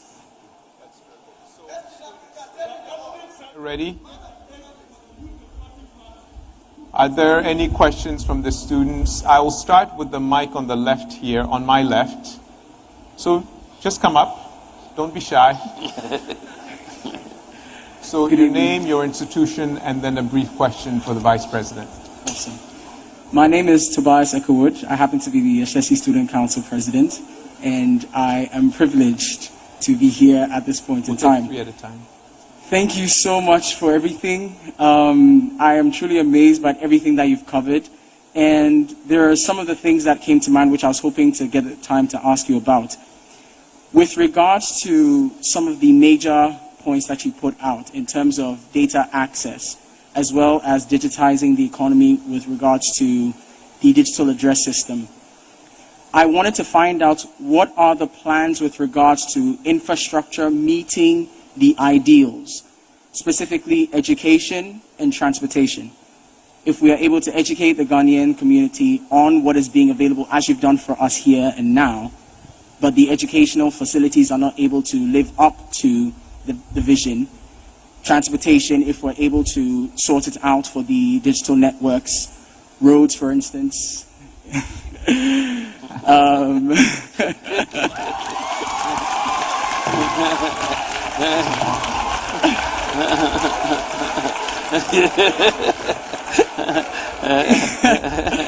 Essentially, on behalf of the Ashesi community, I wanted to ask, what are the plans for infrastructure to support the vision that you have shared with us? Thank you so much.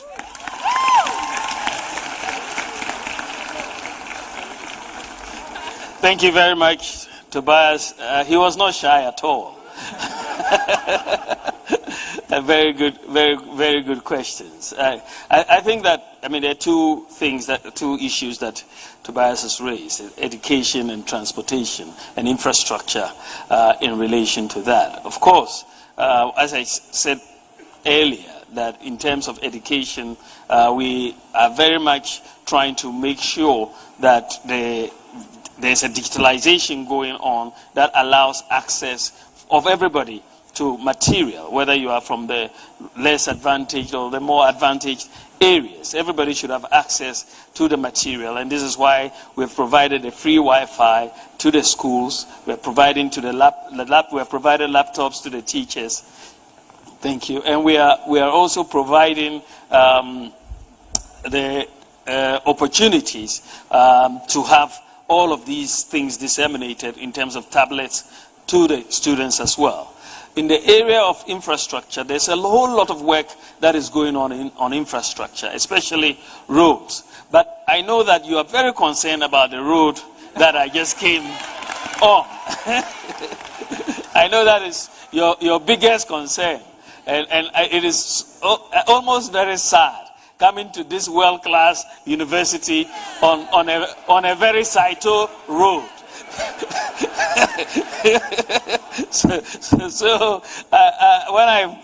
was on this road. I called and I was talking to Patrick earlier. I knew that he would ask me because we've talked about it earlier. So I called the Minister for Roads to confirm.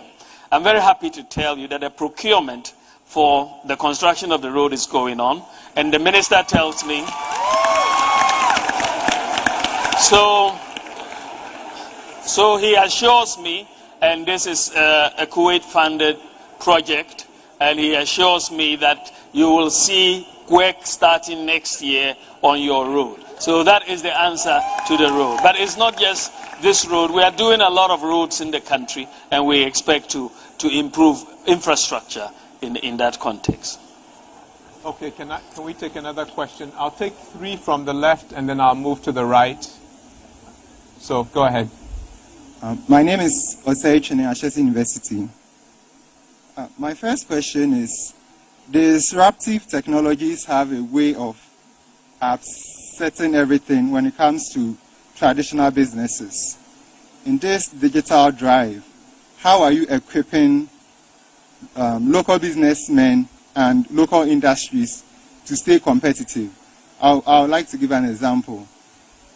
I can just sit at home and then order a ride on my phone. But then, previously, I would have to maybe walk to a taxi rank or stand by the roadside to hail a taxi. So how are you building the capacities of local businessmen and local businesses to stay competitive in the digital drive? And permit me to also add this, it's more of a comment than a question. Lastly, we only have 30 minutes, so I want to be fair. So you get one question. So just one question. I'm going to be quite strict about it. We only have 30 minutes. So, Mr. Vice President. Thank you very much. I think from what we have discussed this evening so far, the support for local businesses is very, very strong. As you will see that, as I said, many of the digitalization projects are being undertaken by local businesses. Like you call and then the ride will come and pick you up using the digital address system. But this digital address system was built by a local firm in Dansoman, and the young group of guys and girls who put this together. And it's a very interesting story. When Ghana set out to have a digital address system, we did an international competition. I mean, we looked for systems globally. And we were blown away when the local firm presented their solution. It was the best of the lot. And we were just blown away that we were looking globally for something which was sitting in Dansuma. And it was very, very important. So we think that we are empowering the local business community. We are bringing down the cost of borrowing. As you can see, as I told you, the Bank of Ghana is doing very well in this regard, and we are hoping to bring down, and we are reducing risks in terms of lending to local businesses. So we are trying to do well to empower local businesses. Okay, one more from the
Yes, go ahead. Hi. Hi. Hello. Hello. Hello. Hello.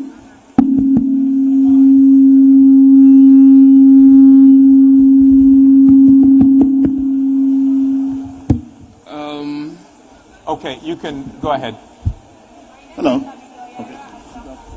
Can we turn on this mic here? Can I ask my question?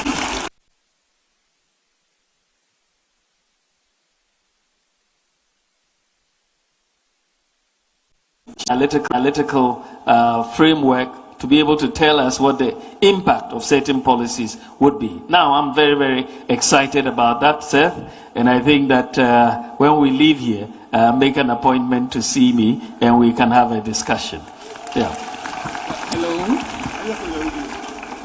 Next question on the right. I think it's a great honor to listen to all the pantheon of elements that have been put in place to make sure that our economy is being digitalized. I only have a question.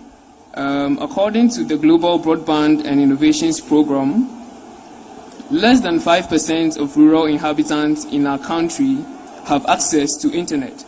Then also, about only 19% of men in our country use internet, with about 9% of women on the internet.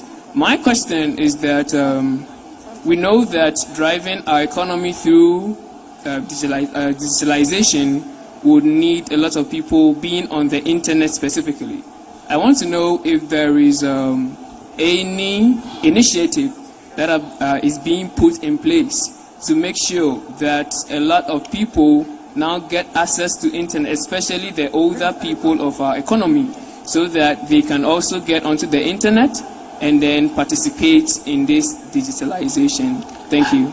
Thank you very, very much. You've raised a very important issue, and it has to do with the digital divide in our country. You have the rural areas where internet penetration is clearly low.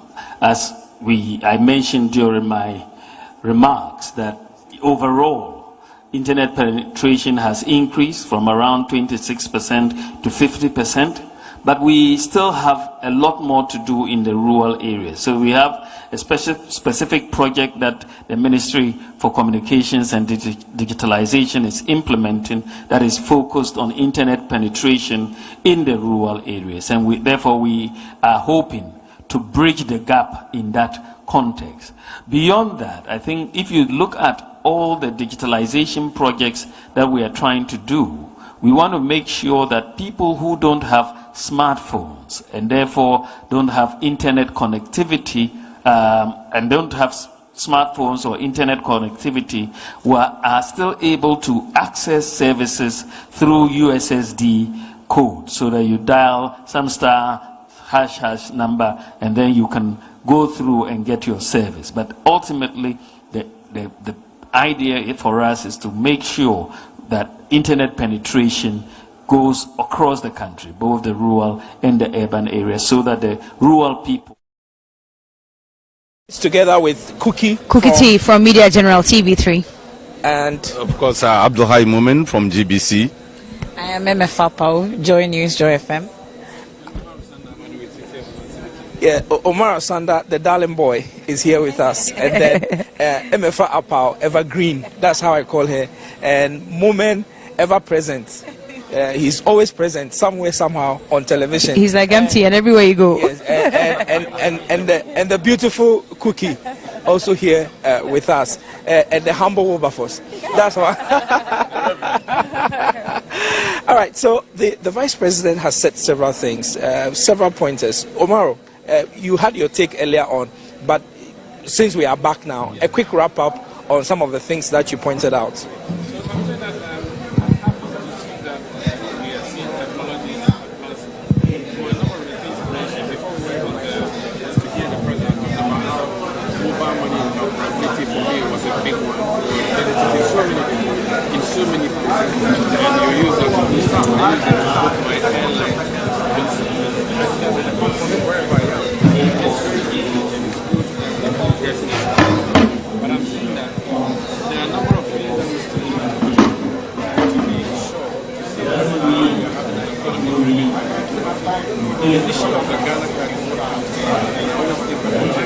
if Ghana can digitize it.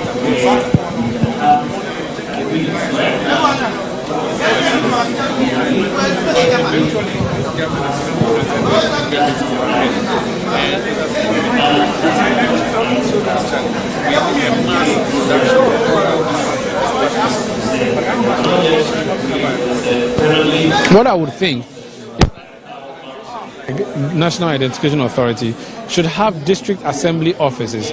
We have 265 districts in the country. Each district assembly office should have a small office like we have for the other agencies, where I can walk in and do the Ghana card registration if I fail to take part in the mass registration.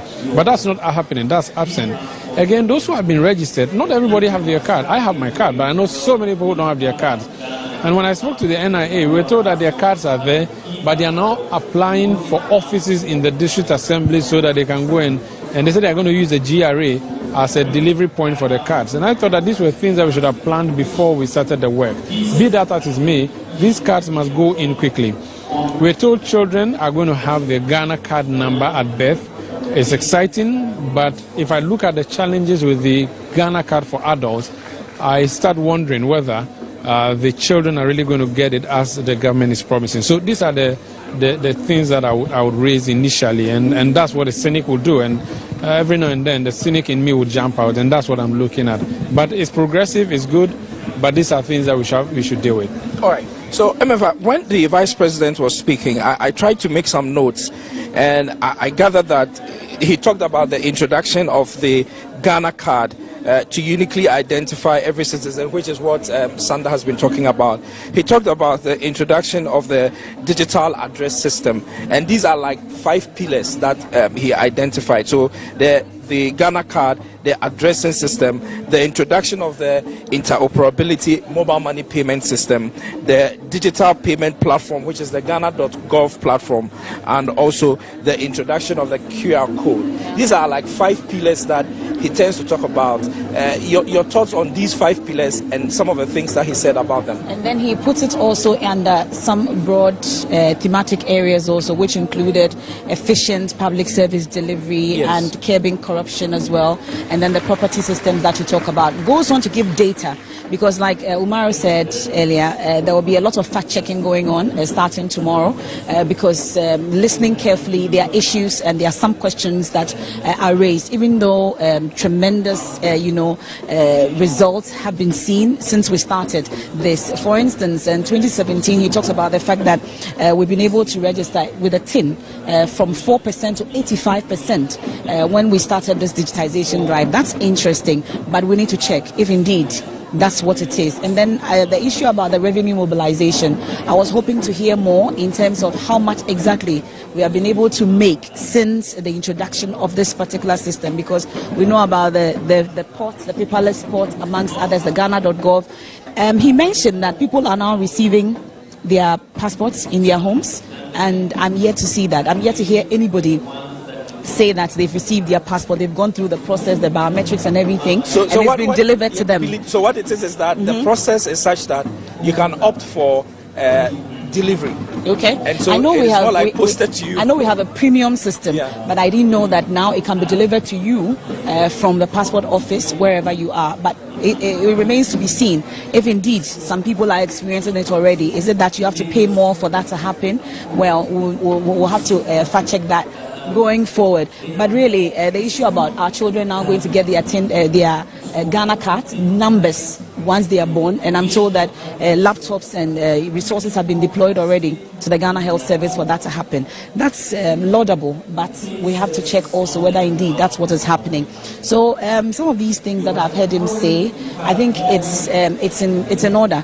And then also the road getting to Ashesi University, procurement. The road needs to be digitized there. Yes, it has to be digitized. Absolutely, exactly. Well. Yeah. So we'll see how that goes. And then before we started, I was saying that I was hoping that this lecture or fireside conversation, because it's not a lecture, I'm told, would not be heavily politicized as we've seen in the past.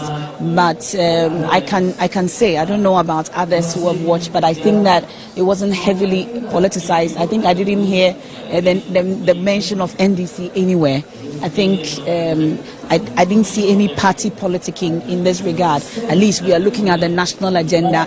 We're hoping we could get to a point where we can talk about national development, the economy, without politicizing anything. At least giving praise where it is due, and then criticizing where it is due, so that we can move forward as a nation, knowing that our future generations are here watching and trying to emulate from our leaders. So far, I think that we'll leave it here for now in terms of my observations. Tomorrow, we'll continue the discussions. I was going to ask you, maybe I should, and that is that, do you think that, when we were going ahead to do election 2020, there was this accord that was signed wanting to have peace and all that kind of thing? I'm thinking that, and maybe all of us can have a take on that. Do you think that we should get to the point where this issue about digitization or digitalization as a country, we decide that we are snatching it away from this politicians and even this current government, because we need to and take making a it place a in the national world. issue, so that we say that even at the time of elections, we get our politicians to commit to the fact that whoever wins the election, wherever we are with the digitization process, when you come to office, you will continue from there. But we should get to a point where we don't need to bind our politicians to do what is right for us as a nation, because they know that this ought to be the case. Why would I start a project? You come, you leave it. When you know that this is what will give us a place in the world. Without digitization, we are just here and we are working like we are on an island. We won't get anywhere. So in the beginning, I'm sure we're all listening when I asked Honorable Opon Nkrumah if there is an agenda or something documented. So just like you're saying, to be able to make sure that there's a progression of all these interventions, whether there's a change in government or not. And you have the answer that he gave, that, well, it's a democratic society that we are in. So if Party A comes, they can determine if they want to continue or not. And I had a little problem with that one, because there must be a Ghana agenda. There must be something that we are, so like you're saying, there should be a pact that we should all sign, that whether it's Party A or Party B, we are all making sure that there's a progression with all these interventions. Now, when the Vice President was speaking, he said these interventions or digitalization is a youth revolution. That's what he said. Now, if you understand the word revolution, it's a forceful overthrow of a system that has existed for a very long time. So if we are forcefully overthrowing an old system, then of course we all must sign a pact that, listen, it's not just the youth who must make sure that they drive these interventions. Our politicians who are seeking our thumbs on the 7th of December every 4 years must make sure that if we vote for you and we put you in government, you don't come and tell me that since it was the MPP who started all these interventions, you are NDC, and you think that when you come into power, you don't think that it's important to continue this and that. So then what happens to the funds that have been invested in making sure that these interventions were running? So for me, my take home, I love the fact that he said it was a youth revolution. So it means that, okay, anything that you start with a youth, I expect it to last, because of course we are the future leaders. But are you creating the conducive environment for this forceful takeover of an old system? Number one. Number two, are you even bringing yourselves to be accountable tomorrow, so that we can ask you that, okay, so these interventions that were started so many years ago, what has happened? What's the progression? And all the loopholes and all the lapses that were found, what have you done? Would they bring themselves into our books of accountability? That's my question. Okay, Moment, so you have the floor. Yes, I was excited when the Vice President, when he began, he did indicate that if you fail to digitalize your economy, you are bound to fail as an economy. And I was excited when he linked that to the fact that the GRA in particular was also going through the digitalization process, especially in respect of tax payments and so on. The current system as it stands discourages people who would otherwise have naturally loved to pay their taxes. It discourages such persons from paying their taxes. A newly registered company, you go in, there's a contract coming up, you need a tax clearance certificate. The system what requires it, yes, but what I'm talking about, I mean, the current system before the digitalization was that you would have to pay, you would have to go and go through the process of paying tax when you haven't even earned after registering that company. But I think that with this new introduction of technology and digitalization, that is bound to change, and that will encourage a lot more people again to think of the fact that you have to leave your space and travel to some office when you have businesses to attend to. All those were factors that discourage people from paying taxes. But now you can just open your phone and go ahead with the process. But again, I was a little disappointed because I failed to see or hear the Vice President talk about one of the very critical areas, which is the justice delivery system in the country. I didn't hear the digitalization process in respect of the justice delivery system. So, for example, we know that police officers arrest people, they put them on remand, and then we are told that their dockets cannot be found. And if dockets cannot be found, and even you have been reporting from the court, for example, there is a system. There is the Justice for All program ongoing at the moment. Why do we even have a Justice for All program? Because people have been in remand for as long as 5 years, some 10 years, and their cases haven't been heard simply because the docket is missing. What are we doing about that? Are we, each of us here, even the Vice President himself, God forbid, could find himself in a situation where he would be in a prison cell? Should the dockets get missing, what then happens? I didn't hear much about. Hopefully not get missing. But I didn't hear much about the justice delivery system and what is being done to digitalize that system and that sector as well, because I find that it is equally as important as all the other areas that we spoke about. Yes. I think it would be amiss for me not to make an intervention, and that's because I know a little bit of what is happening in the judicial system. So there is an e-justice system which has been launched by government and also by the judicial service. It's heavily supported by some funding agencies. My analysis and e-cabinet system is based on the conversation, the presentation that has been made here, and so I'm looking at what the Vice President may consider as priority. And since the justice delivery system was not mentioned, I'm asking myself, does it not form part of his priority areas? To the fact that the justice system was left out, because there is a digitization effort ongoing there. Even the Bar Association itself has linked itself to that system, and so I know that the Bar Association has two websites: one for lawyers to log in to be able to access their cases, file their witness statements, and all those kind of things for the purposes of justice adjudication. So there's some kind of process, but probably it was an oversight for the presentation. All right. Well, and it's a very important observation that you made. Let me quickly add that I'm, however, very excited that and Omaru and MFA have said that fact checkers will be working tomorrow. If indeed the fact checking does prove the figures given by the Vice President right, then I will be super excited at the fact that more than half of this country's population have now been registered on the Ghana card. For me, that is good news, but it remains to be seen if the figures are correct. But the Ghana card issue, beyond the registrations, there is the issue about the people who have registered not going for their cards. So they have registered, the cards have been printed, but they are not in your hands. Now, you know that before you pick your card, you go through a verification process. So to the extent that you haven't gone through your card, what it means is that the process is not completed. Right. Because the card has not been verified before it is given to you. So in your estimation, what does the 15 million that he talked about represent? Yes, because what's important is you have registered 15 million, but we need to know whether, we need to know how many people have gone for the card. Actually received their cards. When I got my card, I went through the process, they issued the card. At the time of taking the card, I went through a verification process to receive the card for it to become my own.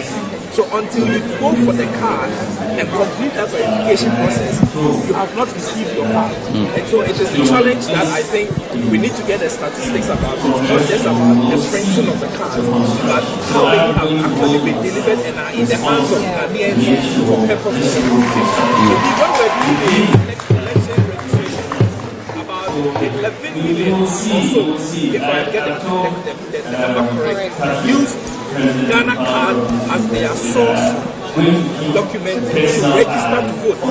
There were those who used passport, and there were those who also used certificates. Yes. The majority were the Ghana card, and it was around 11 million. So I can say that, okay, based on the election data, 11 million people may have the cards in their hands. But what it means is that there are 4 million who haven't gone for the cards, who are not using. Yes. Okay. So yes. Yes. Wilberforce. So for me, in all of these, the digital address system is something that the government has been touting and celebrating. But how often do you open your Ghana Post, app, for instance? If you're going to a location, we always use Google Map. People always ask for Google Map locations, and even if they give you the Ghana Post or GPS code, how often do you use that? I am happy it's been deployed. They've put a plate in front of my gate. I wasn't at home. I came home and they had come to count, and they put. I can't tell you that on national TV, but they have come to put it there. And that is good, but I think there should be a software that supports what we have pasted on people's doors and gates. That's what I would say. Okay. All right. So I don't know if anybody has The e-digital currency was also mentioned. We are told it's yet to be adopted, but I look forward to it. I'm told it's not a cryptocurrency, but we'll see how we're going to be able to implement that. And I'm told that already the men are complaining about the Momo because it's become too easy for you to spend money. We are getting signal to wrap up now, so we need to wrap up. Yes. Wrapping up, I'll say that the integration of all these things, so that passports, voters ID card, SNIT card, all those things become one card, which is the Ghana card. It's the future. That's what we should it's have. Extremely important. No. And to vote with it as well. Yeah. Since it's becoming a passport. And I'm just hoping that we do not politicize this conversation. By all means, let us criticize, let us critique the presentation, but let's make it non-political as possible. And let's make it a Ghana agenda. Exactly. Yes. All right. And hold people accountable. So my name is Wilberforce Asare. I work with Asasi Radio. My colleagues starting from Umaru. Umaru Sanda Amado, City FM and City TV. I am MFAPO, Joy News, Joy FM. Many thanks for your company. My name is Abdul Hayy Mumin. I work with the Ghana Broadcasting Corporation. It's been exciting coming your way. Cookie T, Media General, TV3, co-host of our morning show, TV3 New Day. It's been a pleasure doing this with you guys. Yeah. Together with all my colleagues, we thank you very much indeed for the privilege of your company. Thank you very much. Thank you. Thank you.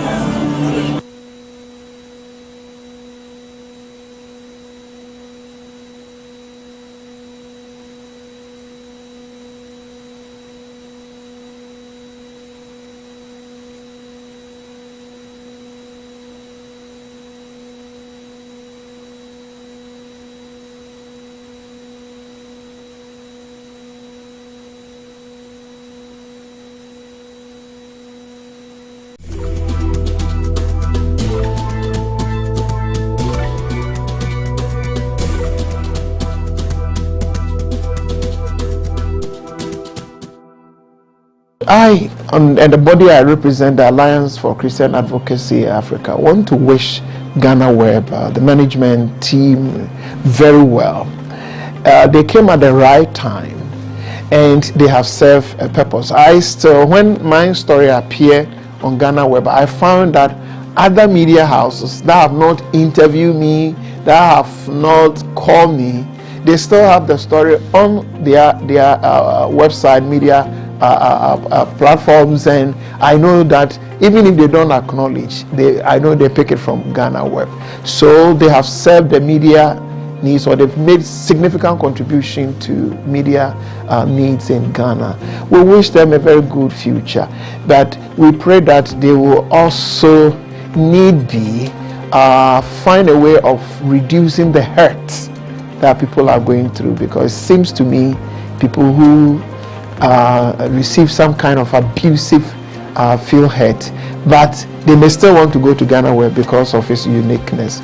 We wish them a very fruitful years in the coming years and days ahead of us.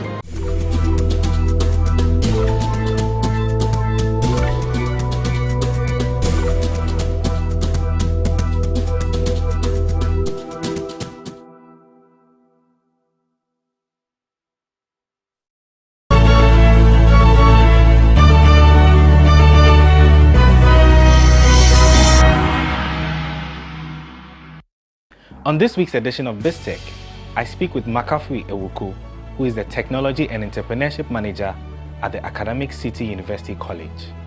And we decided that we're going to set up a campus startup that has a couple of portfolios to create value within the sustainability, circular economy, and plastic pollution space. We wanted to create a narrative, a very powerful narrative about the problem we are trying to solve. So by keeping the plastics out of the environment and out of the gutters and the storm drains, we are protecting the species in the sea. Watch BizTech this and every Friday on GhanaWeb TV.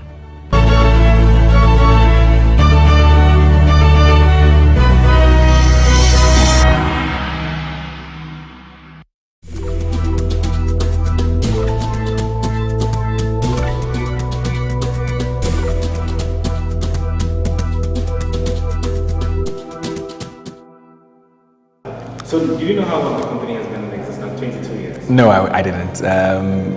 It's when you reached out to us and mentioned that you're 22 years, and I think that's shocking. I've followed GhanaWeb for quite a while, more than a decade, but I wouldn't have pegged you guys for having been in existence for more than 2 decades, and I think that's really positive for you guys. You've served the nation really well with the kind of contents that you've delivered to your readers over the past years, and I think that it's been a pleasure, having worked with you. For me at Soccerbet, and for every other reader out there, I'm sure they'll be really pleased to know that you've been in existence for 22 years. We want to, from here at Soccerbet, what we want to say to you at GhanaWeb, to your management, to your staff, is congratulations for this particular feat. It's been an amazing journey, I'm sure, and I want to wish you all the best going forward for the years to come. Everything that you do, may it work well for you. May you go beyond your boundaries and continue to serve the entire populace.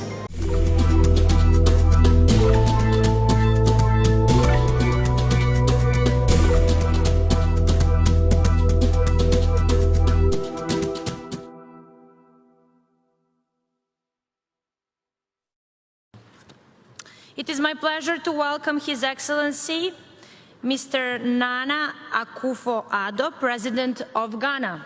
Madam Chair, Your Excellencies, climate change is the greatest threat to the realization of the Sustainable Development Goals. It has enormous impact on the fundamentals required for our survival on Earth, and that is why we have converged in Glasgow. Even though we in Africa are the least of the contributors to this phenomenon, responsible for less than 4% of the global volume of carbon emissions, we suffer the most because our agrarian and resource-driven economies are peculiarly susceptible to the effects of climate change, and our capacity to withhold its shocks is weak. Agriculture, water, energy, and the extraction of mineral resources are essential drivers of developments in our countries, but at the same time are characteristically sensitive to changing climate. The African Development Bank has stated that the continent will need some $3 trillion United States dollars in mitigation and adaptation by 2030 to enable us implement our nationally determined contributions. The obvious question arises as how do we in Africa finance these commitments, especially as our socio-economic development continues, unfortunately, to be low. The Almighty has blessed our lands with abundant natural resources, and it would be wholly unfair for the world to demand that Africa abandons the exploitation of these same resources needed to finance our development and help us to cope better with the threat of climate change at a time when many countries on the continent have only just discovered them. The development and industrialization of the wealthy nations of today were also hinged on the exploitation of their natural resources. This development came at the expense of pollution and the emission of greenhouse gases. Even today, the Western world is responsible for 76% of carbon emissions. Ghana acknowledges the importance and effects of climate change and the urgent need to combat it, and we acknowledge equally the importance of protecting our development. We believe that a balance must be struck and maintained between our social, economic, and environmental imperatives. We're naturally very disappointed by the failure of the wealthy nations to honor their commitments of making available $100 billion annually to the poorer countries to assist us in the fight against climate change, and by the unavailability of the technology transfer that will help us find sustainable ways of charting a path out of this existential crisis. Those same nations are, however, insisting that we abandon the opportunity for rapid development of our economies.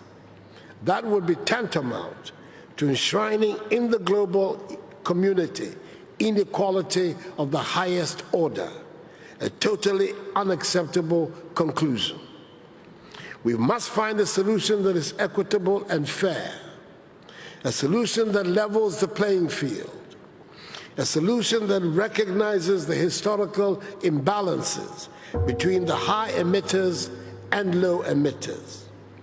Ghana therefore supports the call for debt for climate swaps, which will address a multitude of issues in one fell swoop.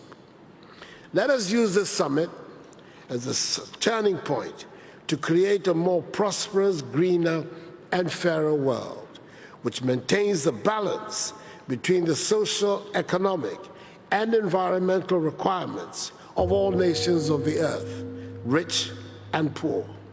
Success in this endeavor is the greatest inheritance we can leave for current and future generations. I thank you for your attention.